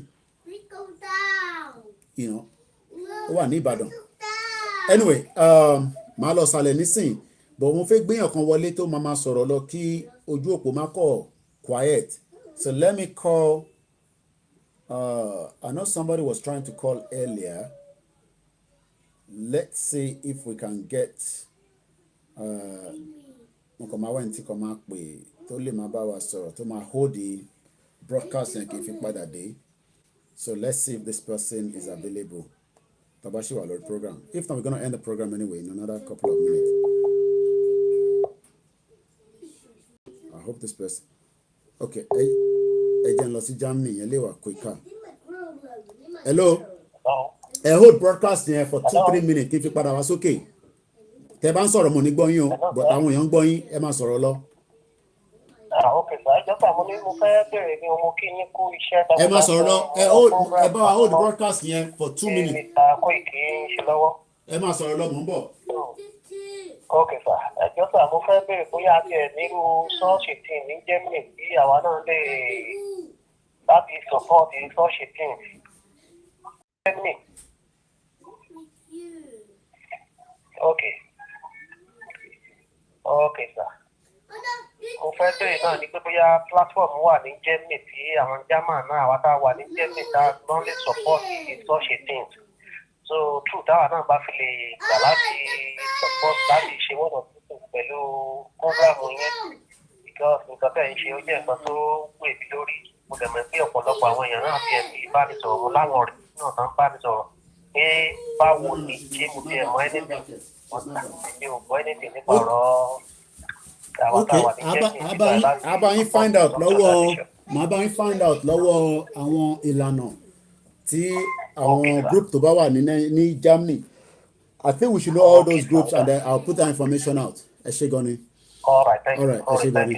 Anyway mo kí gbogbo èèyàn wa ẹ jẹ́ ká lọ ká parí ètò we can come back again àbí ká máa bá lọ ni ṣé ká sì continue. Be careful of where you go I beg you ẹ máa wọ̀rẹ̀ adúpẹ́ fọlọ́run ànírí wàhálà ànírí láburú I'm careful anyway as well very very careful but at the end of the day we have to do what we have to do you know, ibo tẹ̀ ni mo lọ níjọ́ ní Odùduwà mo ní ẹ̀yin náà tó dá mọ̀ wọn náà dá mọ̀ okay very good.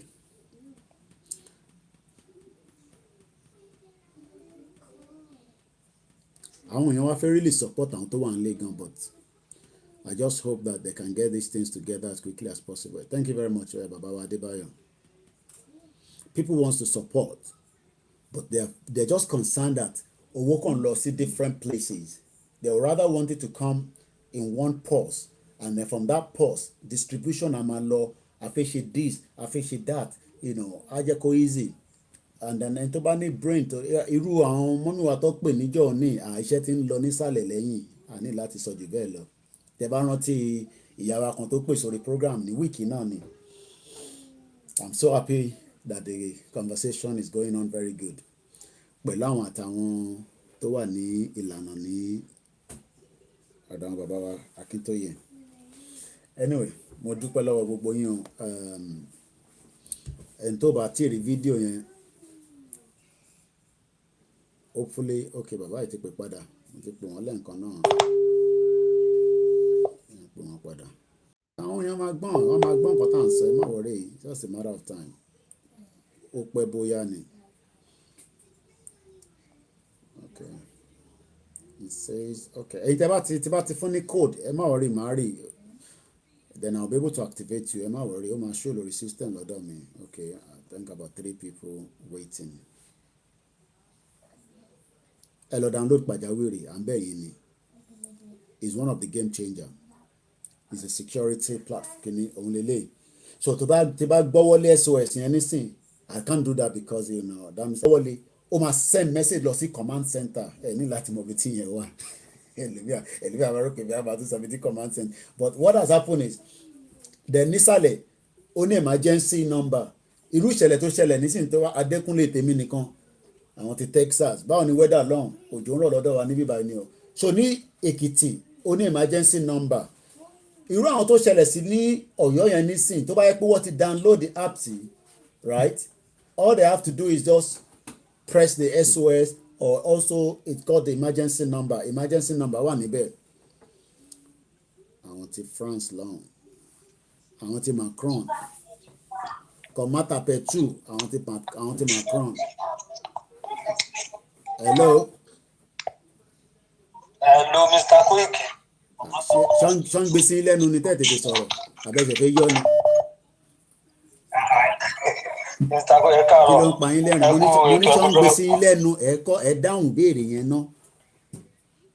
torí ó pẹ́ kẹ́nu yẹn tó jáde kó má pẹ́ ẹnu yẹn ti glue mọ́ kankan. èmi mò ń pátá síra mi lẹ́nu o ẹ kú ètò gan ọlọ́run bàbá náà lọ́wọ́ ṣé ẹni tó ń pè ó jẹ́ kí n dárúkọ mi. ẹ má dárúkọ mi mo máa ń pè ṣé ó ti pẹ́ mo ti bá ń sọ̀rọ̀ nígbà tí mo lọ sí location fún wọn ní last year tí mo pè yín yẹn nǹkan kékeré kan ló ṣẹlẹ̀ àfihàn padà sọ̀rọ̀ mọ́ kí n tó padà sí Paris padà lókàn ìṣọ̀lá ó lè sọ̀rọ̀ sí kinní yẹn so adájú àwùjá ni adájọ́ ọ̀dẹ̀ tí wọ́n padà kú sí àbọ̀ alhamdulillah so nǹkan tó wí kìíní tí mo padà lọ sí gbogbo bíi ní kí n lọ ń gbà yẹn so ọpẹ́ ní fọlọ́ wọn láì gbogbo ètò yín tí ẹ̀ ń ṣe gbogbo àwọn èèyàn ibi tí mo wà gan àwọn èèyàn máa ń sọ̀rọ̀ níta pé yes irú ẹ̀dá wo ni Koiki kí ọlọ́run ló ràn ọ̀dọ́ náà bá fún yín ṣe lágbára ọlọ́run ilẹ̀ Yorùbá ó máa dígbà lágbára ọlọ́run bájẹ́ ọ̀rá ń ṣe a máa gbà lágbára ọlọ́run so mo kàn ní kí n tó fún ti ọlọ́run àforíjòkù thank you. We're gonna start winding it down now. Àwọn kan béèrè pé tí o bá sí network and that is where again we have to expand. Èmi kọ́ mo kàn ń ṣàlàyé nǹkan tó sọ lórí ètò tẹ́ bá lọ wo program yẹn àti ọmọ borí owó ṣọ́ọ̀tì ṣe tọmọ borí owó lánàá you know they're going around and doing different interviews ọ̀dà ń pé tọmọ borí owó yẹn èní lọ́ọ́ máa ṣe yẹn ẹ darapọ̀ mọ́ wọn yẹn èyí tí ẹ bá fẹ́ mọ̀ nípa pàjáwìrì oyè yín nísìn so wọ́n máa wà lórí bàbá wa ọmọ borí owó later on tonight ní 7 o'clock Yorùbá time the importance of pàjáwìrì so ẹ̀yin tẹ́ ń béèrè pé tí kò bá sí internet ìjọ máa ṣiṣẹ́, and that's where we will need to expand as people. Gbogbo náà tó bá náwó nínú ni, we can start developing some of those things that would, I think bàbá wa ṣàlàyé kí lọ́pọ̀ níjọ́ yẹn náà ṣe VPN kọ́ lọ́pọ̀. We can have the VPN, anytime bẹ̀rẹ̀ code, send me a WhatsApp on my number, and then I will look into the conversation between myself and you. Mo rí bẹ́ẹ̀ bàbá mi Victor Ajileye, one of our very brilliant Yoruba pilot that is no longer in that contraction in location 9, àwọn tó ṣiṣẹ́ pẹ̀lú Nigerian Airways. But we have so many brains all over the world. Okay, 1 is 10 million. Anyway, we can only do our best as a platform. People call behind the scene, I need the help, I need this. I wish we can help everybody. The only thing we can do is to break Nigeria, and we can start developing a country that will be fruitful, that can help us, industry. I mean, later on, not definitely later, Tibati, with the family as well. Teba will not put the mechanized farming. I mean, it's shameful that. Sir? I'm going. Yes, after that, say Tony. Oh yes, it's meant for everybody. Yes, consider don't pay a lot to Nigeria. Download it. Yeah. Okay, sir. Mo wo fídíò tí wọ́n ṣèyàn tó láwọn Fúlàní àtàkì èèyàn ní ọ̀nà Èkó sí Ìbàdàn yẹn. Ẹ wo ẹlòmíì tí kò bá tí ì ṣẹlẹ̀ sí kò ní mọ̀ lọ́rùn. Mo sàwọn èèyàn tẹ́ bá ń bá wọn sọ̀rọ̀ wá ní kí ni Ìbàdàn Nàìjíríà làwọn gbé kò sẹ́ni tẹ̀ bọ́ ẹlòmíì tí kan bá ṣẹlẹ̀ sí ló ṣẹ̀ṣẹ̀ máa wò pé so tòótọ́ nìkan táwọn èèyàn sọ but advice tèmi náà fáwọn èèyàn ni wípé because mo sọ fáwọn èèyàn pé kán download kìíní yẹn Nàìjíríà wọn ò dáhùn mo ní kán download ẹ̀ wọn ò dá mi lóhùn mo ní tó bá ti download application ẹ̀ pé màá direct wọn lọ sí ibi tán ti máa ṣe tán ti máa gba code bọ̀ wọn ò dáhùn Ọlọ́run aṣáṣàánú wa ṣá so kọ́ tí mo ní kí n dá sí nìyẹn káwọn èèyàn dẹ́ dìde ní Nàìjíríà. Èmi náà wo kiri tẹ́ sọ pé bí a kọ́ á declare Yorùbá nation because àwọn politician yìí kọ́ ló ń gbà wá lọ́wọ́ wọn ni o. Torí election ni gbogbo wọn pariwo bó ṣe wà yẹn election náà pariwo. Kò sí ìkan politician pẹ̀lú Yorùbá nation ibi tó ti máa rówó jí nìyẹn. Ẹ hàn pé the more Nigeria the more olówó ẹ̀rí dinamalaye nísìnyí tó ń jayé ní Turkey. Tó ń jayé mo rí program tẹ̀sí lánàá mo rí. Ayé tó ń jẹ gan sẹ̀ ibi gan tí mo lọ láti bíbá gan tí mo gbàbẹ̀ kọjá tí ibi tí mo ń lọ tí mo kàn ṣe stop over lásán la kàn ṣe níbẹ̀. Ebi gan ọjà yá rétí dínà oúnjẹ níbẹ̀ yẹn àánú ọmọ Nàìjíríà dẹ̀ kan ní gbogbo àwọn méjèèjì àbí ẹ ṣe gan ni. Mo wo program wọn pé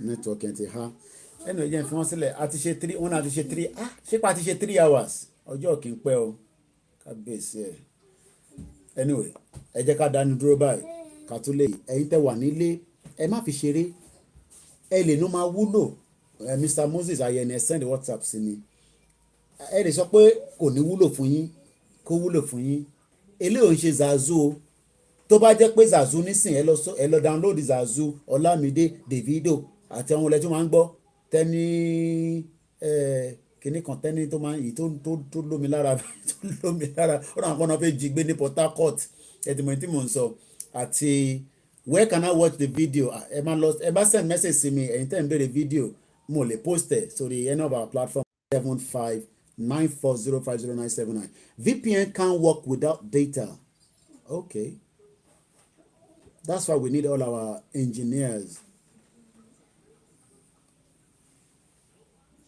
We need all our engineers to be able to activate the Yoruba land. It can be possible. Hey, Kuro man. Okay, that's fine. No worry. That's fine. Don't touch anything now. Anyway, ànífẹ̀yìntẹ̀ wà ń lé òun la ṣe ń ṣe wàhálà ẹ̀ ó yẹ kí n ti ṣe àwọn nǹkan míì nísìn àtúntì gbọ́dọ̀ analysis ẹ̀ dání. I'm gonna play that video one more time. So that tí bá máa ṣe nísìn it's gonna just ẹ̀kọ́ máa gbọ́ sound. I won't show it but ẹ̀ máa gbọ́ reaction yẹn. Support the platform so that we can also expand as well. Hello Koiki, I have downloaded the app but they are asking for referral. Yeah, you need a referral. Star Abbey. The reason why you need a referral is you need somebody to in talk when you referral ni pé ẹni táwa mọ̀ I mean based on I believe we know each other. I'm sure some have been communicating for a year. Ẹlòmíì ó ṣe jẹ́ pé bí a lórí ìpàjáwìrì yìí. So that's what they mean by that. Èmi ti ní code yẹn. So tí bá fún yín ní code, let me explain how it works. Èmi ti ní issue code fún the next person. Ẹni tó ń náà bá fẹ́ fún ní code and it goes on and on like that.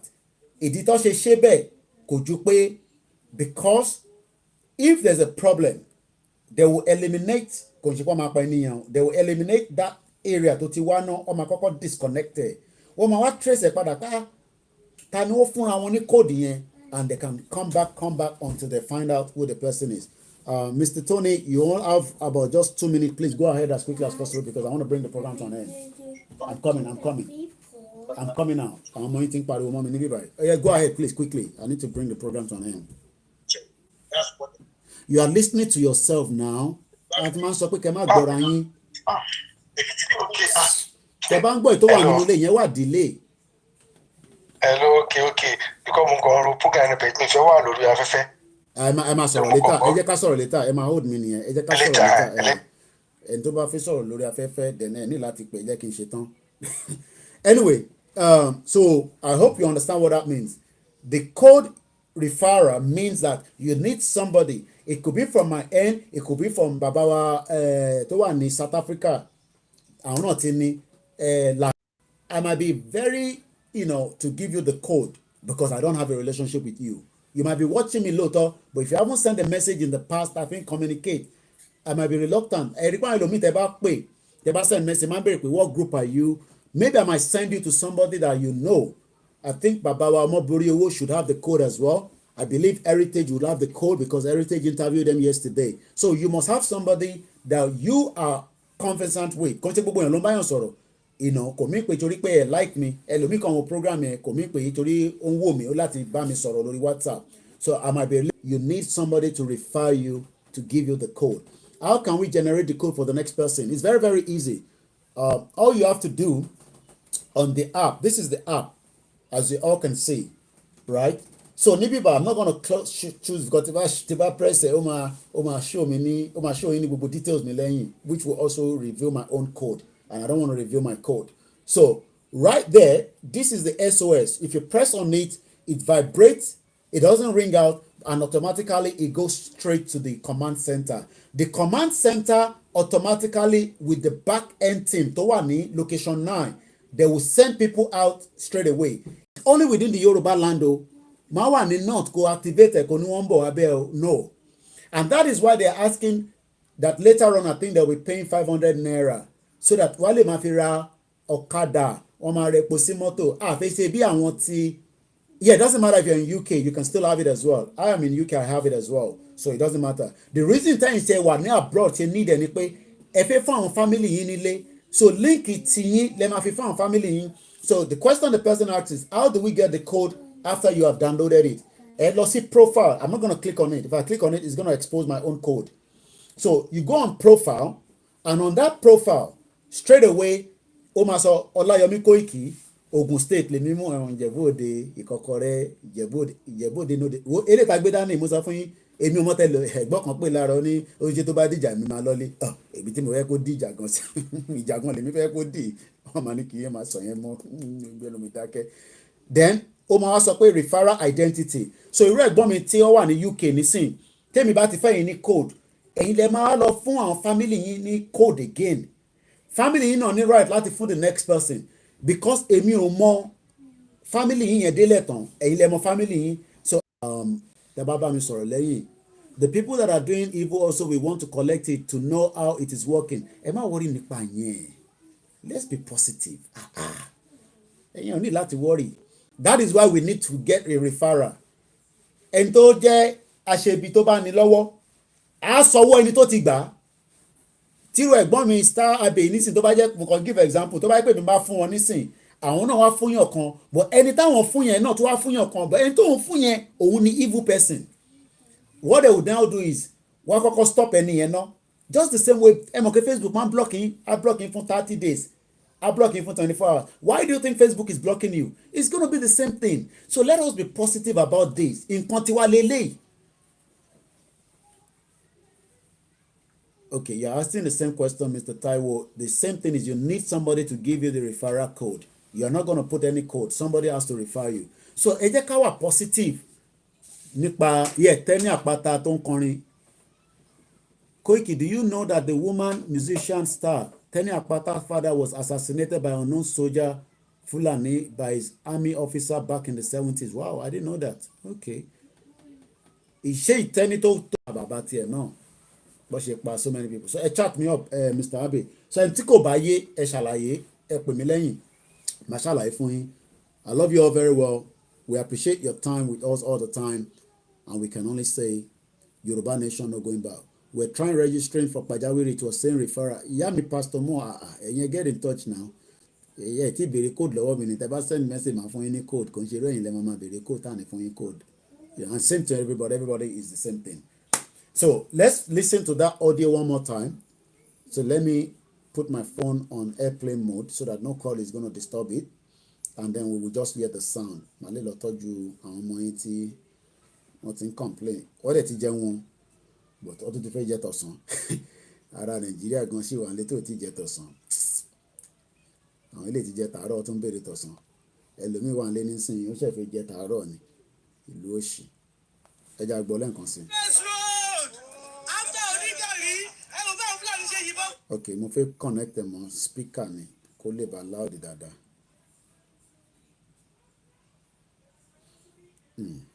Kọ́lọ́n kó gbà wá lórí àwọn Fúlàní. Arákùnrin tó ní yìnbọn fún lẹ́sẹ̀ ló sọ ọ̀nà fẹ́ pa ni.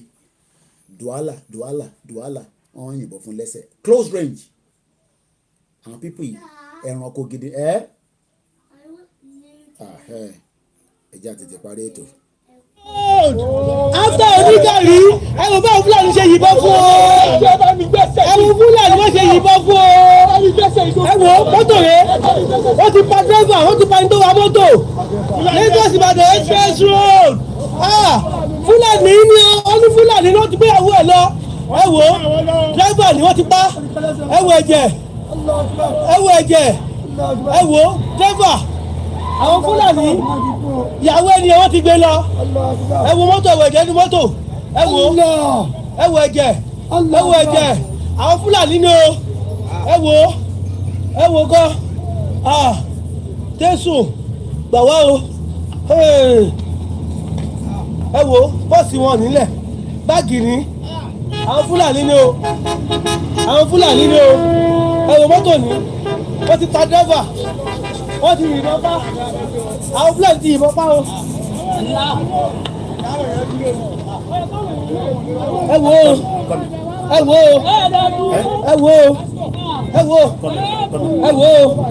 àwọn Fúlàní. Mo ti láǹfààní àti bá fámílì ẹ̀ sọ̀rọ̀ àníní jù báyìí lọ. Ọláyọmí Koikimedia bringing the world closer to your doorstep. Àfihàn wọn but àwọn tí ń jẹ breakfast wọn lọ́wọ́lọ́wọ́ báyìí. Bye for now. Ẹ jẹ́ lọ tọ́jú àwọn ọmọ yín nílé.